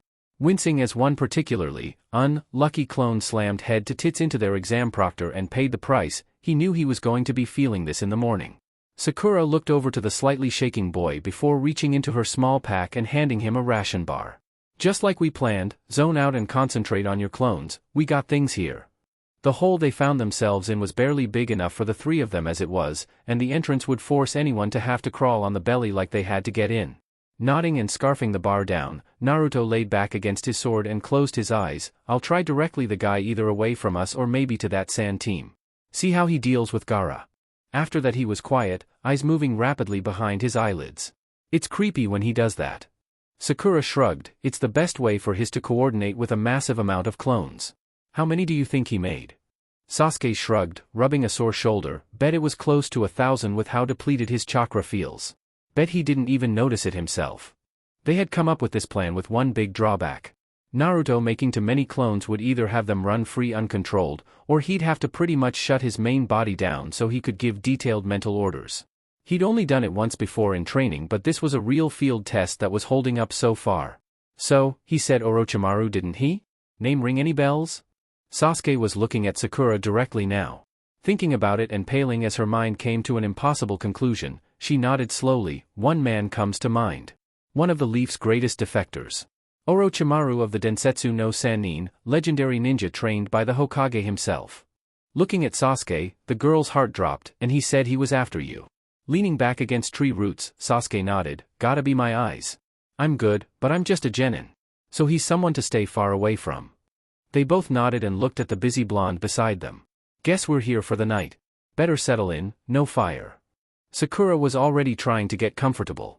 I'm having a clone cover the entrance with bushes and branches while some others set traps. We should be good here. Not opening his eyes, he fell deeper into his concentration. It's so creepy when he does that. I'll take this over the sexy no jutsu. Point. Omake. Konohamaru was used to a lot of things in his life up to this point. Ebisu chasing him and trying to get him to study or focus on classes. Boring villagers calling him honorable grandson and not by his name. His tag-along friends who he valued just as much as the boss, Naruto, though he wouldn't admit it, yet. But after joining up with his friends and hunting down his rival, he could honestly say what they found was not what they expected on this hot summer day.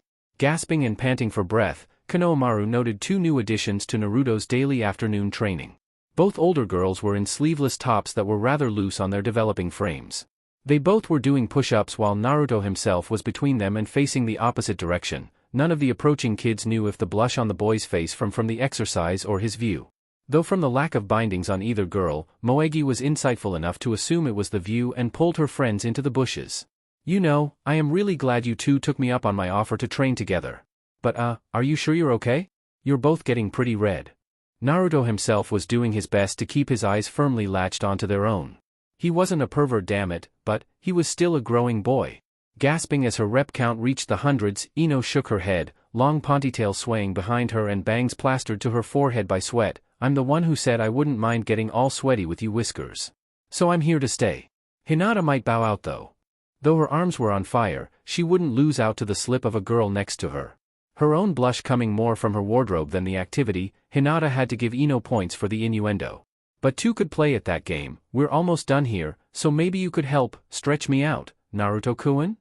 Oh, maybe that was too bold. If her father ever heard her, she'd most likely never see the light of day again. Watching the trio continue their workout from the bushes, Konohamaru looked at his friends. Should we go out here? Moegi shook her head quickly. Don't you dare, there's a major battle going on and we can't interrupt. Mentally she was taking notes. These girls were good. Udon looked at Konohamaru and sighed. They're just working out. What battle? It's a different kind of battle. I wouldn't expect you boys to understand. I hope I never do. Udon sniffled. You said it, buddy. Team 7 could admit that the night within the confines of their tree hole wasn't too bad. It was still pretty warm and humid, so blankets weren't needed, but trying to sleep on a tree root or dirt was not the most comfortable thing. Though as Sakura made her way out first, pushing aside the brush cover that Naruto's clone had put there to conceal them, she stretched and smiled. Oh, it feels good to be out of there. Think we lost him? Sasuke was next, doing his own stretches and looking around and up into the trees. Sure hope so. I'd rather not have my eyes cut out by that freak. The last and slightly uncoordinated member of their team dragged himself out, standing with a little help from Sasuke. Naruto was looking around with a dazed look. I think I overdid it last night. Sakura was almost instantly in his face, looking into his eyes and turning his head left and right. How long did you stay up commanding your clones? Getting a non-committal answer, Sakura watched his slowly adjusting pupils and sighed. Just great. Sasuke walked up, intrigued. What's wrong with him? Motioning to the blonde who seemed very out of it, Sakura kept him standing. Just some mental fatigue. Guess it's one of the big dangers of using the shadow clone so much. I don't know what he did last night, but looks like it pushed him. Old man is gone, gone, way away. Both of the normal members of Team 7 watched their teammate and had a foreboding feeling, and it was Sasuke who came out of it first. Maybe we should shove him back in the hole, rest for another day. Sakura nodded, probably the best idea, he's no use at all like this. However, before either teammate could think to help him back into their hole to rest, Naruto suddenly had his sword in his hand, held up to the sky. Enemies coming. Gonna get him, gonna get. Sword crashing into the ground. From some distance away they all began to hear explosions and screaming. Well, looks like enough of him is still there. Sorta. Sakura gave him points for that. A combat-ready but loopy and quiet Naruto. I don't know if that's an improvement. Not even a second after finishing his thought, 3 bodies were dumped into the clearing with them. All were wearing sound headbands and odd black and gray camo-styled clothes. Though they all were smoking slightly, they were groaning and moaning in pain, so still alive at least. Walking over with an uneven gait, it was a grinning Naruto that stood over the trio, sword raised high. Tell what you want before heads go flying. Blue and purple eyes were practically glowing in the early morning light. Dosu had remembered their orders from an angry Orochimaru. Kill the blonde and test the Uchiha. Supposed to be easy. Getting blindsided by exploding clones and then set into a gauntlet of traps and even more explosions was not what he had in mind for the day. And now, the same psychotic blonde looked ready to kill them all. Wait. You want our scroll, right? We have one, an Earth scroll. Take it and let us go. Tilting his head from side to side, Naruto nodded, but if anything his grin got even wider. Sound team, no team. Orochi team had a sound headband, OH. Voice clearing up for a moment, Naruto suddenly gained some focus. How about I just kill you and loot your corpses? Hooking her arm around the boy's neck and tossing him back, launching him near perfectly into the hole they had stuck themselves in, Sakura sighed, go take a nap, a real one. Sasuke was already replacing Naruto, kunai at the ready. Yeah, you might as well hand over that scroll. 'Cause once he's out, his clones will be more free to do whatever they want. Looking up at the Uchiha survivor, Dosu looked past him at another dozen copies of the blonde. Though they didn't have copies of the sword, they all had the same crazed grin on their faces. And he did not want to deal with that explosion maniac again. Reaching into a pouch and tossing it at Sasuke's feet, Dosu was dragging Kin and Zaku away as if their lives depended on it. Looking up as all of the clones dispelled a moment later, Sasuke leaned down and picked up the scroll. Should we be concerned that a fatigued Naruto is apparently a super murderous powerhouse? Sakura shrugged, odd conditions of the exam. Consider how much energy he usually has, and I doubt we'll have this issue again any time in the future. Shaking off the feeling that she just jinxed them, she focused on the scroll in Sasuke's hands. Wanna carry him and we can make for the tower? Sasuke thought it over for a minute, run through the forest with an unconscious Naruto and head straight for a possibly trap-laden tower. Or rest bored out of their minds at least for another couple of hours, but make the trip with everyone somewhat rest and conscious. Easy. Let's wait, I could use some more sleep too. And the trip will be a lot easier not having to lug that idiot along. Nodding and turning back to their tree, Sakura did have to concede that point. Rubbing her shoulder, just how much did that kid weigh anyway? Or was it the sword? The way he swung it around made her think it was pretty light, but tossing him like that took everything in her to do. But Team 7 did the same thing and resituated themselves in their cave to take another few hours to rest. And it was as noon was approaching that Team 7 found themselves up and moving through the trees again, all better rested and a more awake Naruto denying anything that the other two were telling him. That sounds like something my clones would do, not me. But aren't your clones, you? Sakura was trying to use logic to get through to the boy, poor girl. Well yeah, when I make them, but after that they can go off the rails pretty fast. Looking over at Sasuke, Naruto made his own conclusion. If Sasuke took out a team while I was asleep, you could just say that. You don't have to make me feel better about sleeping through it. Sasuke rolled under a low branch before flipping back up and next to Naruto. We're telling you, it was all you. You were out of it like we'd never seen before. Try not to make that many clones again, okay? Sasuke didn't want to consider what would happen if he made too many clones now. Never mind Naruto running out of chakra, but the idea of a Naruto with less mental roadblocks and a giant sword just did not sit well with him. Hi, no 1,000 clone rush again. Got it. As one, all three dropped to the ground and looked up at the tower now before them. Well, that was quick. Taking a mental note and noticing that he did not have any more clones wandering about, Naruto nodded. I'm all done out there, nothing new to report. Leading the others and walking into the door before them, Sasuke was ready to be inside and pass this portion of the exam. Crazy Sannin, murderous other teams, no. Give him Kakashi-sensei being late all the time. Coming up to a riddle on the door, Sasuke read it aloud before turning to the others. He shrugged. What do you think? Naruto was instant. That it's stupid and I have enough explosive tags to make this door open. Sakura sighed and bopped the boy before holding out her hand to him. Scroll, now. Ignoring the grumbling blonde, Sakura turned to Sasuke, the other one too. When'd you get so bossy? You wanna be the Naruto Wrangler? Scroll suddenly appearing in her outstretched hand, Sakura smirked at her crush. Thought so. You both know I'm still here, right? Though he handed over their 2 heaven scrolls, he was summarily ignored. Looking both scrolls over and remembering the rules, Sakura unfurled them both and tossed them on the ground in front of them. In a small explosion of smoke, there stood their sensei. You! Good time too, faster than any other Leaf team. Sasuke sighed with relief. Good, 'cause this whole thing has sucked. Seeing their sensei raise an eyebrow, it was Sakura that pushed forward, silencing Naruto who was about to begin boasting. Come on sensei, we have a lot to tell you. And it involves legendary ninja. Legendary ninja? Pulling the hand from his mouth, Naruto bounced back into his sensei's view as the door behind them all began to open. I blew up a Sannin. What? B. The remaining 3 days of the exam found Team 7 resting and waiting on the rest of the teams to come in. Naruto had immediately passed out in their room after their sensei had made sure none of them were injured. Sasuke had given a more detailed account of the initial encounter, including details about Orochimaru's appearance and fighting style, though he didn't have much insight there.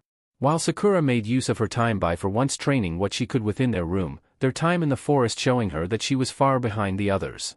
But at the end of those 3 days they found themselves in a large arena-style room surrounded by the other teams and senseis while listening to their Hokage, and then the exam proctor give a lecture and the announcement that they would be having preliminary matches.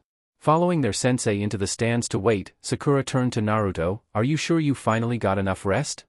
Naruto waved her off. 3 days with full night's sleep was perfect. I still think you both are overreacting. Sasuke shook his head and names began to swirl on the board above them all. I wish there was a way you could see our memories. It was kind of freaky. Looking up as Kakashi poked his shoulder, the boy sighed. Guess I'm up. Sakura cheered him on while Naruto leaned against the railing. Who's Yoroi? Sakura joined him at the rail. He's one of the Leaf guys on the same team as Kabuto, the guy who quit. Seeing Naruto gain a look of understand, they both watched as the proctor explained the rules and then jump away. Well timed, as well as Sasuke already prepped his favored fireball and had launched it at his opponent. Yoroi was caught flat-footed by the blast, being knocked away and unconscious before he hit the ground. Well, that was quick. It's Sasuke. I may rib the team, but he's got skill. You guys have a bromance going on. Sakura, I've never done it, but I will hit a girl today if you keep it up. Giggling as it was usually the boys teasing her, she watched as the board set to scambling again while Sasuke returned to join them. Sighing with a bored look and joining them at the rail on Naruto's other side, the fast-acting Uchiha had a frown on his face. That should have been harder. That's what she said? I loathe you. Oh, shut up you two, the next match is up. Looking down into the arena, one of the Sound Ninja and Shino from Team 8 were facing off. Naruto was already back to being bored. Shino's got this, that guy is weak as hell. Sakura, however, had a different mind. Your sense of power scale is broken. He has to have some skill to be here. Almost literally stuffing his hand in his mouth to keep himself from quipping about her being here, Naruto had to think about the almost complete turnaround about his feelings surrounding his crush. Shaking it off and watching as Shino used his bugs to great effect, keeping away from Zaku's attacks before tagging him with enough bugs to render his weapons useless. See, no contest. Seeing Zaku start to rage, Sasuke frowned. He wouldn't. Watching the boy blow his own arms to bits in an attempt to continue the match, Sakura nodded. He would. Watching as medics came and tended to Zaku before carting him away, Naruto turned to his sensei. Who do you think has the best shot of making it all the way to the end? While Kakashi wanted to immediately say his cute students, of course, he watched all 3 of them turn to him. They had been taking this seriously, though, with some humor from the get-go. They deserved some truth. While I wanted you all to make it through to the final round, you have to put up with some real monsters here. Including some veteran genin, both from the Leaf and most notably from the Sand. I still think you all have good chances, but it'll be hard. Sakura nodded. So Gaara and anyone from Team 10? Naruto nodded as one of Gaara's teammates was now fighting in the ring against Kabuto's last teammate who stayed in to fight, Tsurugi, if the board was right. Don't they have a Hyuga on their team? Sasuke nodded. Think so, surprised you know about them. Naruto casually dropped a bomb on them all. Oh yeah, Hinata-chan trains with me from time to time. She's told me a bit about them. Sounds like a family of sticks in the mud if you ask me. Sakura and Sasuke both started at each other from behind Naruto. The girl had worked up the nerve to talk to the boy and train with him? Sasuke sighed and handed over some Ryo to a smirking Sakura. Never underestimate a girl's intuition. What was that? Naruto looked over at Sakura in confusion. Nothing, so you train with Hinata-san sometimes? Nodding and watching Tsurugi do something freaky with his body and wrap up an apparently weakened Kankuro, Naruto explained the few days since they had been back from their mission to Wave. Yeah, her and Ino-chan trained with me a few times, really motivated too. It's crazy to think Ino-chan was just as obsessed as you were. Watching Kankuro reveal himself from the bundle of clothes that had been tossed aside while the wrapped-up one turned out to be a puppet, Naruto mentally noted both him and Tsurugi as the weird ones of the exam. Blinking in surprise while ignoring their sensei cry manly tears, Sakura tried to make sense of what her teammate just said. You said Hinata and Ino train with you? Watching the noodly boy be loaded onto a stretcher and the next match be decided, Naruto nodded. Yeah, and we got lunch a couple of times too. They've been fun to hang out with. You two should join us sometimes. Steadfastly deciding not to get in the middle of that at all, Sakura instead nodded, sure, maybe one day. Yeah, if what was going on what she thought was going on, she wasn't going anywhere near Naruto after team missions. Sasuke however didn't see the issue if both Ino and Hinata were involved, could be Fuyuan. Receiving a kick to the shin and a pointed look from Sakura, he rolled his eyes, if we have the time. I've been ignoring clan duties after all. Looking up as the announcement board showed Ino and Sakura's names, Naruto cheered for them both. Sakura gave a tired sigh as she jumped over the rail to her fight. Wait, what kind of duties do you have that you haven't been doing? Sasuke shrugged, realizing he's never talked about it with his team. Well, technically I'm the head of the Uchiha clan, and as such I'm supposed to be attending council meetings and such. I haven't had to until I became a full ninja, but now that I'm considered an adult, so I'm supposed to attend whenever I'm in the village. Not that it matters, I don't really have any influence at all right now. No clan of just one after all. Not that plenty of girls and women older, much older, than himself haven't offered to fix that. There was a reason Sasuke was so girl-shy. Naruto nodded, well if you need help let us know. You know we'll help you out if we can. We're your team. Watching the two girls beat the snot out of each other below, Sasuke nodded, I appreciate it, Naruto. Looking over to the boy who started cheering for Sakura, and then cheering for Ino, he normally taciturn boy sighed, that doesn't mean you can solve my council issues with explosions. Kakashi spoke up from behind him. Book, I don't know, the Sandame has mentioned blowing up the council hall a few times in the past. Naruto hooked a thumb at their teacher, see, explosions solve everything. Rolling his eyes Sasuke relaxed more against the dividing rail, maybe after I finish my goal and hunt down my brother, I'll work on settling down too. Naruto nodded as both girls ran in for one final clash, gonna quit pretending like you don't notice Sakura then. Seeing the double knockout, Naruto sighed and turned to his rival and friend. Sasuke wasn't sure what to say, but right now being honest about it all seemed to be working so far. It's not so much ignoring her. My brother, he killed everyone. I've had nightmares of him coming back and finishing the job, and I'm always worried he'll go after anyone close to me too. I don't want that to include my team. Feeling Naruto slug him in the shoulder, he looked up to the grinning boy. Then we just need to train harder, get stronger, and when it's time, we kick the shit out of your brother and make him apologize. Or blow him to bits. Both boys turned as Kakashi-sensei and Asuma Senii came back up to the stands, laying down Sakura and Ino where they could wait out the rest of the matches since they weren't too injured, though Ino was sporting a new short hair look. Looking his teammate over and not seeing any injuries himself, Naruto turned back to the next match. But Sasuke nudged him to get his attention. What's up, fire boy? What about you? Ever given thought about finding out where you came from? Seeing as how they were opening up a bit at the moment, Sasuke tried the same with Naruto. Naruto thought about it for a bit, idly scratching his chin. I mean, of course I'm curious. But I asking the Hokage about it once already and got a half answer. Apparently he can't tell me about my parents yet, but when I get older he can. So it's like, I gotta wait to learn anything. Which kinda sucks. Sasuke thought about that. If the Hokage knew but said Naruto couldn't learn about it yet, did that mean his parents were somewhat important? While the Uzumaki name certainly wasn't popular, that didn't tell him much of anything. He'd seen mention of the clan in some history scrolls, but usually heavily glossed over. Maybe if Sakura was awake he could ask her. Or maybe later, as when he looked back he noticed an odd look in Kakashi-sensei's eyes. Well, even if you have to wait, at least you know that he's going to tell you one day. So that's something. Watching Gaara's sister Temari beat back all of the attempts from the girl from Team 10 to attack her, Naruto commented on it. Bad matchup looks like. Sasuke took a moment to watch the match before nodding. You aren't wrong, maybe if 10-10 had something with more piercing power, or something more close range. Wincing as Temari's wind blast sent her into the air, only to land on her spine on the winner's fan, the Leaf Nin side, or not. Kakashi spoke up this time, taking some interest and hopefully directing the conversation a bit. Sometimes you get a bad matchup, that's why it's important to vary your training and skill set so you don't get stuck with only one or two methods of attack or retreat. Specialization of skills in our field of work can be a death sentence. That was part of why he had wanted them in the exam now, to learn those lessons in a mostly controlled environment. Idly watching as Shikamaru and the last sound ninja kin fought against each other, Kakashi pointed something else out. Naruto. You've been varying your explosives recently. Why? Caught off guard by their teacher being interested in explosions for once, Naruto quickly nodded and held up an explosive note. Okay, so you know how an explosive note can be varied in power, but generally the bigger the note the more powerful it is. Seeing Sasuke and Kakashi nod, Naruto held up a slightly bigger note, just about twice as the first one. Problem is that you can only go so big. And sure, you can use more notes like I did with my suicide bracelets, but it's not efficient. So I looked into actual explosives too. And it came down to other things, like explosive velocity. Velocity? Like some explosions are faster than others? Sasuke now had his interest piqued.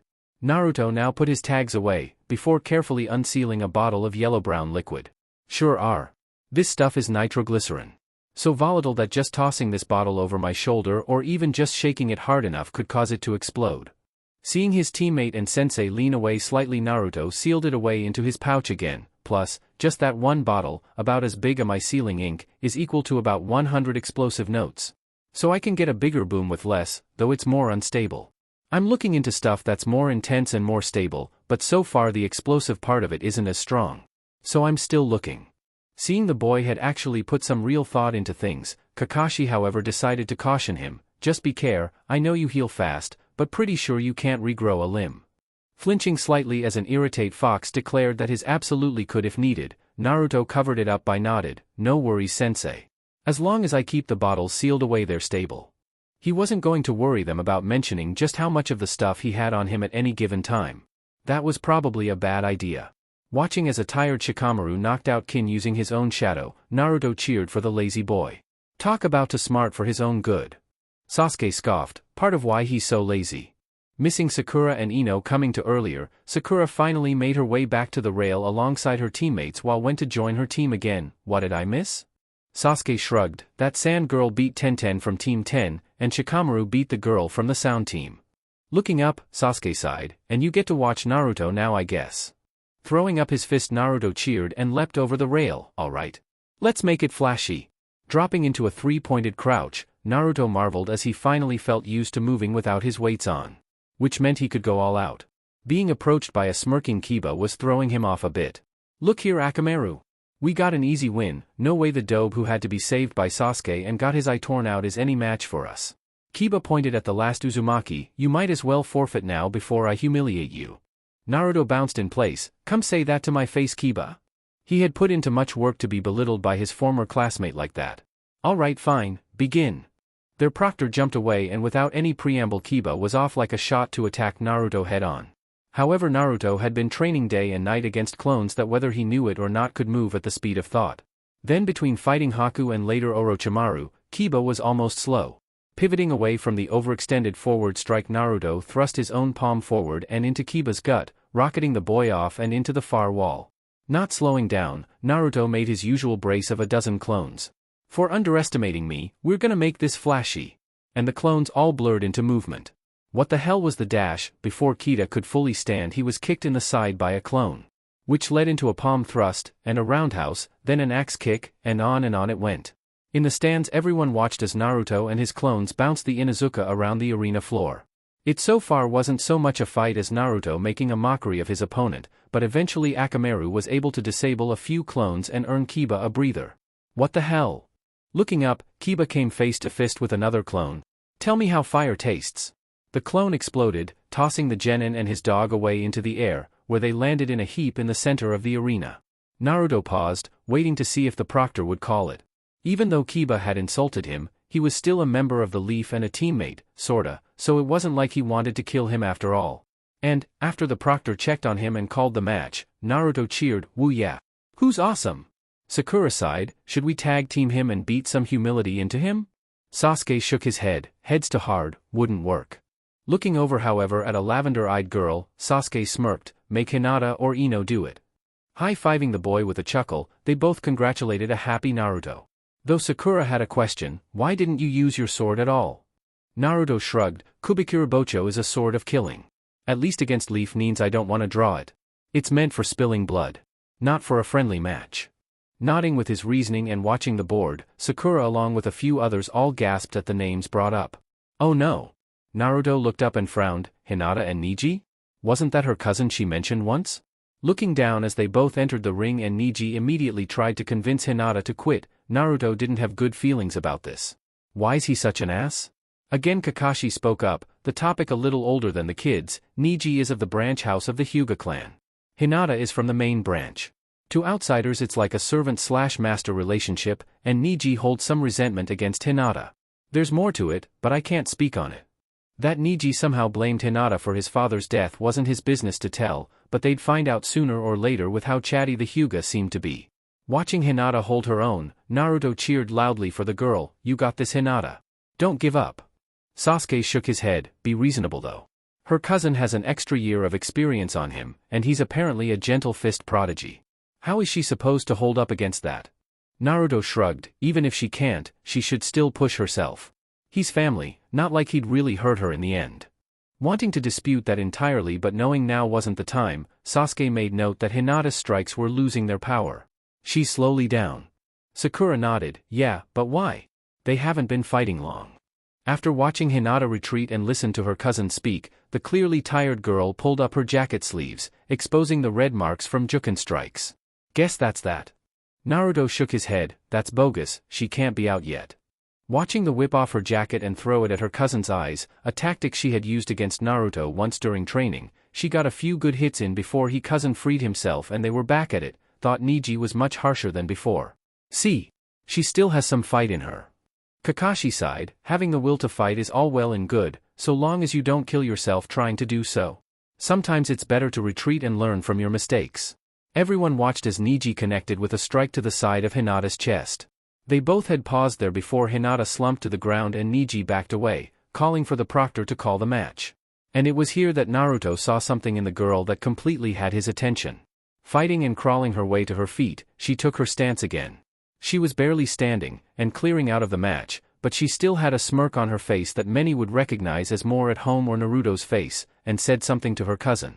Enraged and boiling with chakra, the white-clothed boy turned and rocketed toward the girl, visible chakra wafting off his hand in a clearly deadly strike. Several things happened at once. Naruto was already moving, sword in hand and already swinging. By the time he touched down in front of Hinata, a hidden clone transforming in order to catch her, his sword swing was arching toward Niji's chest. Two jounin were holding Niji, one with bandages holding his hand while another had him in a choke hold.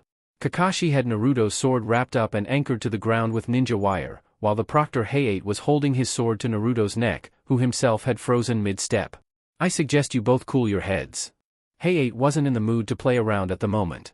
Of course the main branch gets special treatment, shameful. Niji was already pulling away, a frown on his face. Naruto didn't say anything, drawing his sword away once Hayate pulled away from him and shook loose from the ninja wire before turning to his clone. She's hurt bad, boss. Medics were already coming towards them, gently moving the clone away from moving the bleeding Hinata onto a stretcher and hurrying away with her. Naruto was staring at a point on the ground, a pool of her blood staring back at him. Idly he dismissed the clone. Weaklings should learn their place. Niji was being ushered away by his upset sensei. Kakashi was trying to do the same with an oddly quiet Naruto. Turning away from the girl's blood, sword still in hand, Naruto agreed. You're right.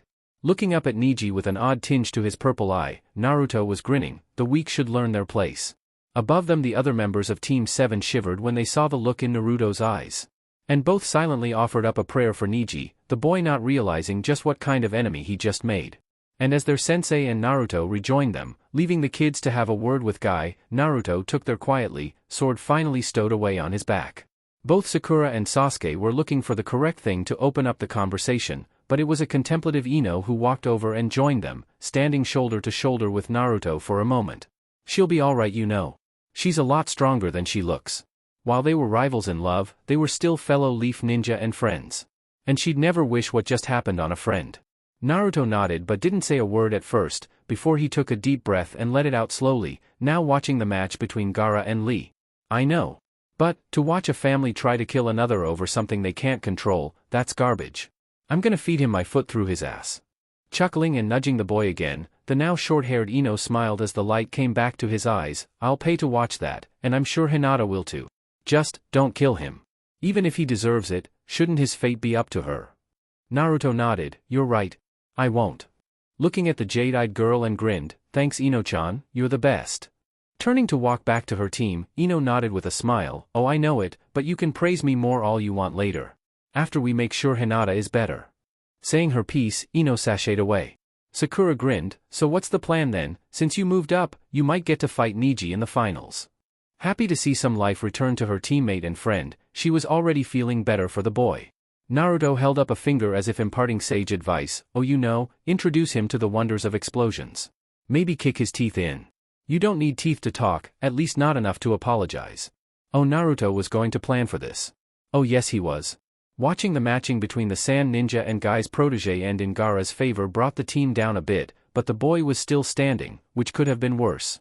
Another sensei had to get involved though, which considering the look Gaara had in his eye, no one was truly sure if that'd be enough. But after a few tense moments, Gaara relented and left the area floor. Sasuke turned back to his sensei, doing his best to ignore his teammates muttering, so that's about it then, who's left? Sakura answered before their sensei could, Choji and Dosu. Naruto however was ignoring everything around him, doing something he previously wouldn't have considered at this time. And that was exploring his feelings involving the two girls he had interacted with the most recently. That instant instinctual urge to protect Hinata had come out of nowhere. And while he wanted to ignore it and say it was nothing, Naruto knew that'd be a lie. They hadn't spent a lot of time together, but it was something that he had already built up some type feelings for her. Not sure what exactly love really entailed, he could say at least that he wanted to shield her from harm, and didn't want to see her hurt. Looking over at the other half of the problem, Naruto looked at the platinum blonde who had tried to cheer him up. Would he have moved to protect her just as quickly in the same situation? Something told Naruto that he would have, which begged the question. Who could he talk to about this? Kakashi-sensei was out, he was a pervert. Maybe Gigi? No, he was a pervert too. Well, he also had been married, so that was a maybe instead. There was Iruka-sensei, maybe he could help? He was good at answering questions. Nodding to himself and making a plan, Naruto almost missed it when Sakura shook him. Was it? Rolling her eyes and mentally complaining about explosions and concussions, Sakura pointed down to the arena floor. Prelims are over. Gotta take a number to determine your lineup for the finals. Watching the boy nod and follow after Sasuke, Sakura walked over to Ino, an idea in her mind about her own hair. Naruto barely paid attention to what was about to happen. Only doing as he was told when prompted to pull a ball from the box provided to him by Hayate. Seeing a number 1 on the ball, Naruto waited for everyone else to finish and Hayate to write everyone's names on a whiteboard. And it was there, seeing his name next to Niji's, that all the feelings he had felt over the last 30 minutes slammed into his chest. The grin that was stretching over his face was far more feral than anyone thought should be on a human face. Above them, Kakashi sighed while Guy looked at him with concern. Don't worry Kakashi. I'll set the boy straight and make sure he shows restraint during their match. Naruto won't come to much harm. Kakashi shook his head while Tenten and Team Up who were eavesdropping listened on. No, the opposite in fact. Might want to convince Niji to train like hell this month. 'Cause considering how Naruto is feeling right now. Kakashi watched as unnoticed to Naruto or anyone close to him, his hand was opening and closing as if itching to grab his sword. I'm pretty sure you might want to start planning for a funeral. Bright and early, Naruto was back to training his physical body while multitudes of clones trained in both chakra control and technique usage.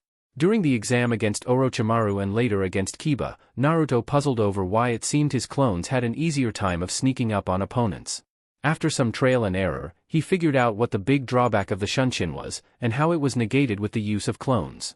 Along with his newest chakra control exercise, the kunai balancing skill, he was doing his best to advance past his limits. Struggling with his current set of push-ups after reinstalling his weight seals, Naruto thought on what Kakashi-sensei had told him yesterday. It had been an actual somber Kakashi that had pulled aside his bright student. He had explained that while he could train Sasuke, both because of his Sharingan and because of their similar styles and affinities, that left Naruto in the lurch because he couldn't train both of them. However, while his initial thought was to grab the best on paper instructor his sensei instead promised that he would have someone very important train him for the finals. Naruto was beyond bummed out, but realized that if Kakashi-sensei had chosen him instead, that would have left Sasuke out too. One or the other, someone would have been without their preferred teacher, and so deciding it was for the best of the team, Naruto nodded and told his sensei it was okay and he wasn't upset. Because his sensei had explained everything to him properly, he wasn't feeling kicked to the curb, or abandoned, which was a plus. Which again brought us to the present. A hot and sweaty Naruto working his body to the bone while clones multiplied his training and control. He had a hole to stomp in Niji's ass after all. Couldn't slack on that. On the other side of the village and near the bathhouses, a silver-haired pervert was giggling as he peeped through a hole in the divider fence of the women's bath. Dressed in reds and greens, standing on traditional geta and a horned forehead protector oiled and shined, Jiraiya of the Sannin was doing what his life called out for him to do. And while he would always call it his research, nearly every woman who caught him would never fail to beat the tar out of him and call him the pervert that he was. Though today was slightly different, if only because the chakra signature that coalesced next to him was somewhat familiar. Turning away and standing, Jiraiya took in the sight of the masked ninja known as Kakashi. Nodding with a grin and a wave of his notepad, the aging ninja was still in a good mood. "Hey there Kakashi, looking for me to sign one of your books?" Tempted, but here on a different mission, Kakashi shook his head. "Actually I need some help, if you wouldn't mind." "Huh?" Taking a moment while he put his book away, Jiraiya focused more on the sensei of Team 7. "I'm all ears, what is it?" Kakashi took a deep breath, readying himself for this conversation, and after a quick feel to see no one else was around short of the women in the bath, he continued, "I need your help with Naruto. Could you take care of him this month?" Immediately losing interest, the old man had his book back out and was turning back to his stealthily made hole. "He's your student, that's your department. I don't deal with brats." Having a feeling that that was what he was going to start with, Kakashi waved a hand. "It's just a month. Both Sasuke and Naruto did exceptionally well, and I can only train one. Since the Sandaime told me you'd be in town for the exams, I figured I could ask for your help." "For the Chunin exams? Kid doesn't need my talents for that. Foist him off on that other brat, Ebisu was it? He's got a decent head on his shoulders." Jiraiya was starting to get annoyed with the masked and chronically late ninja. Frowning and starting to get upset himself, Kakashi folded his hands behind his back. "And yet I'm not asking Ebisu, I'm asking for your help." He knew he was going to cross a line soon, something he never wanted to have to do. But he owed his students the effort. Especially this one. Tone going cold, no longer writing or seeing the previously wonderful view before him, Jiraiya gave Kakashi a harsh side eye. "And who are you to ask me for anything?" Jiraiya had been around for a long time, and while Kakashi had done well in the war, Jiraiya had to do and survive a lot worse. You owe it to his parents, at the least. They made you his godfather, after all. Jiraiya refused to move. Only a solid iron will of control keeping him from grabbing Kakashi and beating some sense into him. Who the hell gave him the right to judge him? Did he have any idea what kind of guilt he lived with, both because of that boy's parents and his own role in leaving him in this village? That was low, even for you, for this village, that was low. Kakashi shrugged, uncaring of the guilt surrounding an old man who only wanted to run away from his own sins. "You made a promise. I'm merely asking if you're willing to actually follow through." Yeah, Kakashi knew he was headed straight to hell one day, but he'd gladly go if he could make sure these kids made it. Still looking without seeing anything in front of him, Jiraiya finally nodded slowly. "I'm assuming he'll be at Team 7's training ground? I'll meet him in a few days. Gotta settle some things with the old man." Turning a cold eye to Kakashi, the elder ninja made the younger a promise. "Bring them up again and I'll remind you why I'm so legendary." Kakashi shrugged and turned away. "It's not my memory you have to live with." He was gone in a swirl of leaves a moment later, leaving an already worn-out Toad to think on his words. Back on the Team 7 training grounds, Naruto had finally finished his physical training and was now working with the oversized cleaver that was his Kubikirabocho. Up and down slashes, side to side, and diagonally. While Naruto did not have a teacher, he had at least picked up some advice from actually users about getting started on some basics, which he would do for hours at a time, until his arms burned and he couldn't lift the sword anymore. But today was slightly different as one of his usual visitors was finally showing her face. Yoo-hoo, Whiskers. Long time no see. Ino had made her appearance, in her usual battle attire and now shorter hair pulled back into a high ponytail again. Still oddly without her usual bandage wraps, but Naruto assumed that was probably because she wasn't on a mission. But she had a large container behind her in her hands. "Hey Ino-chan, what are you up to today?" Ino smiled and helped up the large to-go transport from Ichiraku's ramen stand. "I figured you'd be here training and probably hadn't eaten anything yet, right? So I'm bring the ramen to you." Placing the container under a tree next to where Naruto had tossed his jacket, she was unprepared for the hug she got. Were his arms always so strong and corded with muscle? "You are a goddess given human form, Inohime." "Thank you." Looking at the container and letting the girl go, Naruto paused for only a moment before turning to the blushing girl. "Wanna eat with me?" Somehow her foggy brain at first only hearing "wanna eat, me," and she was very confused though her blush skyrocketed.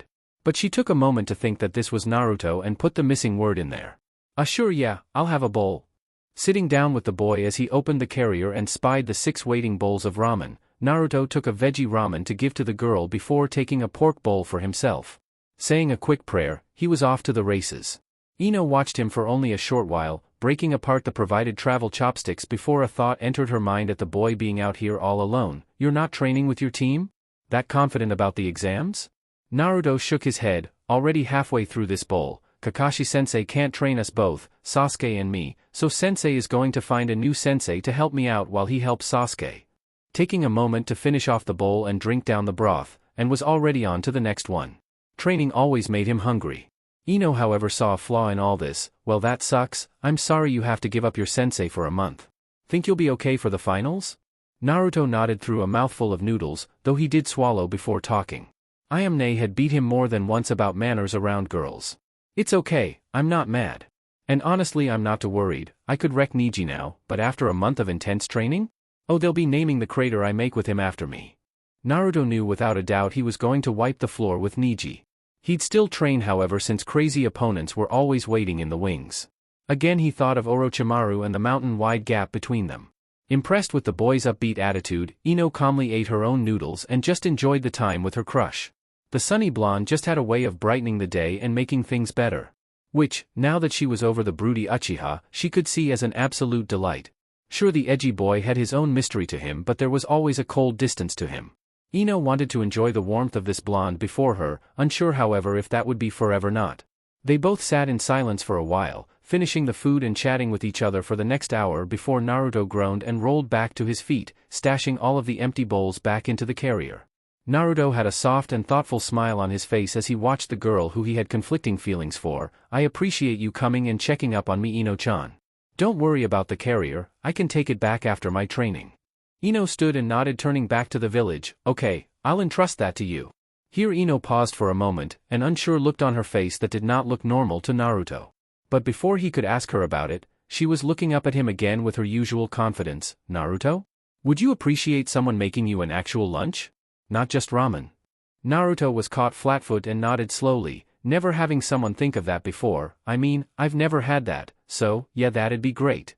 Nodding, the girl was all grins again. Then all this month don't you worry about your lunches. If you're here, I'll bring you lunch, got it? Seeing the boy nod dumbly, Ino raced off. Good luck, Naruto. And hey, I'm gonna go visit Hinata the day after tomorrow, wanna come with me? Seeing the boy nod quickly, she waved as she left with a wink. Alright then, till later. And she was gone, bounding away and through the trees back to the village. Naruto was grinning as he turned back to his clones with a whoop. Alright. Time to live up to those expectations. We're gonna train even harder. OSU. All of the clones chorused with him, and he was back to working his body to the bone. Naruto groaned, the last few days on a repeat of wake up, eat, train, have lunch with Inohime, no longer simply Chan as she expressed she loved being called a princess and she was feeding him for free, train some more, and then head home for dinner alone and pass out asleep. And today would have been no different if not for two things. Kakashi had sent him a message saying his new sensei would be at the training ground today, so be there early. Which that threw him for a loop, but Naruto was happy that his sensei had followed through with what he said he would do. Now if only later he'd get to see Hinata-chan with Inohime and the day would be complete. Especially if he was able to show off his latest sealing book to the girls, which he might have left at home.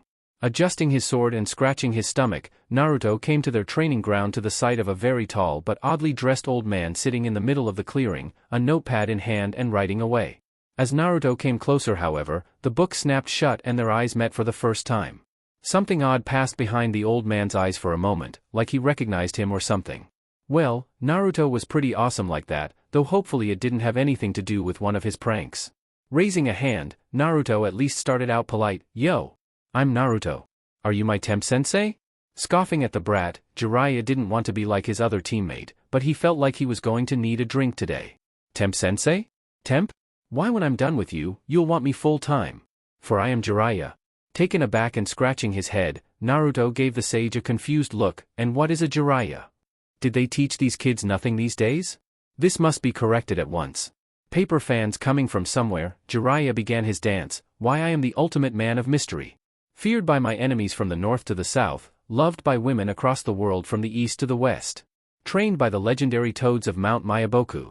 I am Jiraiya the Gallant. Of the Densetsu no Sannin. With a puff of smoke the old toad sage was posing ridiculously on top of a toad bigger than he was. Naruto looked left, then looked right, before finally looking at the summoned creature with a pitying look. Did he really summon you just to show off? He does this pretty often, we're used to it. Hey, I'm trying to be impressive. It's impressive. Sure, keep telling yourself that. I'd be more impressed if I hadn't blown up a Sannin once already. Wait thinking about it, Naruto had heard the name Jiraiya from somewhere. Where was it though? Ah, wait, Kakashi's and Gigi's dirty books.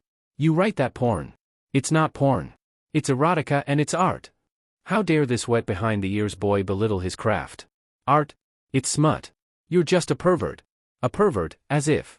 Jiraiya puffed himself up, back on the ground and grinning with pride, I'm a super pervert. That was it, Naruto was officially surrounded by perverts. Maybe he should check Sakura's or Sasuke's pouches for little porn books too. With a sigh Naruto nodded in resignation, from now and forever, you are pervy sage. Wah come on. At least give me Toad Sage, or Jiraiya-sama, or hey, how about Dash? Cutting the old man off, Naruto created 3 clones before performing his Oryoke no Jutsu. He wasn't putting up with a pervert this early in the morning. He'd have to hunt down the Sandaime for training scrolls instead. Jiraiya watched the flawless execution of the clone technique before being floored by the sheer talent of the boy before him. The 3 beauties that were before him were so artfully placed. 2 of them pressed against each other, chests hiding their peaks from view while the third was sitting on the ground. Blonde pigtails hid their treasures from view but the third. Oh, the third was slowly opening long luscious legs too. And in a poof of smoke they were gone, and with them a wealth of inspiration. Yup, definitely pervy sage. I'm out. Wait. Hold on, I think we can help each other. Holding a hand out to stop the boy, Jiraiya chuckled, why, I did train the 4th Hokage, that has to count for something doesn't it? I do have a lot of knowledge and skill that you don't. Now skeptical, Naruto frowned, you trained the 4th? No way. Jiraiya again pulled out with pride, know anyone else that can summon toads? Toads are picky, won't let just anyone sign their contract, and right now that includes myself and the 4th. Unsaid was that he was the only one alive to be on the contract, but he'd be working to change that. First, he needed to make sure the kid had the chakra for it. Now Naruto was interested. There wasn't much in a book that would get him reading for long. But history about the Hokages was one such topic. And the knowledge that the 4th Hokage could summon toads was in the history books, though the bit about them being picky summons was new. Okay, fine, I'll give it a go. Snapping his fingers, Jiraiya was back to smiles, great. Now, first we gotta get you trained up. First we'll practice chakra control with water walking and dash, and once again Naruto was walking away. Hey wait a minute, what's wrong? Naruto sighed as wordless he walking out onto the stream that meandered through the field. There he stood on the flowing water, letting the current push him before coming back on land. Yeah, I can do that already. Pausing and realizing that while the Hokage had been talking about the boy and he may have been spacing out, that might have been a mistake. Okay, well, if you can do that then you have the control, so next we need to see your capacity. Naruto raised a bored hand, look, a lot of my style revolves around blowing things up. Do you have anything that can help with that? Again being thrown off his stride, Jiraiya had to think about that one. While it was much too early to teach the boy the Rasengan, he was trying to get him interested in the toads. One of which was still behind Jiraiya and enjoying being ignored for now. Though he felt like he could help out his summoner this once. Toads have flammable oil. That piqued Naruto's interest. How flammable? Seeing bait, Jiraiya made a show of hoping back on the toad's head, let's aim for the training post, gimme some oil. And while his companion spit forth a stream of oil, Jiraiya let loose an equal stream of fire, igniting the oil into a yellow, red and white stream of heat and death and incinerated the training posts in seconds. Finishing their combination, the toad finally dispelled himself and Jiraiya dropped to his feet with a grin, how's that for useful? Almost literal stars in his eyes, Naruto was looking between the training posts and the toad sage, okay, you may be a pervert, but what do I gotta do for sign the contract for toads? 'Cause I need that oil. Oh, the things I can do with that. I wonder if it mixes well. Can you seal it? Fu dash. Edging away from the suddenly creepy kid, Jiraiya was a little concerned that he laughed just like his mother when she was scheming. But, the contract was his birthright, so summoning a new toad who vomited forth the contract school, Jiraiya laid it at their feet and unfurled it. And there at the end, just after Jiraiya's name, sat the 4th Hokage in his glory. Though while Jiraiya's name was glowing, the 4th's was darkened, signifying his death Naruto assumed. Jiraiya motioned to his hand, draw some blood and sign your name, then add your fingerprints as shown. From there we will work on the hand signs, speed, and then practice. This takes a lot of chakra, so I don't expect anything impressive yet. But we've got a month to work on it. Seeing Naruto nod as he signed as instructed, the scroll was quickly wrapped up and sent back to the toads. So, hand seals? Jiraiya shook his head and turned to leave. Just in case, let's get a little further from the village, there's another training ground we should use. Naruto nodded. Oh, okay. Hold on. Crossing his fingers and concentrating, Naruto made a pair of clones who nodded and made themselves comfortable in the clearing. After this was done, Naruto trudged along after the safe. What was that about? Curious use of clones that. Why just leave too?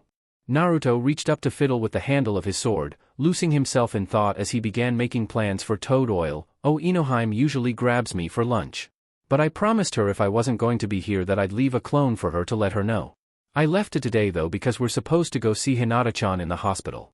She got hurt during the prelims. Not even thinking about the old pervert anymore, he was mentally calculating how much nitro he would need to buy later. Inohime? Hinata-chan? Was the boy already playing the field? He was so proud already. Well, don't you worry, kid, I'll make sure to have you back by lunchtime. But let's hurry, just in case. He didn't want to stand in the way of young love after all. Nor his research. Following behind the now tree-hopping sage, Naruto somehow felt like he was missing something. But hey, he was getting training and his teacher seemed like he knew his stuff, even if he was a pervert. There had to be some relation between being super powerful and being a pervert. And after 10 minutes of running, they came upon a training ground behind the Hokage monument. A wide open space that could probably house the Hokage tower. Naruto turned to the man next to him with a grin. Alright old man, watcha got. Jiraiya grinned himself and got to work. Follow along, no chakra for now, just practice. It's only 5 seals. Boar, dog, bird, monkey, ram. Working through them together for a few minutes, Jiraiya sat back as Naruto practiced the seals over and over. And after a few minutes to acknowledge the kid had it down, Jiraiya motioned to the ground. Perform the seals and place your hand on the ground. When you practice with it you'll get a feel for how much chakra to use in order to summon certain toads. But for now just use as much as you can, again I don't expect much from a kid. Oh ye of little faith. Naruto however was ready to wipe the smug look off the sage's face, so, tapping on the cage of his mind, Naruto demanded Rent, wanna show this old bastard what we can do? The QB snorted but relented, you've been good on your word, training and relying on your skill and not my power, so for this I will allow it. Try not to lose yourself. Naruto felt the odd power rush through him along with his own chakra. If he had to describe it in that moment, he'd said it was hot, angry, liquid fire. And as he summoned up both his chakra and a slightly high amount of the foxes, it was a wide-eyed Jiraiya who noticed too late and failed to stop the boy. Kuchios no jutsu. And the clearing erupted in smoke. Waving a hand and coughing, the old sage was terrified of what he was about to find. Because if the kid just summoned Bunta before he had had a chance to warn him, oh his head might really roll. But as he was looking up and the smoke cleared, there was no giant mountain-sized toad. Jiraiya boyo. Why'd you summon just me? Where's Ma? Smoke clearing and giving everyone a clear view, a aging white-haired toad was sitting comfortably in Naruto's hair, looking just as confused as the boy himself. Pervy sage didn't summon you, I did. Naruto was looking up at the toad, not quite sure what to make of it. He had used enough chakra to make him a little lightheaded, but maybe Jiraiya was right after all, he was just a kid. Looking down at the boy and hopping to the ground, Pa turned to look him over. Oh, you're the Uzumaki boy. I didn't think you'd be able to summon one of us anytime soon, but this is great. Why, we'll get to your training soon enough, you tadpole. Mwahahaha. The old toad laughing and croaking, Naruto was at least willing to be polite to elderly that he didn't know. Well, just curious, can you spit oil like the other toads? I actually wanted to use some for an experiment. Pa nodded, sure can. Hold on a moment.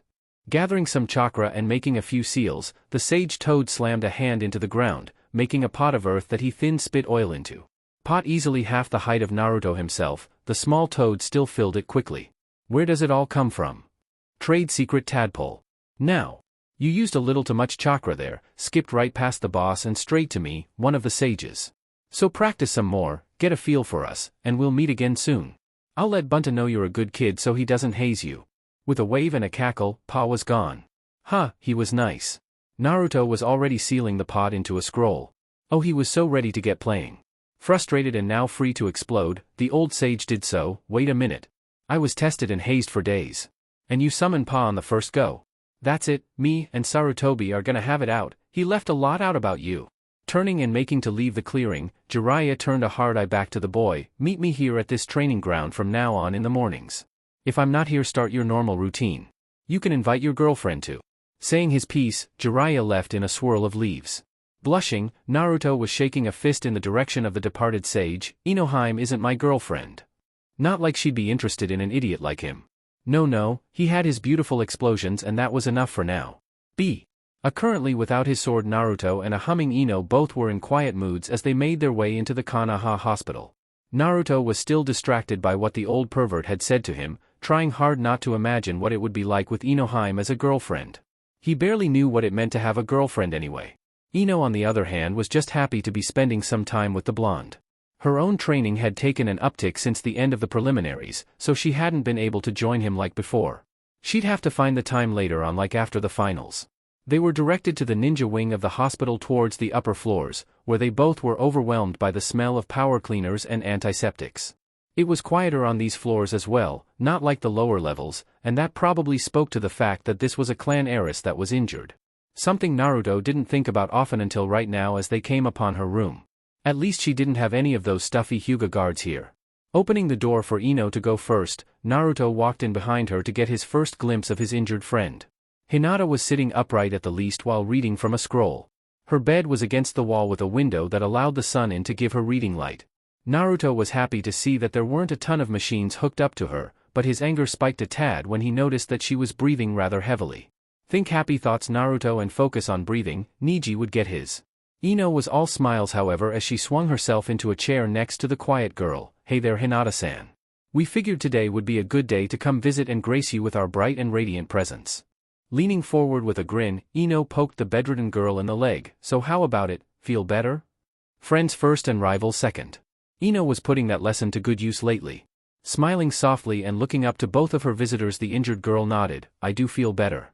It's so boring here all by myself for most of the day.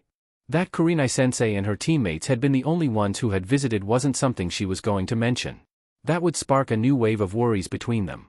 Putting on a smile and unsealing a set of bright yellow lilies already set in their own vase, Naruto walked forward and put them on the windowsill. It's not much, but wanted to get you something so we could brighten up the place. I've been in here enough to know just how cruddy it can be. Stepping back and admiring his work for a moment, he cocked his head to the side as he saw a blush on the girl's face. You okay, Hinata-chan? Want me to go find a nurse? It was Ino who smacked the boy on an arm. Relax, she's fine. One of the monitors would be going off, wouldn't it, if something was wrong? Throwing Hinata a bone, Ino eventually pulled the boy back to stand next to her. Smiling much more and nodding to the boy to calm him down, Hinata bowed slightly. Thank you, Naruto-kun, they're wonderful. She stared at the flowers for a moment before turning back to her friends with a question. While I appreciate the visit, don't you need to train for the finals, Naruto? Shaking his head, Naruto raised an arm and flexed. Though the jacket hid anything, I'm all good. I've still got plenty of time, and you both remind me that it's good to take a break from time to time. Plus currently he was still pretty wiped out. Summoning that sage toad used a lot of chakra, and without the fox he'd probably be passed out already. Giggling at the boy's antics and relaxing further into her pillow, Hinata then turned to Ino. How's helping Shikamaru-san with training going? Ino groaned and threw an arm over the back of her seat. That lazy bones hasn't changed up much of anything. If he isn't cloud gazing or napping, he's playing Go with Asuma-sensei. About the only time I get to have fun is with either of you two, so you need to hurry and get better. While she was joking around for the other girl's sake, Ino was partially serious as well. If she didn't get back to her regular excitement, she was going to start borrowing Naruto's clones to annoy her team. But the real question is, how are you, Hinata-san? They were here so they could check on the injured girl after all. Hinata patted her chest softly. They healed what they could, but I will need to be on bed rest for a few weeks. I'll be up and on light duty after that. Stifling a cough as this was the most she had talked in a while, the normally shy girl grinned. Guess that gives you time to catch up. Grinning at the challenge was an Ino who was happy to still see some fire in the girl. Oh, just you wait, I'll be bouncing you around the training field in no time. After she figured out how to counter the gentle fist. Feeling like he was suddenly forgetting something, Naruto proceeded to pat himself down while both girls looked at him curiously. After another minute of this and a frantic look growing on his face, Naruto finally turned to the door. I forgot I had something else I wanted to give you. I'll be right back, I swear. Before either girl could stop him, Naruto was out the door and gone, footsteps echoing down the hallway. Ino sighed and shook her head while turning back to her friend. I think all the clone usage is scrambling his brain. Nodding, Hinata smiles. He tries really hard at everything he does, that's all. Hands again resting on her scroll and drawing Ino's attention, the other girl asked about it. What's on the scroll? Looks intense. Hinata held it up for Ino to see, a great line of names scrawled on it. Recently something has been bothering me. And with all this time I have on my hands I decided I could start looking into it. Bringing the scroll back into her lap with a sigh, Hinata traced the names. I was looking into the Uzumaki clan. Wait, hold up. Uzumaki clan? Like Naruto's clan? At Hinata's nod, the blonde sat back in confusion. Why go through that? Hinata began to fiddle with her fingers while searching for the correct wording. Naruto-kun obviously didn't come from nowhere. He had to have had parents, and I know it bothers him that he doesn't know anything about them. So I thought, maybe I'd look his family up, put together a family tree for him so he could at least know the history. It was now however that a frown began to grow on her face, except the records for the Uzumaki suddenly drop off about 150 years ago. Throat dry, Hinata reached for a glass of water that had been provided for her when such a need arose. Ino pondered over the problem as well. If Naruto was actually an Uzumaki, and the Uzumaki were a clan that was a part of the Leaf Village, then why did their history just stop all of a sudden? That didn't make sense at all. But 150 years would mean not just his parents or at least one of them, but also a set of grandparents are missing at least as well. Why would a family line be scrubbed from the records? Hinata had finished drinking and was putting her glass back. I don't know. It was Naruto that gave me a partial clue of where to look next though. You know the training scrolls in the library? Seeing Ino nod she continued, apparently Naruto has found a few with the donator's last name either partially or fully deleted, which isn't normal procedure. Hinata's voice grew quiet as she put forth her real worry. Something big is surrounding Naruto's family past. Possibly big enough to scrub everything about them from every record office in the village. Ino now picked up on where this might be going. The only other clan that has happened with, or at least close to it, was the Uchiha clan. Sure we know who they are, but that's because it happened so recently. But you can already see some information regarding them has been scrubbed or concealed. Looking up with wide eyes was an Ino who wasn't sure how to continue. Do you think someone wiped the Uzumaki out? Hinata shrugged, I don't know. The fact that Naruto was completely alone, just like Sasuke, and had such a close relationship with the Hokage which was usual as well, I think Naruto's clan was a lot more important that we know. It's all guessing though. Nodding and conceding the point, Hinata rolled up her scroll, yes. But if it's true, it's where my current idea is forming. Waving a hand Ino leaned forward, well, don't leave a girl hanging. Lay it on me. Village conspiracies were fun, but creepy. She needed something more lighthearted. But the quiet girl shook her head, I don't want to say it out loud, just in case I jinx it. Here she looked at her love rival with a smirk, so for now you better work hard, because I'm going to monopolize Naruto when I get out of here. While the shy girl was still herself, Ino was slowly bringing out more of an outspoken personality in her. Pausing before laughing a little louder than polite, Ino grinned and flicked her hair, oh you're on. I'll have Naruto wrapped around my finger before you get out of here. As the two girls proceeded to trade barbs back and forth before an excited Naruto finally returned with a sealing book signed by Kushina Uzumaki again. Their afternoon would continue with some peace until the two healthy teens were forced to leave. And while both Ino and Naruto felt like they had done a good job of cheering up their friend, it was a frowning Hinata that wasn't completely satisfied at the new piece of the puzzle that had been dropped on her. Jiraiya was not ready for the energy that a teenage boy could exude on a daily basis, and he had no problem admitting that. That said, it was truly fascinating watching the young Uzumaki work through problems in his own chaotic way. Sure, he was no genius, but show the kid how to do something and he would practice it over and over again until he got it. And his ideas about anything involving explosions and seals? Yeah, even Jiraiya was rethinking some things. He'd never had to think about what would happen if one turned a storage seal inside out before, but that had been one of the first questions Naruto had asked. From there it was collapsing matrices, multi-layered explosion seals, ninja tool recall seals. And the hordes of clones that the kid could throw at any problem. Jiraiya could tell him that a seal took him years to figure out and learn, and with clones the kid shortened it down to days if not hours. And wasn't that a kick in the gonads, such a cheat skill? He did have to correct a few things with the kid about the clones though. He had been assuming that because the clones had no mass that it was harder to see them.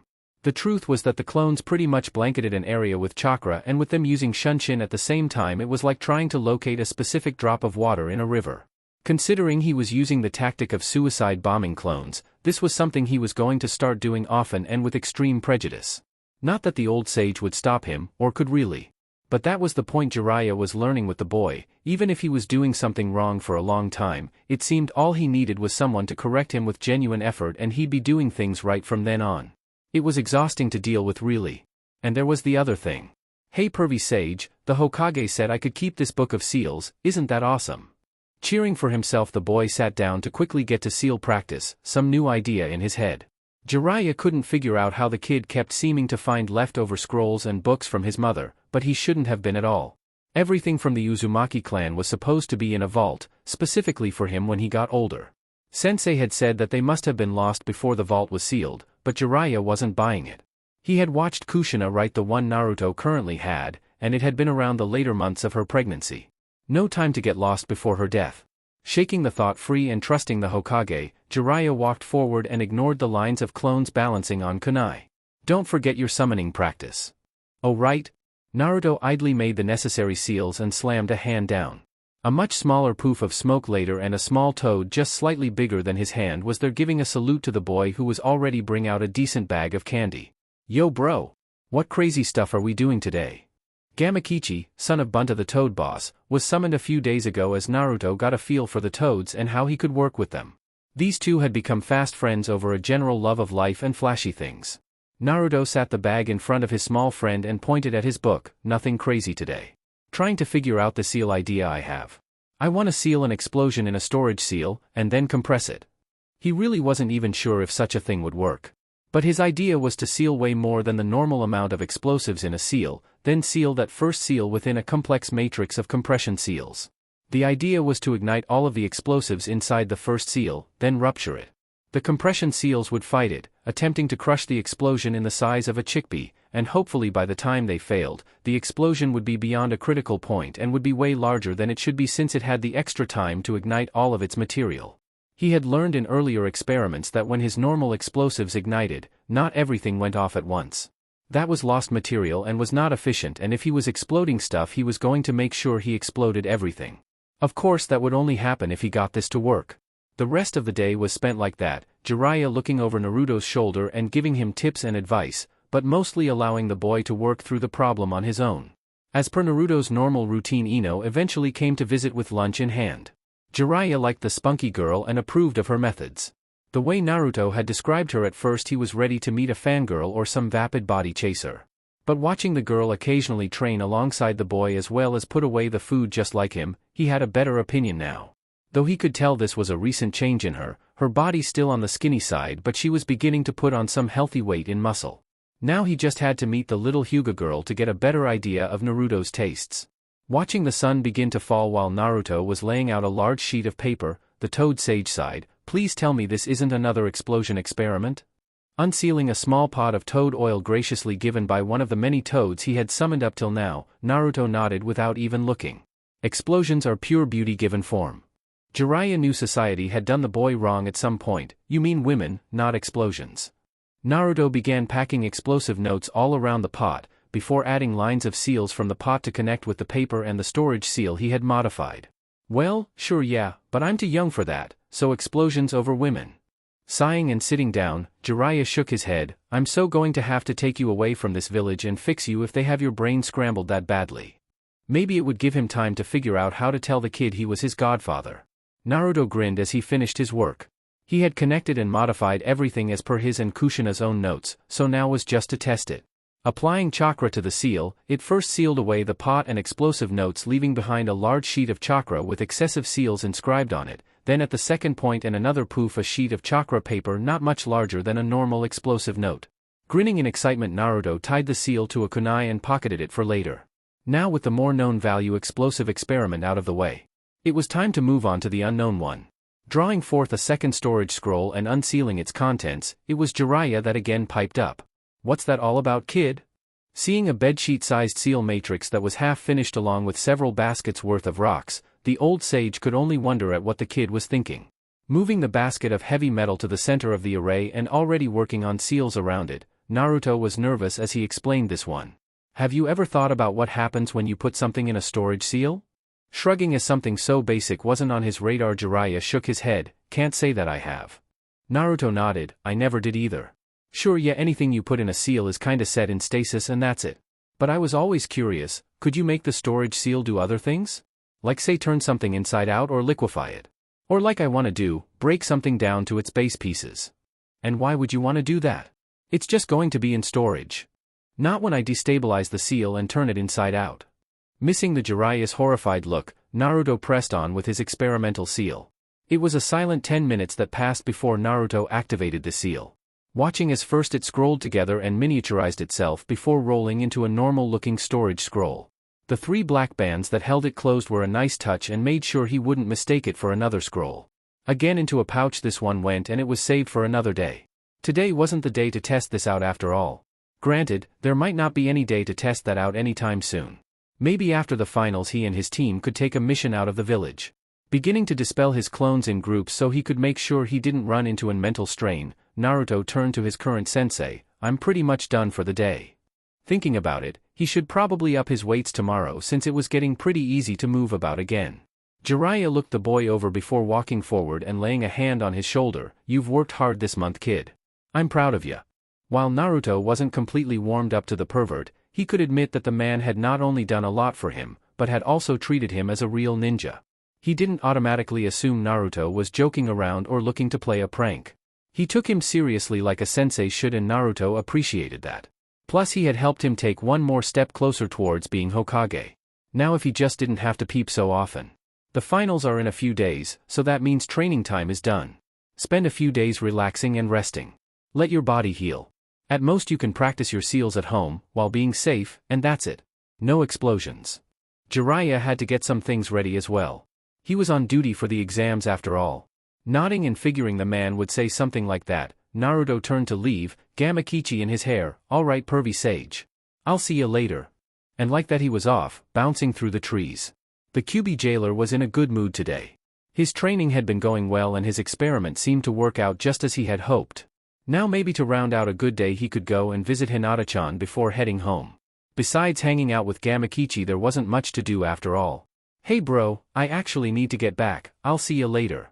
And like that the Oyabun-san was gone and Naruto was on his own. Shrugging and wishing the little toad well in his mind, Naruto now reduced his evening to yet another dinner alone. Bursting out into the outer areas of the village, Naruto made a beeline for the hospital. Hopefully Hinata wasn't asleep this time, as the last time he tried to visit she had been and the nurses had looked at him funny when he had decided to watch over her instead of go home. It's not like he had anything else to do. Shaking that thought from his head and hopping over rooftops towards his goal, he decided he was going to keep his good mood. The village was alive with visitors and had gained a festive feel that even the civilians had been swept up into. The day of the finals was here and people from all walks of life were ready to see the conclusion. Naruto, however, was checking the last of his equipment and making preparations with his various seals and weapons. He had made sure to deactivate his weight seals and have moved anything experimental into a special pouch he now kept on his lower back. Didn't want that stuff to be in easy reach after all. Pretty sure he'd not be promoted if he blew up the stadium. However, that was an hour ago and now he was making his way to the competitor entrance of the arena. Or he would be if he hadn't spied Hinata-chan and Inohime waiting for him. Running up to the girls with a smile, Naruto was full of cheer that was infectious. Good to see you out of the hospital, Hinata-chan. Hinata nodded. I was told to take it easy. But I'm cleared for light duty from now on. Kurenai-sensei was waiting for her in the stands, ready to cheer their friends on, or in her case, just this one. The girl shivered slightly but tried not to draw attention to it. She had forgotten her jacket at home, but knowing she was meeting with Naruto had prevented her from going back and getting it. Ino had bounced forward and slugged the boy in the shoulder. You better knock him dead, and give that lazy Shikamaru a reason to actually do something. While she would happily root for both her teammate and her crush, she knew who she wanted to see take it all. Naruto, however, had focused on the pale girl next to them, and driving his sword into the ground for a moment he removed his jacket. Before either girl could say a word, Naruto had draped it over Hinata's shoulders. Stepping back and admiring his work, the girl looked good in black. Keep it safe for me, would ya? Things are gonna get dicey and I've gotten kind of attached to it. Sure, making up a reason to keep the girl warm was a little underhanded, but seeing the color return to her cheeks meant it was a job well done. Knowing the near meltdown Hinata wouldn't be able to answer anytime soon, Ino turned to the bare-armed boy. New look? I approve. Naruto had decided that the black had looked decent on him. Plus it hid the carbon from his explosions pretty well.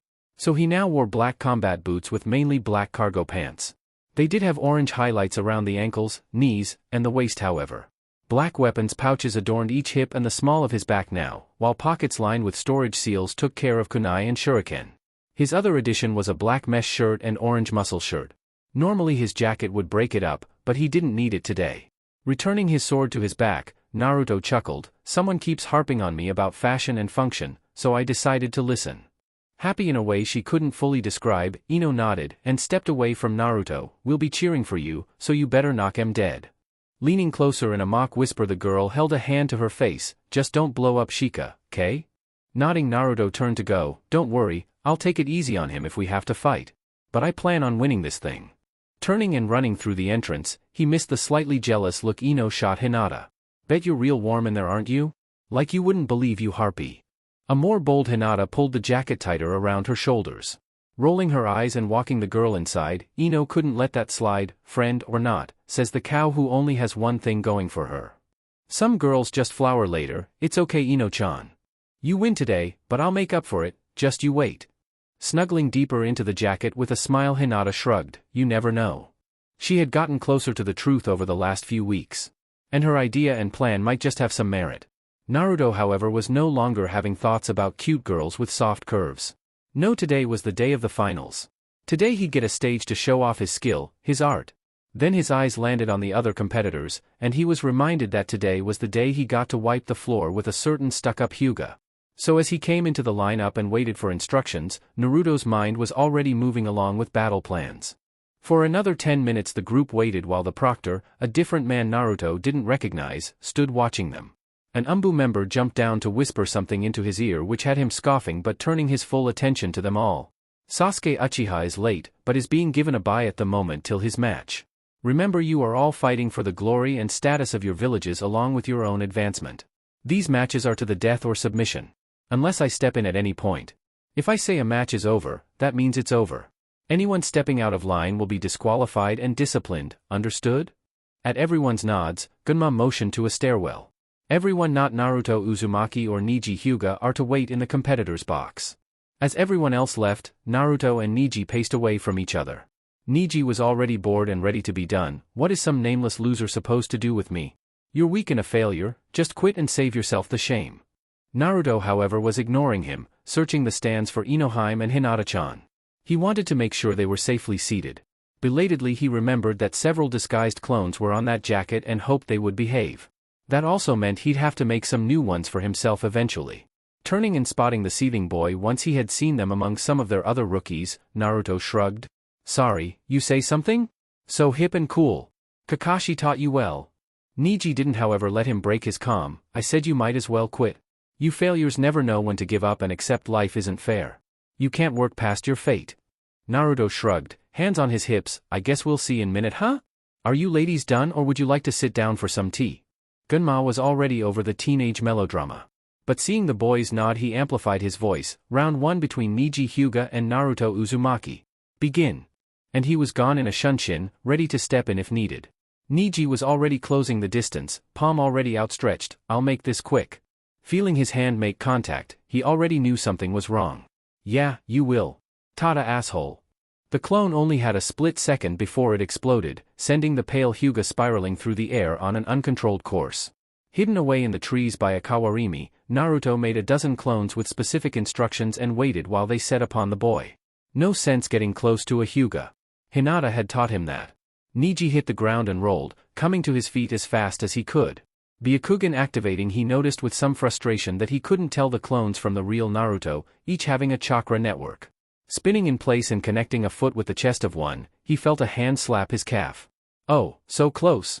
As the clone poofed away, the tag it left behind sizzled before again exploding. Though this one was more of the training variety, it still sent Niji for a tumble. Which was stopped by another clone first kicking him into the air and then smashing a fist into his face. "Come on, I thought you Hyuga were good at taijutsu." Sent off in a new direction like a pinball, Niji wasn't given time to make a plan or dodge properly. Upset that his trump card was already coming out, Niji frowned as he might have underestimated the boy. As 3 clones were jumping towards him at once, he began to spin, Kaiten. Pouring chakra from his pores and rotating like a buzzsaw, the dome of chakra exploded into existence. The 3 engaging clones all met their end, while the remaining 7 held back and waited. Once the Hyuga finished his spin, they were on him again. Though now more alert, though damaged and bleeding, Niji was able to defend himself a bit better, dispelling several clones before he caught sight of something appearing behind him just outside his blind spot. It'd eat up chakra, but he was already starting another Kaiten. Still in the trees and making another dozen clones, the blonde Uzumaki frowned. So the Byakugan really did give him the ability to see 360 degrees around himself. His reaction time was also pretty good. No Orochimaru or Jiraiya, but still decent. That meant it was time for Operation Ankle Biter. Mentally sending the order and watching things unfold, Naruto had to wonder if this might be a little overkill. Neji frowned as even more clones began appearing from the trees, another dozen it looked like. Tightening his stance, he was able to finally pick out what he thought was the real one, the chakra network more complex than the others. Dodging and rolling between the attacking clones while showing off why the Hyuga could be considered so dangerous, he finally got within range. You're within range of my divination. 8 trigrams, 64 palms. Puzzling chakra coursing through his hands, he lunged forward at the surprised Naruto. 2 palms. 2 hits and an explosions much larger than the others. Later, Niji's bleeding form was ejected from the plume of smoke in the opposite direction. Landing in a heap and barely conscious, Niji could only look up as several Narutos all surrounded him. You gave me what I wanted to see. One of the Narutos nodded. You're pretty easy to figure out, you know. Life was shitty to you, probably too young to do anything about it, and now you lash out at everyone else. I'd say I was like that once too before turning to pranking, but that wouldn't do it justice really. Squatting next to the downed Hyuga, the clone grinned, blue and purple eye shining. I promised Hinata not to kill you. And I honored that because I think she deserves a real apology from you. She's stronger than you or me after all. Maybe you should reevaluate what that means yourself? Then all of the clones dispelled as the proctor dropped down into the field. Gunma saw that Niji was unable to continue and raised his hand. Winner of the first round, Naruto Uzumaki. The crowd roared with approval, and it brought a small smile to Naruto's face. As he looked up and found Hinata and Ino cheering just loud enough for him to hear though, his smile brightened even more. He would definitely be making this an explosion of a debut for the new him. Above him and in the stands, Ino shook Kiba hard enough to send his eyes swirling. Did you see that? He wiped the floor with Niji. He never even got hit once. That's some real skill. Hinata nodded. He's trained so hard. He was already something of a powerhouse at the preliminaries. How much do you think he's improved since then? Kurenai was watching the boy curiously as he left the arena. She had been happy with the changes in her charge lately and had figured that the girl had finally worked up the courage to talk to him. Seeing him now in battle, she was starting to get an idea of why Hinata herself was beginning to push herself. If I had to say, just on tactics alone he's chunin ready. Kiba looked up to his sensei. That knucklehead? How so? He just spams clones and loves blowing things up. Kurenai nodded. But from another perspective, he kept himself out of harm's reach, knowing the Hyuga penchant for close-range battle. He used his clones to ascertain his opponent's skill and come up with a plan. That shows an ability to at least lead a small squad. Yes, if this was a match to the death he could have ended it sooner by blowing Niji apart with that first clone, but he didn't. That shows thought and restraint. And last, after finding the Hyuga's hidden techniques, he devised a way to counter them in the simplest way that worked with his skills. Kurenai nodded to herself. Battle coordination, basic planning, and skill level. The boy was chunin material in her mind. But hers wasn't the only one that got to decide that after all. Slightly behind her, the sensei of Team 10 Asuma spoke up. Gotta admit, I wasn't really expecting Kakashi's explosive happy student to get so far. He's got some talent. That he might be losing some Ryo by the end of this was a sore spot though, and he just knew the masked ninja was going to be smug about it. Leaning back now and grabbing an embarrassed Choji by the neck, Ino was laughing away. Hear that? Naruto might be the first of us to hit Chunin. How's that for Academy dead last? Which was really a weird thing. What had happened after leaving the Academy to change Naruto so much? Or was this who he always was and he just hadn't gotten the correct teachers to bring it out of him? Mysteries and questions. Down below and inside the competitor's box was a happy Naruto leaning against the viewing window. He got to trounce Niji and make Hinata smile. That was a good day in his book. Though the glare he could feel burning into the back of his head was a different matter. The redhead boy is like you. Don't disappoint me. The QB had decided to speak up. Odd that. You mean a container? Well, why didn't you tell me sooner? Naruto was only slightly upset that he heard nothing else from the fox, but that should have been expected. The QB was willing to act like a battery when needed and not a moment before. The fact that he warned him at all probably meant that he wanted to make sure Naruto didn't embarrass him as a container. Not that he would, since he still had some flashy stuff to show off today. Shikamaru, however, sidled up next to the blonde, bored and ready to be home. Did a pretty good job there, explodey boy. Any chance you could take it easy on me later? Naruto shrugged. I did promise Inoheim not to blow you to pieces. But that does give me other options. Looking over at the pineapple-haired boy, Naruto nodded only slightly to Gaara. Be careful with that one if you have to fight him. Don't fight him at all if you can. Surprised that Naruto had caught on to that, the tactical boy nodded while dropping his voice to a whisper. Yeah, I was actually going to warn you myself. Glad we're on the same page. Hearing the proctor announce that the match between Shino and Kankuro went to Shino by forfeit, Shikamaru frowned. Guess that was a pretty shitty matchup. Shino's bugs would tear through his puppets. Naruto nodded as the next match was announced. You're up, lazy bones. You spend way too much time with Ino. However, Shikamaru headed down to the stands without further prompting, mind nagging at him. Naruto, however, was trying to get in touch with the fox. Hey you furry asshole, I got a question for you. Speak it then. I was enjoying a nap. Wondering just why a 1,000-year-old fox would want to nap at all when stuck inside a cage, Naruto shook it off. How worried should I be about Gaara? There was a growl in response before Naruto felt the demon consider the question. The demon within him, Shikaku, is absolutely a nutter. Based on what I'm feeling, their seal is much weaker than ours. So I will offer this one bit of advice. Do not let that boy go to sleep. If he does, you will be fighting the demon, not him. Naruto nodded to himself and watched an irritated Shikamaru battling it out against Temari. Apparently his original opponent Dosu was a no-show. I'll keep that in mind. Naruto was trying to follow Shikamaru's match, but it was slow going. The boy had figured out that he couldn't get close to Temari no matter what he tried, so he seemed to be trying to wait her out. Temari was marking lines in the dirt and staying behind them, already having figured out Shikamaru's range with his shadow tendril. And she knew better than to try to take to the shadowed tree line. That was an instant loss for her.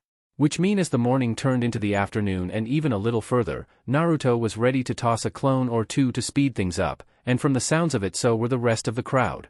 It was in the end thanks to several craters left before from his explosions that allowed Shikamaru to catch the fan-wielding girl. Though Naruto and everyone else was frustrated when after all that the tactical boy surrendered anyway on some excuse about using too much chakra. Possibly true, but doubtful. More likely the boy was just ready to be done with the exams. Somewhere out there Naruto could hear Ino screaming. This however meant Gaara was soon down in the field alone and waiting for his own opponent. One Sasuke Uchiha who was still late. It was Shino who snuck up on the Uzumaki. Did your teammate decide to back out? Voice quiet, the Aburame was not normally one to reach out.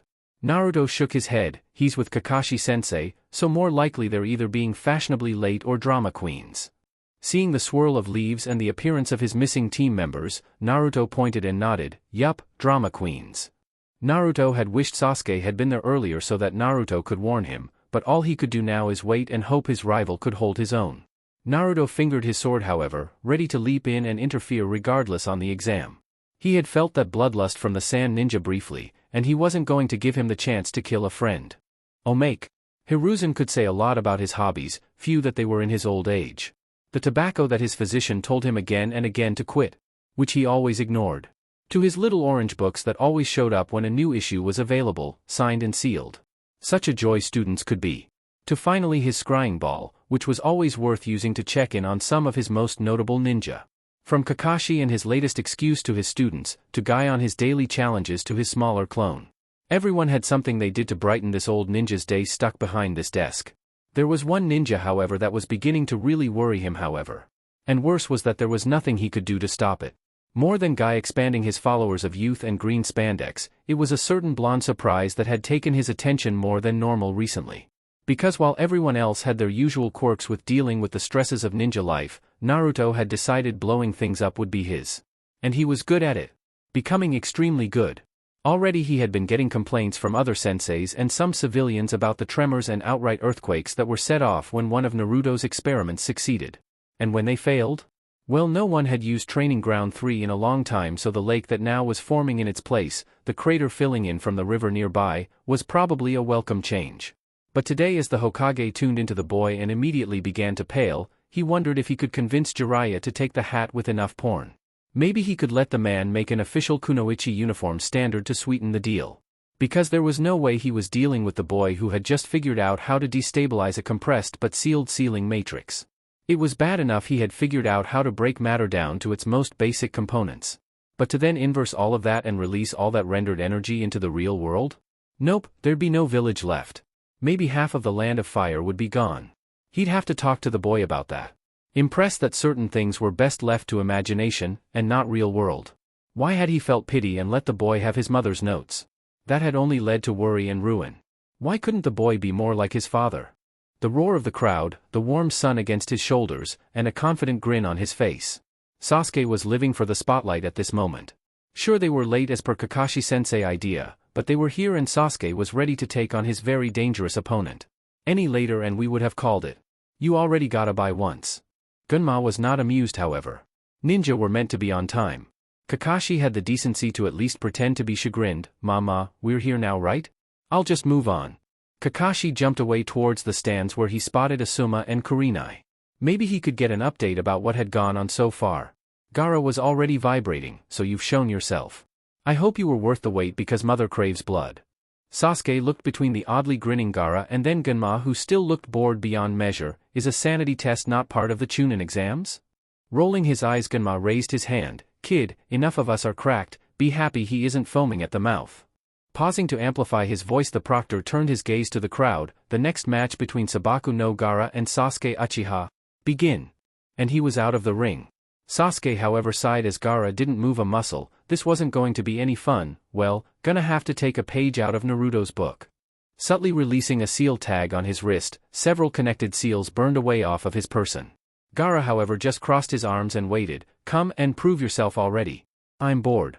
The Sasuke before him blurred, and before he could react his sand rose to defend him, impacting Sasuke's roundhouse before the boy jumped away. Another breath and another impact, this time behind him. By the time he turned, a brace of explosive note-laden kunai were intercepted by his sand. Above them, Naruto watched the match with a curious eye. Sasuke had indeed gotten faster, and had started using some of his own tactics. Though he couldn't spam clones, he could at least apply liberal use of exploding notes. Watching a wall of sand rise up in an attempt to capture his teammate, Shikamaru was coming up next to Naruto again. Naruto already knew it had to be some bad news by the way the overthinker was frowning. What's up, Shika? Wanna join the cult of explosions too? Rolling his eyes hard and ignoring the hyperactive blonde's use of the other pain in his ass, blonde's nickname for him, Shikamaru gave a quick glacé to the other Sannin, both of which seemed to be itching to do something. Just wanted to give you a heads up, ever since the match started they've been extra jumpy. Voice low so as to not carry, Naruto immediately hardened his gaze but didn't look over. Naruto nodded slowly, mentally commanding his clones with Hinata to be on alert. You're the thinking type, what are you thinking? Shikamaru leaned on his arms over the ledge of the window, watching as Gaara built a ball of sand around himself. Sasuke tried to penetrate it with kunai and explosives to little effect. Not completely sure. All these people, outsiders especially, normally I wouldn't think something could go down at all. Giving Naruto the side eye, he voiced a dark thought, unless this is something really big. Naruto shrugged, sounds political and not really my thing. I blow things up, Shika, brutally and efficiently. Getting the message, the lazy genin nodded. Well, I hope I'm wrong, but I get the feeling you're gonna have a chance to do just that soon. Both of them were distracted as the sound of thousands of birds chirping hit their ears. Looking up at the stadium wall, they found Sasuke clutching his arm while it looked like he was clutching lightning itself. Within the next moment he was racing down the wall and towards Gaara's heavy defense, electricity arcing into the ground and digging a trench along his way. As he got closer and they noticed his Sharingan activated, Gaara shot forth spikes in order to impale him. With the advantage of his jujitsu, Sasuke was able to avoid impalement while delivering his own attack, burying his arm up to the shoulder to make contact with Gaara himself. Did he get him? Naruto was leaning forward now, hand on his sword and playing with the grip. Don't think so, the defense is still up. Sasuke seemed locked in place and it was a struggle before he could pull himself free, a large brown and blue-veined hand trailing him. After a moment it stopped, retreating back into the hole Sasuke had made where he could just make out a very inhuman eye. Is this blood? Is this my blood? I'm bleeding. Mother. And all hell broke loose. Around them they could make out feathers falling, all of the present Jounin catching the genjutsu and dispelling it, while several Chunin and most genin along with all of the civilians were caught. Notably, Hinata was able to spot the signs along with Shino and Sakura. Dispelling it for the others took a few moments, but Hinata was not prepared for 4 clones of Naruto to reveal themselves from her borrowed jacket. Each of them had hard but determined looks on their faces as 3 took up defensive positions around her and the 4th saluted to Sakura. Meet us in the arena, Sakura. It's gonna be a party. Dispelling in order to warn his boss, the clone was gone in the next moment. Already Sound and Sand Ninja were discarding their disguises from where they were among the crowd. Below, Gaara had dropped his sand defense and was joined by Baki, his Jonin sensei, and his siblings. Behind Sasuke he heard a two thumps and was already grinning as Naruto came up on his right and Sakura came up on his left. Figured you'd get caught in the illusion, Naruto. Knowing he was horrible with Genjutsu, Naruto couldn't deny it. One of my clones popped at the right time. Messed with my chakra and dispelled the illusion. In front of them Gunma had dropped down to take on the other Jonin. Baki turned to Temari and Kankuro. Why isn't he transforming? What's the problem? Temari looked frantic. He used too much chakra, he needs a while to recover. Scoffing, he turned his full attention to the proctor. Get out of the village and wait nearby. When he's ready, enact the plan. Like a shot the three teens were gone. Gunma looked back at the kids behind him. Go after them, finish what you started, Sasuke. Sasuke looked around as did Naruto. They both came to a quick conclusion at the same time. Think you can go crazy for a bit? Naruto nodded. I'll need a boost up, and someone to watch my body. We can do that. Coming up behind them was a stern-looking Hinata, shoulders shrouded in Naruto's jacket and flanked by a feral-looking Kiba and a tall and stoic Shino. I remember Naruto-kun telling me about what happens when he uses too many clones. We can watch his back. Team 10 isn't far away as well, helping with evac in case we need backup. Sasuke turned and offered a hand to his friend. No time then, we gotta move.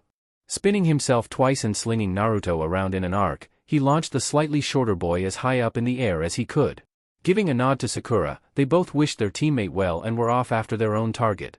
Naruto was grinning as he reached the arc of his flight, just making eye level with the top of the Colosseum. Making his signature hand seal, he poured more chakra than he ever had into the seal. This was gonna hurt later for sure. Taju Kagebushin no Jutsu. And the horde was born. Across the village, hidden in the leaves, the combined forces of the sound and the sand ninja were making headway. They had the element of surprise and numbers. Against an unprepared leaf, it was close to a rout at first. Then the orange blurs slammed into them.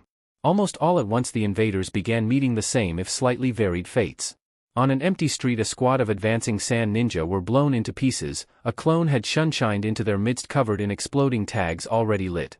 After the detonation of fire, light and sound died away. A crater and a pink mist was all that was left of the group. Further away, retreating civilians and academy students were caught by several squads of sound ninja. But in the next breath a clone was there, one burying a kunai into the skull of the squad leader. One of his subordinates destroyed the clone, but it mattered little when a dozen more replaced it. With both squads soon falling to the overwhelming numbers, the surviving clones moved on, prioritizing eliminating enemies and leaving civilians to the other more experienced ninja to help with rescue. Not far away, a civilian had fallen behind with their child, caught by a grinning sound ninja. As he raised a kunai to finish them off and move on, he was dogpiled and subdued. A grinning copy of the boy helping the duo up and back towards the shelter, promising they would be safe from here. Towards the wall there came a crash and a section ceased to exist, 3 large snakes breaking the barrier and moving to destroy as much as they could. They would however not get far as Naruto clones were already waiting for them. Armed with jars of toad oil laden with exploding notes and seals, several dozen clones wearing the jars as backpacks allowed themselves to be swallowed whole.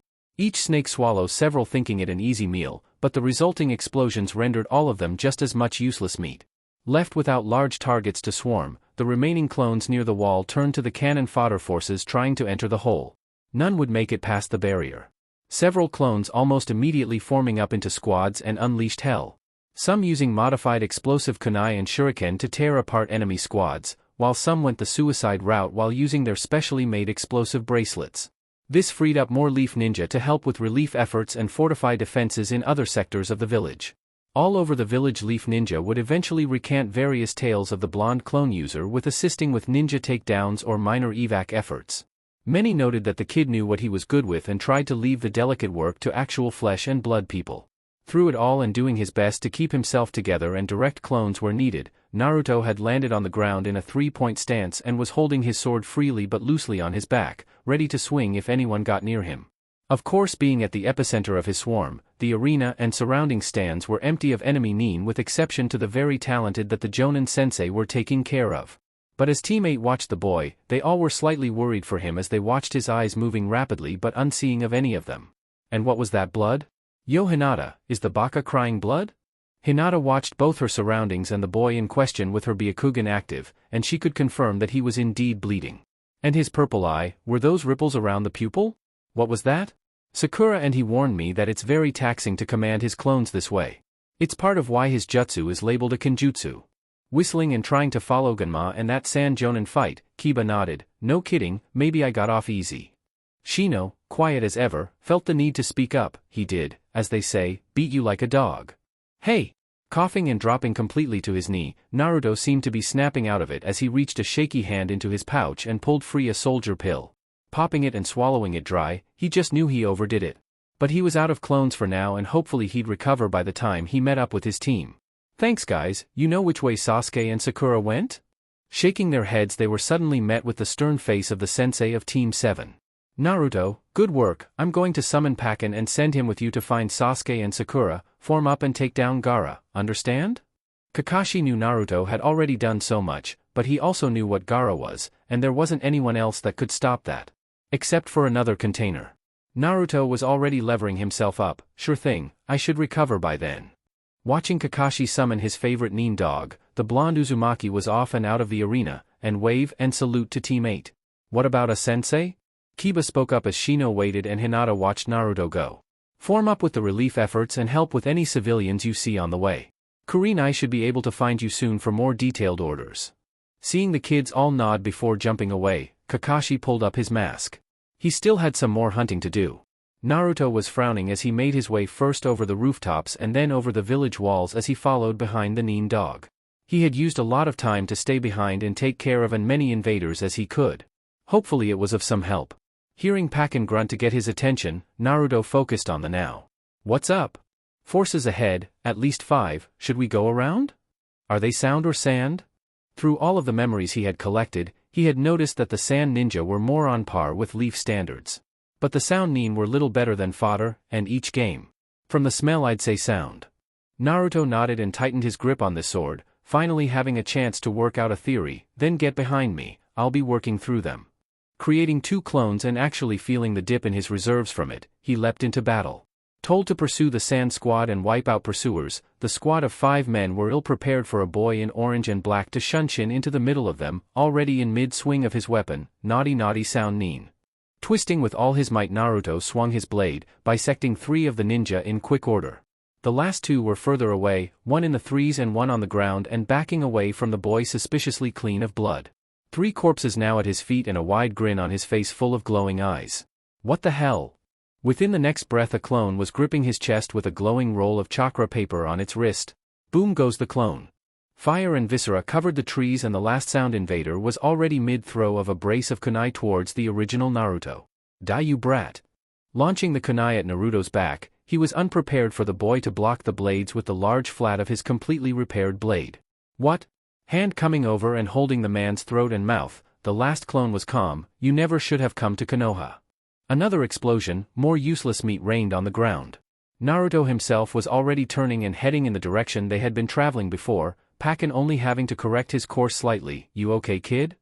Naruto nodded slowly, mentally filing away that it was blood that repaired the blade, not just killing. My chakra is a little low but replenishing, though I do have some trump cards if need be. He wiped away at the blood on his cheek before he could hear the sounds of fighting ahead, that them. Pakken nodded, I can smell your teammates, yes. I'll stay concealed, I can alert Kakashi if anything happens if need be. Naruto nodded, thanks. Stay safe.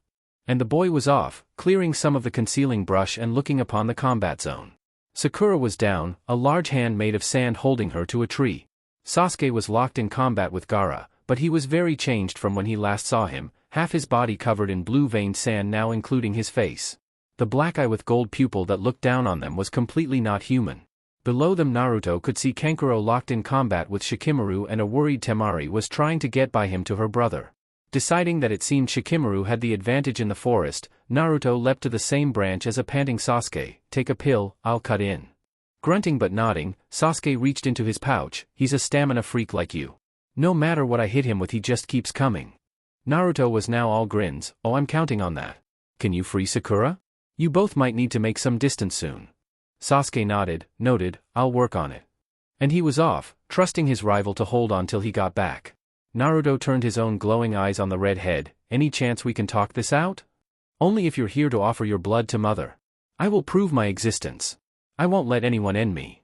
Rolling his eyes, Naruto pulled free 3 modified exploding kunai, well you're a nutter just like he said, guess we gotta beat the crazy out of you. Putting on his full speed, Naruto launched his kunai as he ran. The first two were caught by his sand, which detonated and blocked his view with smoke and glassed sand. The third lodged into the tree branch he was standing on, exploding and sending the boy tumbling through the air, wood and steel shrapnel tearing his legs apart. His healing factor taking over, and before more sand began to cover his extremities. Well, that can't be a good sign. Launching more kunai and keeping his distance, he tried repositioning with a shunshin. As he landed some length behind the transforming boy dealing with his explosions to the front, Naruto launched another kunai at the grotesque tail he had grown. It landed home, and another large explosion sent the sand demon container flying with a scream of rage. Isn't doing enough, but I'm running low on the small stuff. Naruto wasn't completely sold on killing the other container. If the demon was driving him crazy, that made him just as much of a victim as he was, and it wasn't fair to just write him off. It'd be easier for sure, but not right. You know, you're getting uglier by the second. I'll tear you apart. We'll need to work on your taunts. Another reposition as the tree he was standing on was suddenly lost to a ridiculous amount of sand. Running and using up what was left of his shuriken, Naruto was able to build some smoke cover to reposition with another shunshin. This one much more stable as his chakra was returning at a great rate now, the soldier pill finally kicking in full speed. Seeing an opening, Naruto dashed forward, sword arcing downward and slicing the regrown tail clean off. Not stopping, Naruto was away from retaliation and looking for another opening. Maybe an arm this time. Could he regrow one? Or maybe he could just slice off the sand and miss the real body. That body was starting to get real big now, more and more resembling a tanuki. Rage finally reaching its peak, the boy's face finally became fully covers. You want to meet your end so badly? Fine, I'll send you all to hell. Fall asleep. And in the next breath the boy was gone, and an entirely new entity took control. Oh shit. Naruto dashed backwards, hoping to find his team. Behind him a literal wall of sand was rising above the trees. He did find his teammates, a freed but injured Sakura, while a now heavily panting Sasuke was kneeling next to her. We got a big problem. Looking over the boy's shoulder, Sakura could see that Sasuke overdid it too. Kakashi-sensei apparently told him not to use the Chidori more than 3 times. But he used it a 4th to free me. Chuckling, the boy shook his head. No one gets left behind. Naruto nodded and turned to where he last saw Shikamaru and found the boy looking up at the demon in true fear. Cupping his hands around his mouth, Naruto put on a grin. We're going to go fight Big Ugly. You watch the siblings. With that, Naruto turned to his teammates and started making hand signs. Are you good on chakra, Naruto? Naruto placed his hand on the ground, welling up chakra and mentally calling up which of the toads who he'd need. Well enough for this, hold on, this'll be a ride. In a plume of smoke all 3 members of Team 7 rose high above the trees. Above the forest stood the sand demon Shikaku. Screaming and relishing in being free, his container dangling from his forehead, the mountain-sized demon was already turning to complete its task to destroy the Leaf Village. But as more smoke cleared, he was met with the stoic pipe-smoking face of the boss toad himself, Gamabunta. Hey tadpole, you could at least summon me for a drink first? Not straight into a battle with this maniac.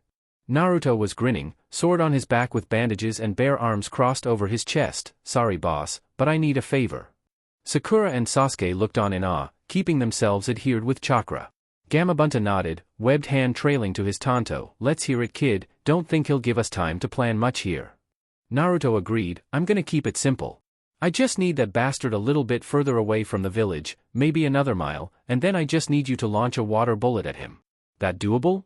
Grinning, the toad nodded. You got it. Launching himself forward, the giant toad slammed feet first into the unprepared Shikaku.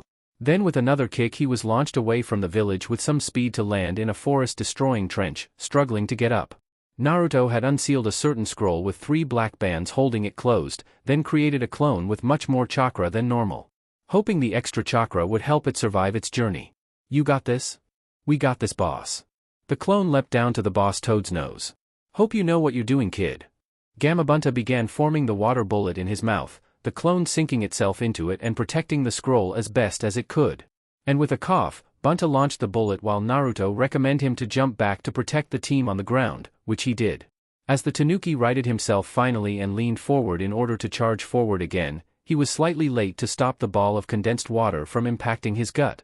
It wasn't enough to put him down, but that wasn't the point as the clone and its cargo were buried deep into its center mass.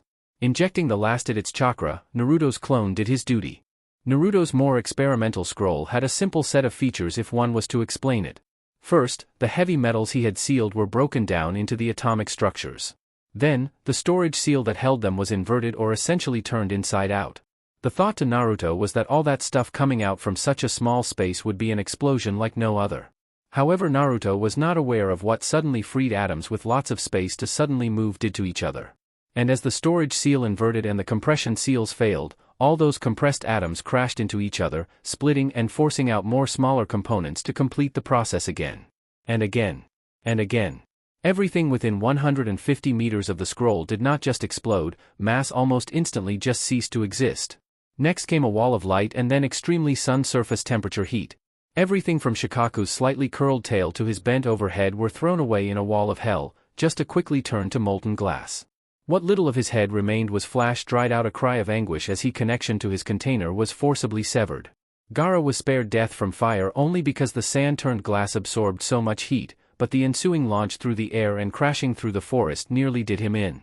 Break bones and leaving him in a heap just below the feet of the aged boss Toad who was covering his face from the light heat of the explosion that was now rising into the sky.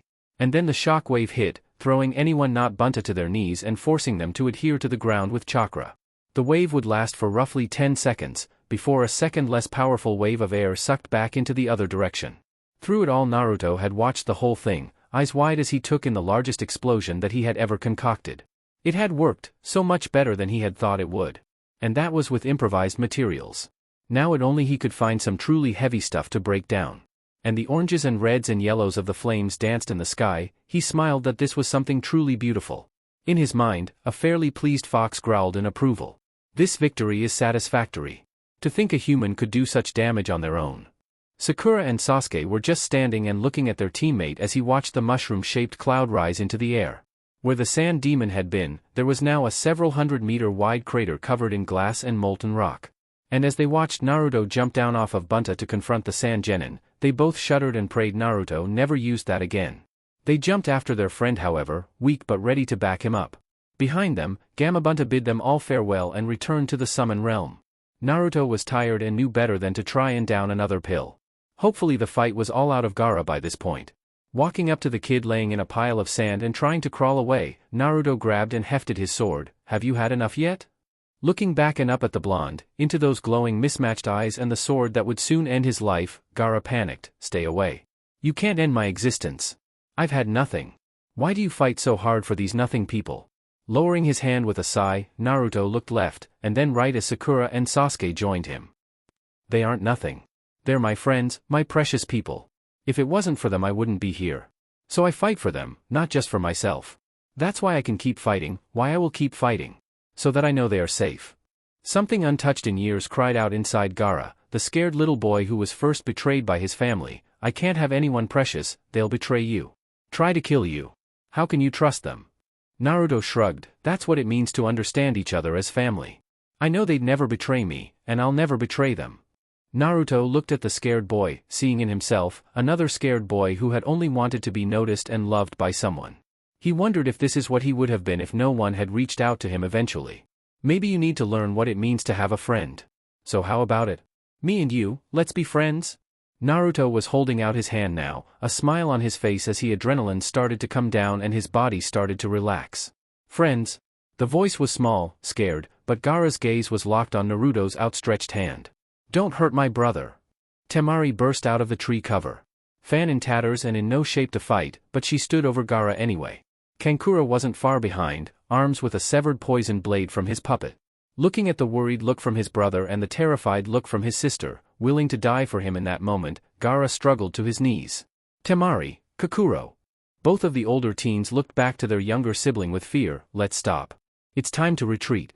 Locking his gaze once again on the Uzumaki and Kakura helped him up. Gaara nodded. It's a new word for me, friend. Naruto nodded, hand dropping to his side. Well, get used to it, I like to collect them and you're now one of mine. I'll send you a letter once our villages figure this all out. Sasuke leaned in. We can't just let them go, Naruto. Pakin with Shikamaru rushed forward, the small dog taking the lead. You can, actually. Kakashi just sent word. The sound had betrayed the sand from the beginning. They were used as pawns to make the invasion happen. Order are to let the sand siblings go. Sucking his teeth, Sasuke nodded and relaxed. Well, that's that then. Sakura nodded and started to look a groaning Naruto over. Hey, what's with the blood on your face, you get hit? Checking his eyes, they seemed fine, still just as mismatched but nothing else. Naruto tried and failed to push a fussing Sakura away from him. Well, you heard him. Get going, Gaara, we'll catch up later, as friends. Watching as his fellow container nodded, the siblings were gone and away.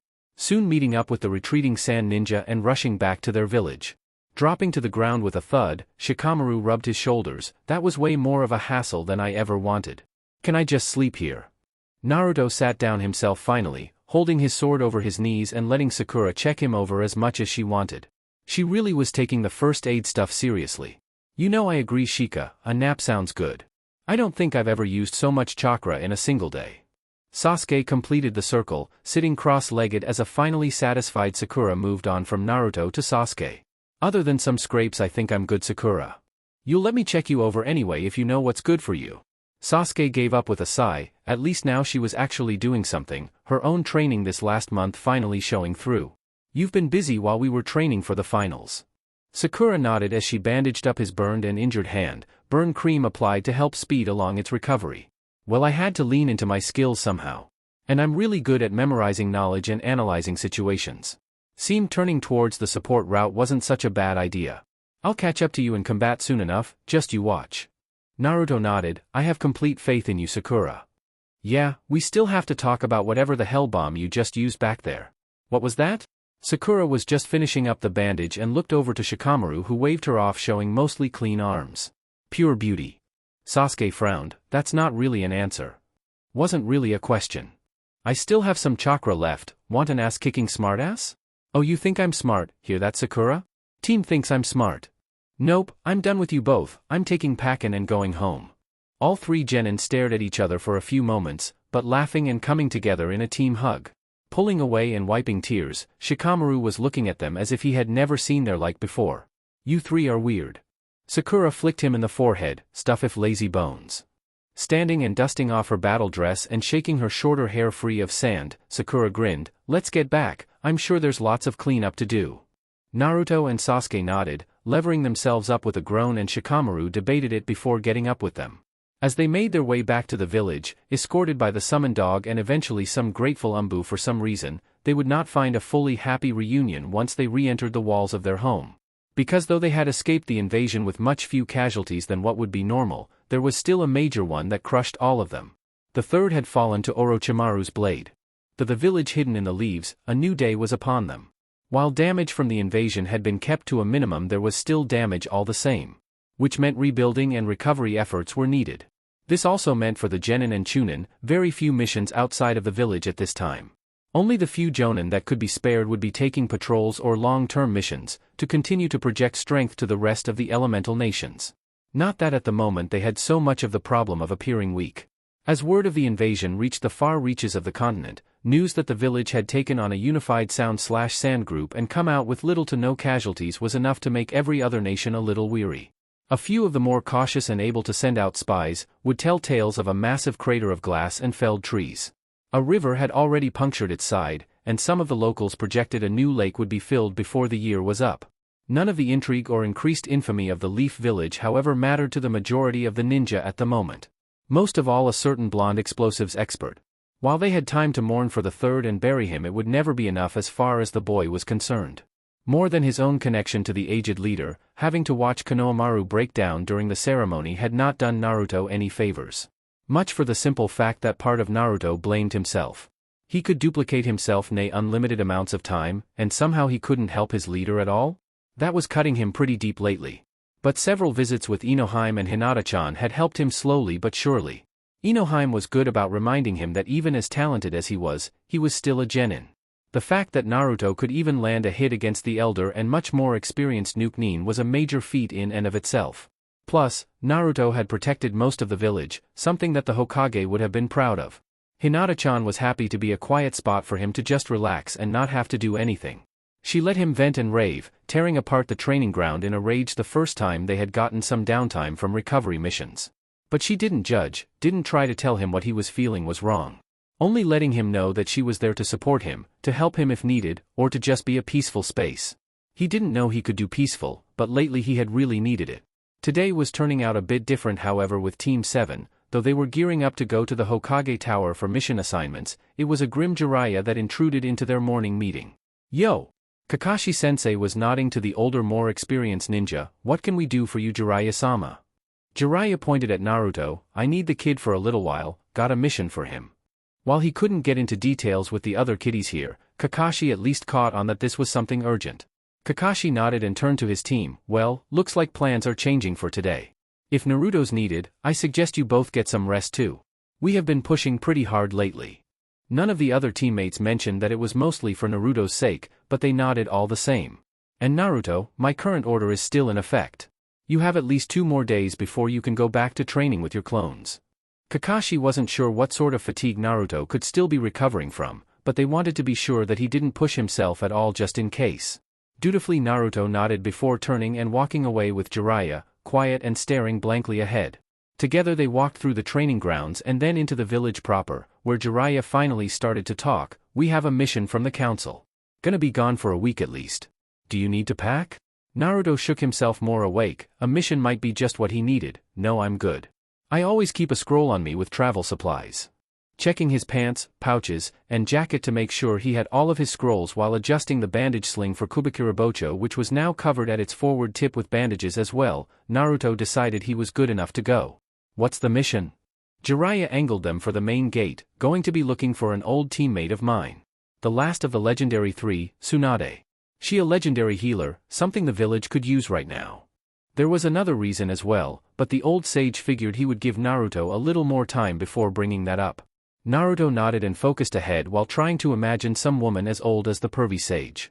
Admittedly, what he envisioned wasn't all the flattering, until the pervert handed over a picture. The young-looking pretty blonde was not what he was expecting. "That's your teammate? She's like, at least half your age." Jiraiya snorted as he took the picture back. "She uses a few different techniques in order to appear younger, so don't let that fool you. She's as old and as talented as me." Pausing to let that sink in and deciding the boy really needed some cheering up, he decided to work on his next present a little early. "In the meantime, I've got something for you. A new technique. Something the fourth cooked up. Think you're ready?" Naruto regained some energy, looking up to the sage with stars in his eyes. "Something the fourth made? What is it? Does it go boom?" Rolling his eyes as they made their way from the village proper and hit the road, "This kid, and explosions. Maybe one day." See, when the fourth finished it, he admitted that it actually still had some more work to put into it. "So who knows, you have some talent, maybe you'll be able to finish it where he couldn't." So saying, the toad sage took to the trees, knowing that Naruto would follow along. After a few minutes of dashing along the tree cover, they came to a small clearing where Jiraiya landed to stand next to a boulder. Naruto touched down not even a breath later and tilted his head, waiting for the older man to show him whatever it was he wanted to teach him. Jiraiya held up a hand where after a moment of concentration chakra began to shift and form into a glowing blue ball and spinning life energy. This is the Rasengan, and it was probably one of the fourth's more notable techniques. Yeah, the man used the Hiraishin to great effect, but he didn't create it. That honor went to Tobirama. Jiraiya hefted the ball of spinning chakra with a grin, but don't let the look of it fool you. Turning and thrusting his hand into the boulder, he reduced it to rubble within a moment. Naruto, however, was already next to him, examining the wreckage and bouncing in place. "How does it have so much damage potential? Can you make it bigger? Smaller? Can you throw it?" Jiraiya leaned away from the suddenly excited boy. In order. It's a swirling mass of dense chakra, so dense that it'll grind through just about anything it comes into contact with. I'm sure you could make it both bigger and smaller, which would increase and decrease its damage potential. And I've never thought of trying to throw it, but I suppose if you could maintain the shape from a distance, then yeah, you could throw it." Naruto's mind was already racing, however. The pervert had said that it was incomplete, which meant there was probably more they could do with it. Never mind making it bigger, could he add explosive seals to it somehow? He made up his mind in an instant. "I'm in, how do we start?" Laughing and knowing that the kid was already thinking way too far ahead, the toad sage unsealed a bag of water balloons and handed them over. "First you have to pop those. Only, you have to use your chakra to do so. Think about what you saw with the technique and use that. You'll get no more hints from me until you pop a balloon. And remember, Kakashi warned you about using clones." Nodding and accepting the bag from Jiraiya, they were off back towards the road to continue their trek. From there, Naruto began to practice with spinning his chakra this way and that, and coming up with nothing for his efforts. And this continued for a solid hour of their walk before he finally decided he needed to bounce ideas off of someone, and since the pervert wasn't going to help, well, A familiar seal was made and 2 more Narutos formed next to him. Again, clone usage. Naruto nodded. I'm not overdoing it, just 2, and just to bounce ideas back and forth, nothing more. Seeing the sage frown at him for a minute before slowly nodding and looking forward, Naruto turned to his clones. What could I be doing different? I'm spinning it, but something doesn't look right. Naruto started again, the balloon becoming a disc or stretching in odd ways. Clone 1 crossed its arms. Well, that doesn't look like much of a ball, does it? Clone 2 nodded. Yeah, you're making disc, not a ball. How do we make a ball? Naruto frowned at that since that was the obvious thing. His chakra wasn't making a ball at all, so how did he do that? Playing with his chakra in the ball for a bit, small ripples formed along with the disc while his clones watched closely. Wait, do that again. Naruto looked over again at his clone. Do what? Clone 2 pointed at the ball. Whatever you did to make the ripples. It was starting to look more ball-like. Naruto nodded and started again, first spinning his chakra and then adding chakra at different times. The ball rippled and lost some of the flat shape, but didn't pop at all. Clone 1 was frowning even more. Wait. For our atomizer bomb, part of making it is compressing everything into a tight ball, right? Naruto nodded. Yeah, we compress it along a 3-dimensional dash, right? Making a ball with spinning chakra would mean spinning all that chakra around a rotating axis, much like the bomb they had made. Kushina's note saved the day again. Jiraiya mentally began making plans. While he didn't have much of an idea where Tsunade may be, he did know that her normal vices were probably their best bet. That meant drinking and gambling. And while drink could be found anywhere, gambling would be easier to narrow down. Especially when Tsunade herself had so many debts to her name. Jiraiya gave thanks that if he didn't have his spy network, then tracking down the woman would probably be an impossibility. Deciding that at this rate they would probably have to bunker down in the next town over for the night, Jiraiya turned to the boy to at least keep him in the loop about his plans. And then he got a face full of water for his trouble. Chuckling and scratching his neck, Naruto too was soaked. I did it? Not believing this bullshit, Jiraiya pointed at the boy. Do it again. Watching the boy pull a water balloon and concentrate, after a few seconds of work the balloon rippled, expanded, and popped. Wiping his face clean of yet more water, Jiraiya groaned. Leave it to the kid to get it down so fast. Guess all that chakra control was good for something. Keep practicing on the rest of the bag. Your goal for now is to increase your speed. Muttering and cursing under his breath at the unfairness of youth, Jiraiya led the way. He just knew this wasn't going to end well for him. Back in the village it was a confused but determined Hinata making her way to the Yamanaka flower shop. Hands in her jacket pockets, one was closed around a scroll she had been given not even a full 3 hours ago. She had wanted to find Naruto first, but his teammates had alerted her that he was sent out on a long-term mission. Which once she had calmed down some was probably for the best. After the exams and the invasion she had temporarily forgotten about her personal project of looking into the Uzumaki clan. Forgotten so much in fact that when a courier ninja showed up for her at the Hyuga clan estate with a sealed scroll and a letter she had no idea what to make of it at first. Now however after reading both, she wasn't sure what to think, and since she had only brought this up with one other person, she was going to get another opinion. Ino looked up from her book on plants and their common uses as the door opened with a bell chime. Welcome to the O. Hey Hinata, what's up? Hinata was looking around and seemed to relax when no one was present. This seemed like something serious to Ino, so she closed her book and gave her friend and rival her full attention. Hinata finally came up to the counter and pulled out the scroll she had been given. Do you remember when I mentioned that I was looking into the history of the Uzumaki clan? How there was missing records for something like 150 years.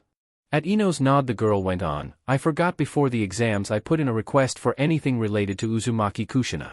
I was sure it would be denied or at least told nothing was there. But taking a deep breath and saying a prayer for the departed, she moved one. With the third gone, it seems someone in records is approving requests for pretty much anything right now. Ino's eyebrows rose dramatically. Well, that's not sketchy at all. Hinata agreed, but we benefit. I received this scroll. It details not only who Kushina was, but where she came from, what happened to all of her assets upon her death, and who was left of her family. Now looking Ino in the eye, the normally quiet girl was grim. That includes her son, Naruto. If Ino's eyebrows could raise even more they would probably fly off her face. Okay. So we know Naruto's mom. That's a good thing, right? She wasn't seeing what had Hinata so worried right away. It was here that Hinata's face took on a nervous fret and she began to play with her fingers. Some things I noticed however. 1. Why not tell Naruto about his mother in the first place? 2. All of her assets? They were supposed to be left to Naruto, and yet as far as we know nothing was ever left to Naruto intentionally. Yes, Naruto has a few books and scrolls after finding them in the library. But what if he never had visited? Would they have stayed there? 3. More than the scrolls and books, there were financial assets as well, all of which had been labeled as liquidated. Why? She had a son, wouldn't the council know that her child would need or want those things in the future? Ino held up a hand. Wait, back up, you're saying the council is involved in this? Hinata lowered her voice unconsciously as she nodded. Of course they're involved. They're the only ones who could make these decisions at the time. Rolling open the scroll for Ino to see, it was this part that told her something more was going on. Look at the dates when all of the measures calling for either liquidation or removal of her assets were approved. Ino frowned now as she followed the other girl's finger. October 10th. Why does that sound familiar? Trailing off, there were 2 pieces of information that stuck with her. The Kyuubi attack. Hinata nodded, and coincidentally Naruto's birthday.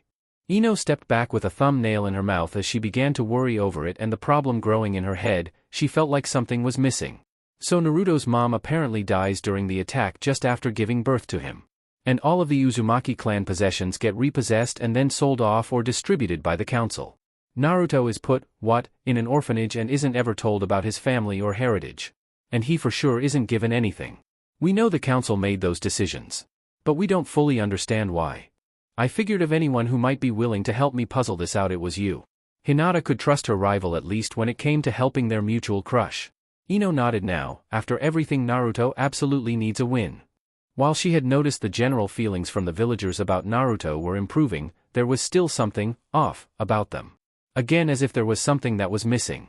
Hinata moved a finger along the scroll, pointing at another line that held the woman's various titles. This was something that caught my attention as well. I don't know what it means yet, but it feels important.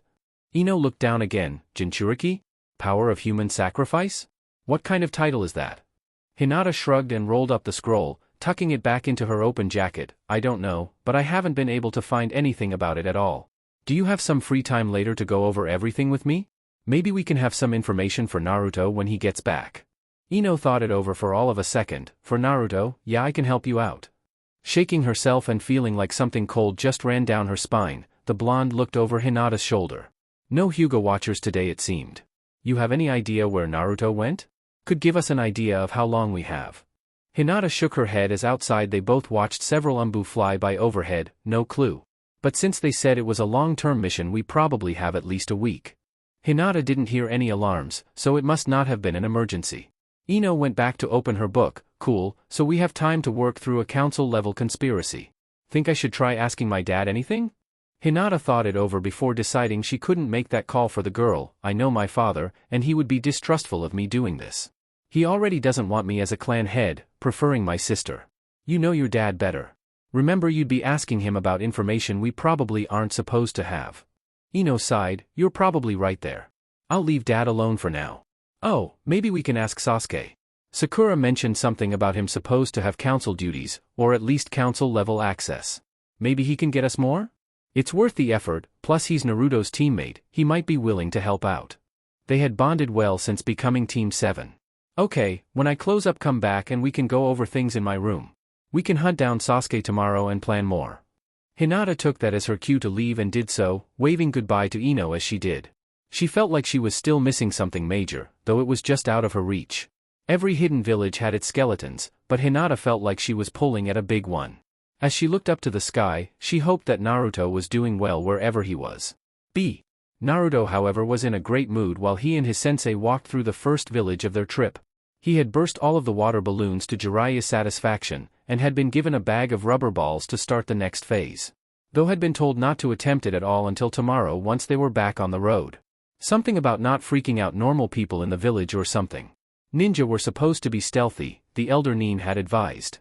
Naruto could do stealthy. Sometimes. If he wanted. Jiraiya, however, had just finished checking them into their hotel for the night and was handing Naruto the room key. You go on and get settled, I'll be back in a bit. Gotta go check on some of my informants. Naruto rolled his eyes. You mean go and pick up on hookers? Why were you such a pervert? Cackling at seeing the down boy finally showing some normal spirit, and Sage waved over his shoulder. Just you wait, boy, you'll understand one day. Taking off and getting lost in the crowd, Naruto was left walking into the hotel and up to their room. Of all the dirty pervs. First the Sandame, then Kakashi Sensei, and now Pervy Sage. Can't I have just one normal sensei? Wondering however if Gigi counted, but then also remembering that he had Irika as a sensei as well. He let himself into the assigned room and closed the door behind him. Figuring that he was alone in the room and no perverts to tell him no, he could at least get some training in. Before he could do that however there was a knock at the door. "You forget something, old man?" Returning to the door and opening it he was met with red clouds. Looking up there was a man with blue skin and shark-like teeth, while another who looked like an older more moody Sasuke. Itachi was looking down at the boy. "Naruto-kun, would you be good and come with us? I'd like to keep things peaceful." "Ah, come on Itachi, let me cut off a leg or two, he won't run then." This was Itachi? Sasuke's older brother and the guy that killed his whole clan? What the hell did they want with him? What for? I didn't know Sasuke's brother was into guys. Kisame snorted, "Oh man, wait, hold on." Slapping Itachi on the shoulder and shaking him he could barely hold in his laughter. "Is that why I never see you try to get laid?" Naruto went to close the door. "Yeah, sorry, I'm into cute girls, but I'm sure you'll find someone." There was no way he was fighting Sasuke's older brother, at least not without his team. Foot blowing the door off of its hinges, Itachi frowned. "We're not here for you. But we are here for the Kyuubi. So come along." Here his eyes formed into a mature set of the Sharingan, or things will be unpleasant. "Itachi! I'll kill you." From down the hall, Sasuke was already running towards them, a Chidori blossoming in his hand. Seeing the man distracted, Naruto was already mid-swing with the Kubikira Bocho. He'd ask Sasuke why he was here later, he would be helping with his vengeance now. Oop! Kisame leaned in and brought his own weapon around, blocking Naruto from getting to Itachi. "You're a little early for a big weapon like that." His eyes widened as the bandages on the end of the weapon sizzled. "How's shrapnel taste?" The last half-meter of the weapon exploded, sending fire and red-hot metal in the direction of the legendary swordsman and the clan killer. Kisame was caught by surprise but was able to block most of any of the damage, however the blast sent him through the wall and out of the building through the next room over. Itachi had slightly more time to react due to his jujitsu being active, however he still had to retreat further down the hall. More space and time to prepare though, for when Sasuke burst through the cloud of smoke trailing lightning it took no effort to grab his brother and break his wrist. "Still so weak, little brother." Gearing up to drop Sasuke into his genjutsu, he had to lean away as a clone burst forward trying to grab him. He idly noted the ring of seals around its wrist. Another clone was pulling Sasuke back while the real Naruto was coming out of the room with a shorter damage sword. "It's a little tight for a fight in here." Sasuke groaned, "Not much of a choice." Kisame burst back into the hallway, sword high and a grin splitting his face. "So the little punk has some bite. Let's shave off a limb or two, see how long that lasts." The blade came down. Naruto did his best to bring his own blade up to block the attack, but was instantly driven to a knee even after bracing the blade with his other hand. Groaning with the strain, he noted that Kisame was only using one hand. "Ha ha ha, come on. Come on. I heard you were hot shit. Blowing up one of the Biju and whatnot. Where are your fancy bombs now?" Suddenly the walls began to take on a pink fleshy tinge, the sticky surface sucking them all down somewhat.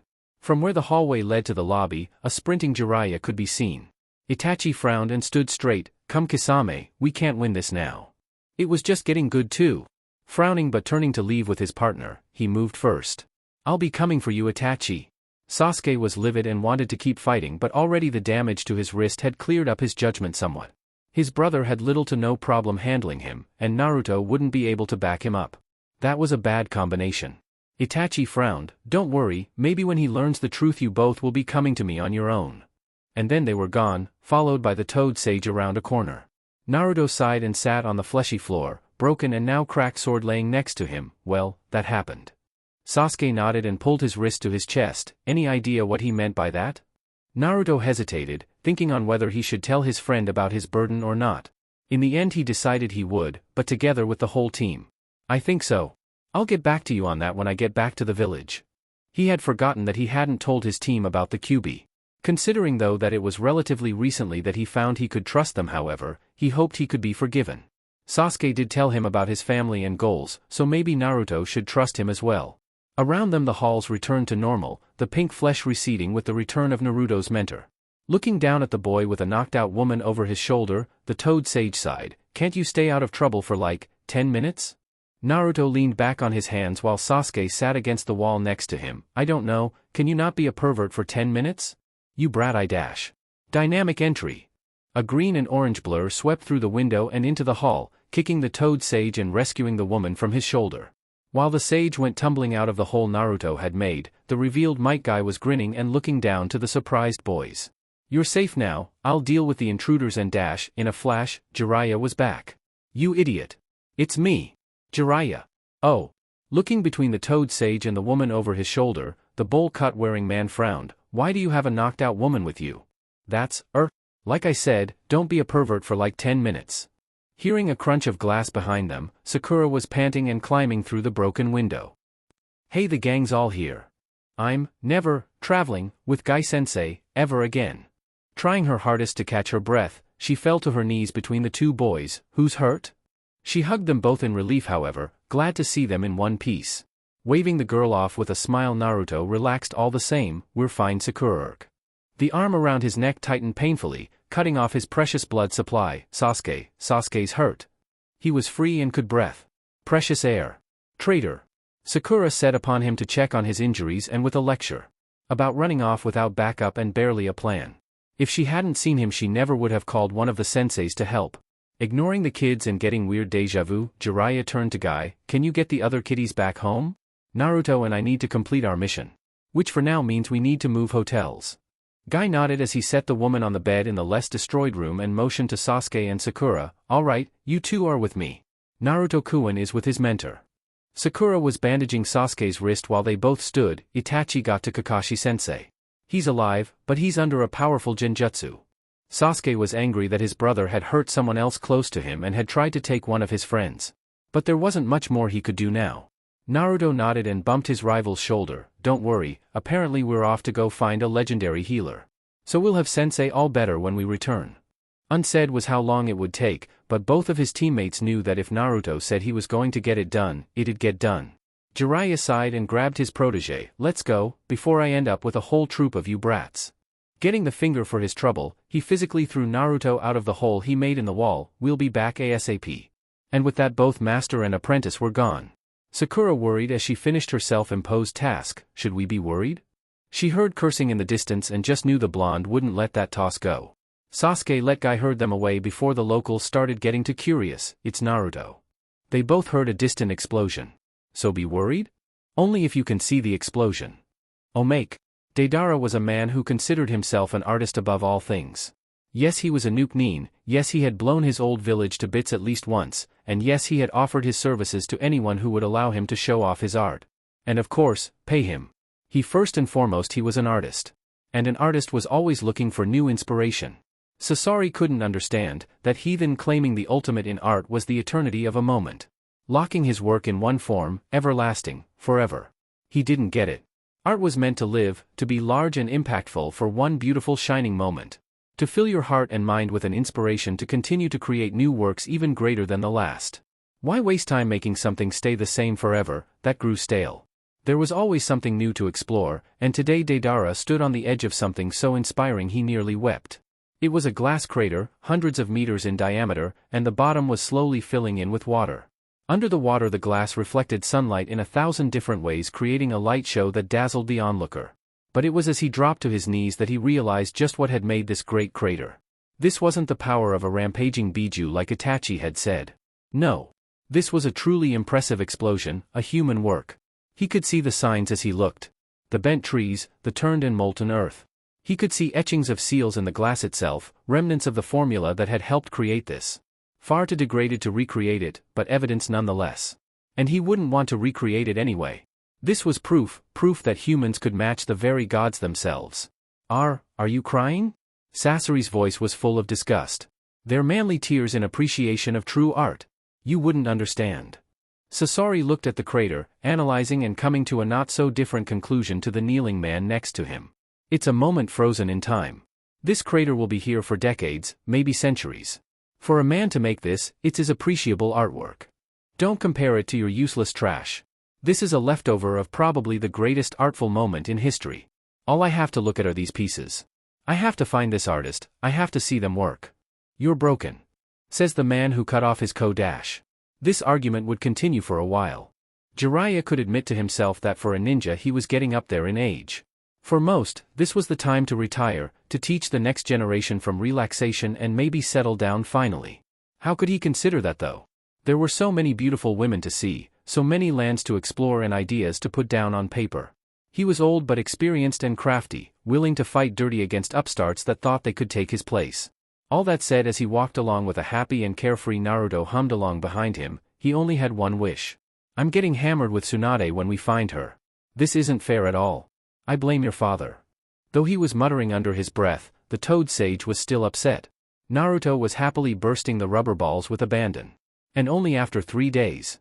3 Kami-forsaken days. If the little brat wasn't family, he would toss him in a hole somewhere. Naruto looked up from where he was practicing with regular balloons. Considering all of his chakra control practice up till now, this wasn't turning out to be as hard as the old sage said it would be. Maybe the old man was just getting up there in age and was just forgetful. What was that, pervy sage? Nothing, you mind. We're coming up on the next town, there's a huge gambling tournament going on and that's bound to attract Tsunade.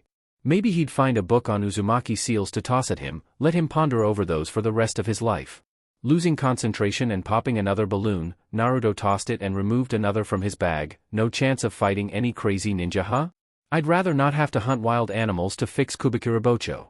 While he had thought about making that a regular tactic, it was a little excessive. Using the end of a self-repairing blade as a grenade sounded great, until it was time to fix said blade. And while he didn't consider himself a great swordsman, he did at least respect it and Zabuza's memory enough not to just go ham on some animals. Jiraiya nearly told the kid to go wander through IWA, there'd be plenty of blood for him there, but stopped himself. Even now the kid was starting to look too much like his father.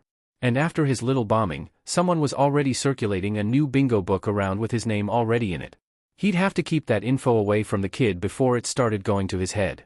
You never know, we might get hit with bandits or something along with way. Fat chance of that. No smart bandits took on obvious ninja in Fire Country. In fact, a lot of them have been rather quiet as of late. Looking at the kid from the corner of his eye, he considered it was probably the explosion boy's fault. Naruto shrugged and focused on his task, trying to get his best time up to 5 minutes. Should I make a bunch of clones and go hunting for the old lady? Absolutely not. Ah, come on. I'm recovered and making clones is easy for me. Plus it's not combat. Jiraiya didn't think he'd have to explain it to the kid, but he had to remember that he was just a genin. Tsunade will feel such a massive chakra use and freak out. She'll bolt and we won't find her again until we hit lightning. No, we gotta be stealthy. You get that, stealthy. I can do stealthy. There's a glass crater not far from Konoha that says otherwise.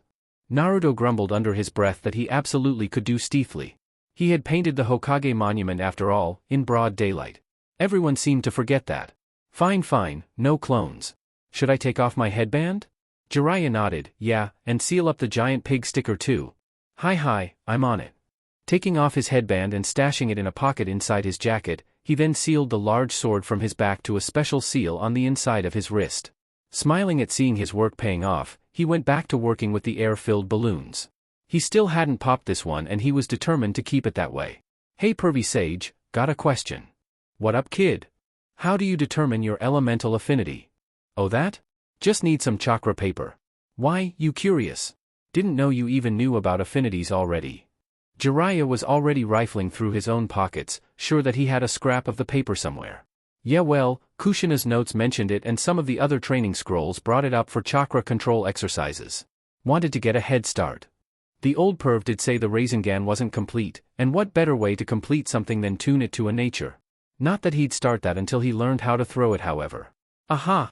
Pulling a scrap of the paper free, he handed it over to Naruto who stopped his practice to take it. Just add a little chakra to the paper. It can burn, crinkle, crumble, get wet, and split in two. In order that represents fire, lightning, earth, water, and wind. If you get combinations of results that usually means multiple affinities or possibly a hidden bloodline. Watching Naruto channel a bit of chakra and the paper split, the man nodded, wind. A little rare for a leaf nin, but not unheard of. Naruto nodded while handing the paper back to Jiraiya. If he remembered right he saw some mention of control techniques for wind nature. But he'd have to wait for when he got back to Konoha before starting that. Once again focusing on the ball in his hand he only half paid attention as they finally crested a hill to see the town they were meant to search for the next few days. Tanzaku town had a large castle to its rear while on all sides was surrounded by a high wall. Currently hosting a festival it was a high chance, according to Jiraiya, that Tsunade was here. So after some time and making their way into town, booking a hotel, both set out with today's goal of finding the legendary ninja. For Naruto that meant watching Jiraiya wandering off in the direction of brothels with a grand smile on his face. Deciding that the pervert was going to catch something one day, Naruto went in the opposite direction. Secretly unsealing a balloon, he continued his practice as he walked along. It was a lively place, this town, and it was nice as far as he was concerned. No one looked at him like he was dirt here. If anything, barely anyone looked at him at all. He was just another kid in a sea of faces, and the true anonymity was refreshing. So he wandered while keeping an eye out, enjoying festival food and even buying a black Oni mask for the fun of it. Though eventually his wandering took him along a route that dumped him in front of the castle itself. Apparently a major tourist attraction, but as he walked further and further in, seemed to get more and more empty until he was alone along some back road. He could have took to the rooftops, but he didn't see the need. Jiraiya was fooling around, so why shouldn't he? Though his senses picked up someone with chakra, someone's coming his way. That couldn't be good. Feigning ignorance while continuing to play with the balloon, he was not prepared for the pale face that walked out from the intersection ahead of him. Oh, look what the snake brought me. Orochimaru was all smiles at the moment. Finally given a chance to meet the little pain in his ass. Anger and hatred threatened to boil over in his chest, but he kept it under tight control. Naruto now knew just how much of a threat a Sannin was. And seeing his partner, Naruto was getting the idea that he was in some trouble. Preparing to flare his chakra and damn the mission, the boy however paused as Kabuto held up his hands in a surrendering manner. Wait, Naruto-kun, we just want to talk. Not fight. Naruto didn't let the frown leave his face. You killed the third, I don't have a lot to say to you. It wouldn't take more than a thought to create 100 clones and start bombing the snake. He may not be able to take him down, but he'd certainly put the hurt on.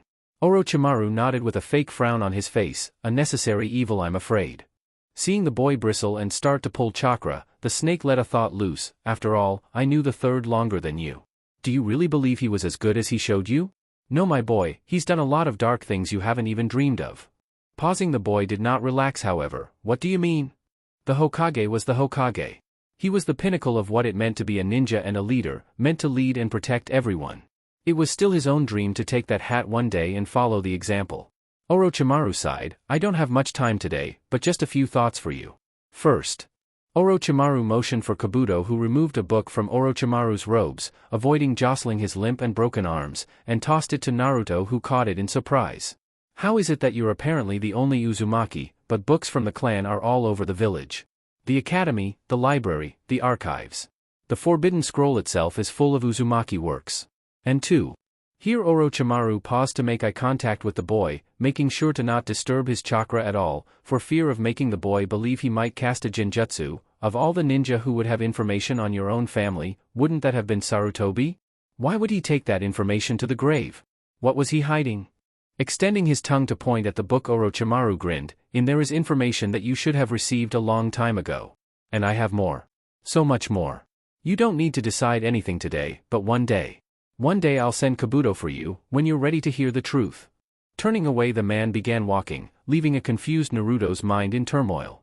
Kabuto smiled, though Naruto noticed it never reached his eyes. It goes without saying you should keep this conversation to yourself, little maelstrom bomber. And then they were gone, and Naruto was looking down at the book thrown to him. Flipping through it, it was a book on seals he had never seen before, full of diagrams and formulas he couldn't even begin to figure out at the moment. It was what was on the back cover, however, less than a few sentences that gripped his heart in a vice. To my Sochi Naruto. May one day you continue my work, and live a peaceful life. Signed, Kushina Uzumaki. B. Mask now down and around his neck, reading through his mother's book slowly, Naruto hadn't put it down since he had read the small note to him.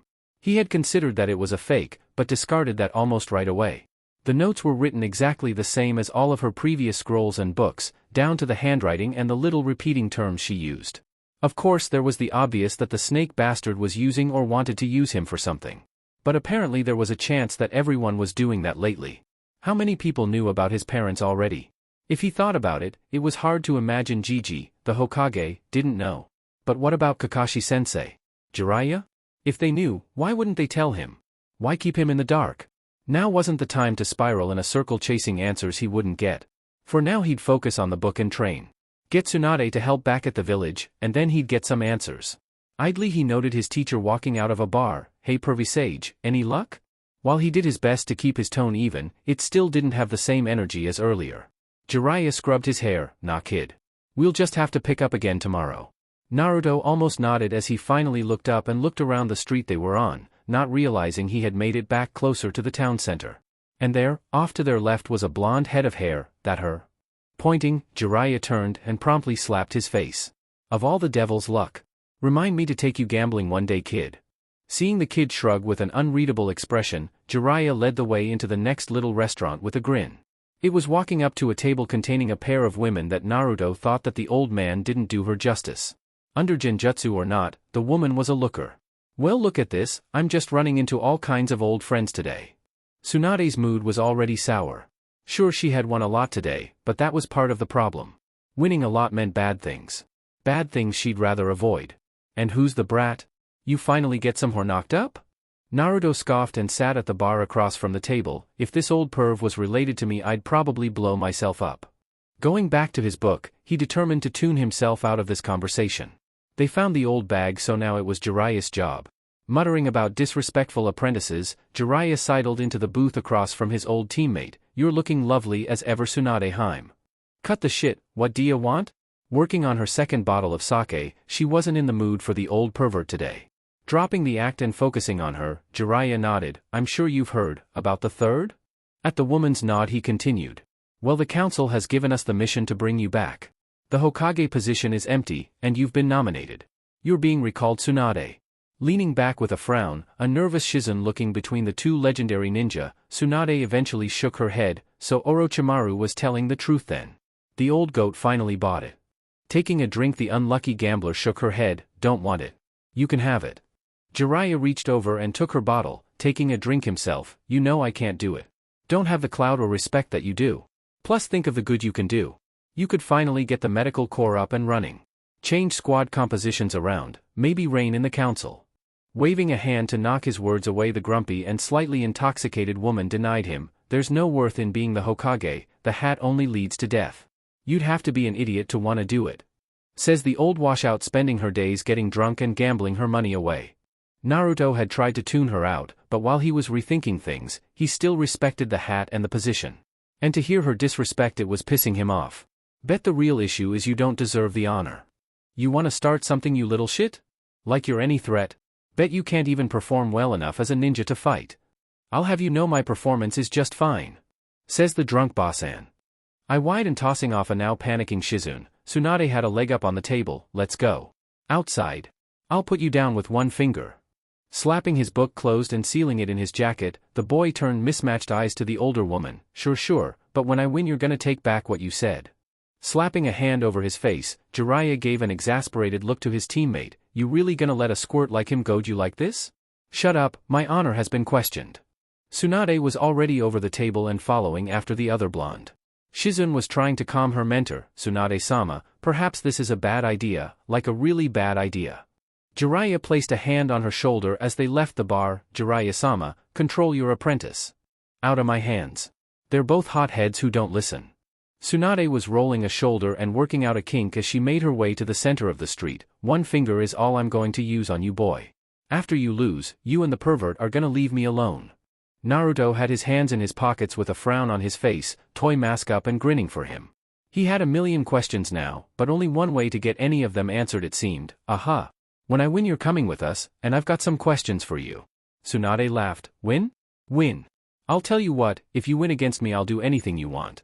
She may have had a bit to drink, but she wasn't going to lose to some wet behind the ears genin. Grinning, Naruto nodded. Deal.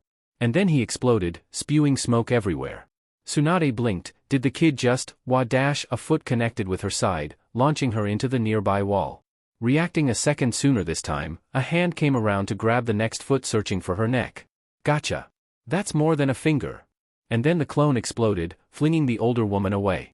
She rolled once when she hit the ground before coming to her feet and sliding to a stop. 3 clones almost immediately appeared in front of her, hands outstretched. You're underestimating me, brat. Her fist came down, breaking the street and opening a deep fissure. All 3 clones dispelled, but she noticed a second too late the completion of a shunshin behind her. Sure dash. Hand outstretched with a wrist full of exploding seals already primed, the clone had a fanatic grin on its face. Boom bitch, another explosion, another tossed Sannin. Naruto himself was touching down on the opposite side of the street. You know, I'm 2 out of 3 for tossing Sannin on their asses. Looking over at Jiraiya, the blonde boy smiled. I'll make it 3 for 3 one day. Tsunade was already up and ready to launch into a full assault. The little shit had some talent after all. That's rich brat. Allow me to show you why I'm a legendary ninja. While the night air was getting chilly, Naruto however only smirked as he waved a green jacket in a free hand over his shoulder. I don't know, I'm kinda liking this new jacket of mine. I'd hate to ruin it. Pausing, Tsunade blinked once, twice, 3 times. Was that her jacket? Why was Jiraiya panting and taking notes in that god-awful book of his? Tsunade looked down and noticed that all of the explosions and being tossed around had given the girls a chance to come out and play. Ha! You little shit. Fixing her shirt, she held out a hand for her jacket, blush heavy on her face. Naruto bounced from side to side. You said if I win you do anything. And I'm pretty sure forcing you to fight harder than you thought and stealing from you could count as a win. Naruto however had to switch with a clone as the woman simply blurred. Die you little pervert. Again somehow missing the seals, Tsunade was tossed away. Surrounding the area with clones and seating himself next to his mentor and Shizune, Naruto shrugged. Alright, I've worked off my steam, you wanna calm her down now? Idly he pulled his mask down around his neck. Jiraiya had his very talented student by the shoulders. My boy, you've done me a great service today. I can't thank you enough. It was a memory he would happily die with in his heart. Worrying over her mentor being exploded and tossed from one side of the street to the other, the young woman among them frowned. This isn't very nice, Jiraiya-sama. Jiraiya sighed. She's the one who lost her temper. Watching however as the woman was trying and failing to fight the clones, the old pervert did eventually nod. Alright Naruto, call him off. And give me that jacket. Fine. Handing it over, the boy too was going to keep that particular memory in his heart for a while. He wondered if Hinata-chan would ever get that big? Seeing all of the clones dispel, the angry older woman turned to exact her vengeance on the little shit stain that had embarrassed her. Only to have her jacket tossed in her face. Donning it and looking at her teammate, she was still seeing red. I should smash you into the ground. Jiraiya nodded. If you were more sober you probably could. But for now let's sit, talk, and figure things out. Turning back to the boy with them, Jiraiya shooed him off. I've got this. Head back to the room and rest that head of yours. Seeing the boy shrug and hop off into the distance, Jiraiya turned back to the woman. Come on, let's have a real drink, my treat. Frowning but agreeing, Tsunade walked along behind the man. Jiraiya? She had one final thought to get of her considerable chest. Yes, Tsunade-heim? There's still the viewing fee. The fist that rocketed into the back of his head slammed him into the ground. He wasn't upset over it though. The view was completely worth it. Naruto however did not go back to the room right away. Instead finding an empty lot to sit quietly and read his mother's book. Now that he had taken some time to go through it slowly, it was really starting to get his interest. Time-space seals, teleportation, time dilation, time compression, space compression. More and more it seemed like the Uzumaki overall only worked on the more esoteric abilities of seals. And while some ideas would have to wait, like if he could trap someone inside an explosion, the space compression seemed interesting. He had just scratched the surface of it with what he had dubbed the glass bomb. And according to some of the theories in this book, matter could be reduced and compressed even further. Not willing to even attempt to do the math on how much that would amplify the already lethal explosive seal, he was so going to give it a try soon. Not that he'd have a target. You could always try that village of yours. Oh great, his tenant decided to pipe up. And why would I do that? That's my home. While the fox had been good on his word, and Naruto his, he still did not trust the fox not to try and trick him. Brat, there's no point in attempting to trick you. Escaping the seal would kill you, and thus kill me. Our souls are linked, bound together till death. And even then, the aged mass of chakra wasn't even sure he'd be free even then. Right, the only reason you agreed to help me at all. Well anyway, why would I destroy my village? I mean, that village has been the reason behind your current life. The loneliness, the fear, your lack of knowledge concerning all things your clan. Plenty of reasons to choose from to wipe them off the map if you ask me. The Kyuubi was remembering his former container, before she tightened the seal on him after he tried to open her own eyes to the truth. Bleh, humans and their slave tools. Unworthy. Just cause some people suck doesn't mean everyone sucked. Which was true. Recently he had connected with plenty of good people. His team, some of the other rookies, Hinata and Ino both were near the top of the list. But what about those that lied to you? Your Hokage? All of the other adults in power? I'm sure that sensei of yours has some questions to answer. The Kyuubi hitting home on Naruto's current dilemma, the boy steadfastly ignored him. I'll be finding things out, and just wait, it's not some great conspiracy. Feeling the link between them breaking for now, Naruto himself had to admit that his confidence in those feelings was waning. Now not only had that traitor brought it up, but now the fox? Shaking his head and slapping his face, the boy got back to work, etching half-thought-of seals into the dirt with a stick while reading through the book. Maybe something considered simple to his mother? A skill that allowed him to imprint seals on a surface. That'd come in handy in the future. Being able to leave behind exploding seals with just a touch. Yes. Let's go with that. Distracting himself with work and ideas, the confused Uzumaki spent the rest of the afternoon and evening outside with himself. Eventually, when mentally he couldn't do it anymore, he dragged himself to their shared room to pass out and continue again the next day. The pervert was asleep and snoring loudly, and he almost wanted to kick him awake, but he decided that took energy he didn't have. In the morning, after getting an assurance that they would be there for a few days and he should relax, Naruto waved the older man off and went back to training, attempting to apply his knowledge to his newest idea. But by noon and only slight progress, Naruto was interrupted by Tsunade's assistant Shizune, carrying a pet pig. "Excuse me, Naruto-kun? Can we talk?" Pausing and looking up from the scroll he had been working on, he nodded and leaned back to give the older woman his full attention. "Sure thing, Shizune-san, what's up?" Shizune stepped forward so she could sit across from the boy. She let Taunton down to let her wander freely while they talked. "I wanted to clear some things up with Tsunade-sama. She really isn't a bad person. Not at heart." "Aha, so she doesn't normally go around picking fights with kids and then flash them?" Coughing and trying to manage a blush, the girl smiled. "No. But her temper is not the best. She's been through a lot, and sometimes anything to do with the Leaf Village is a bit of a trigger for her." Naruto could understand that somewhat, now having his own secret doubts about things. Still, to belittle the office of the Hokage? Wasn't her own grandfather a Kage too? Shizune agreed. "Yes, but Tsunade isn't wrong. Everyone who's taken the office has perished. And so have many close to her who have sought to claim it." Shizune thought of Dan and Nawaki, two of the closest people to her master, and herself. "I'm not saying she's correct, but most of the people she's cared for have died for the village. It's painful for her to think about it. And she's made it clear she never wants to go back." Naruto tried to consider that.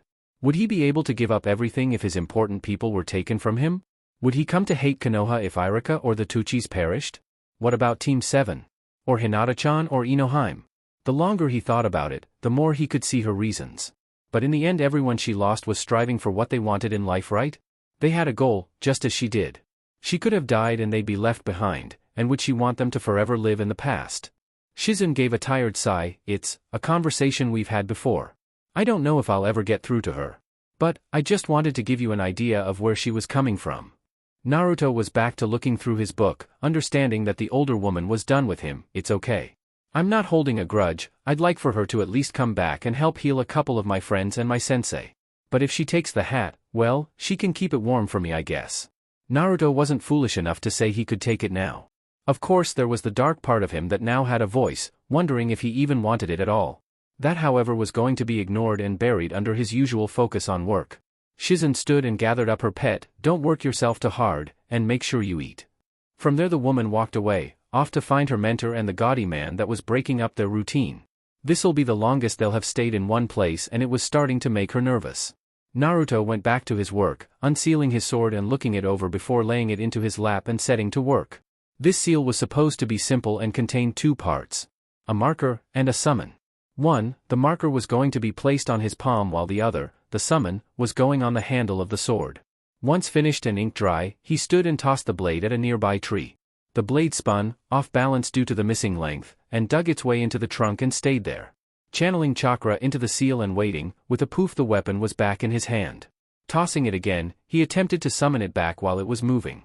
With a poof, it was again in his hand, all momentum gone as well. That he figured was a success for the day, though now he'd have to bake the seal properly into his palm so it didn't rub off over time. He would need to redo the process with some of his blood mixed into the sealing ink, but he could finish it quick and move on. Because with this test he had proven a couple of things at once.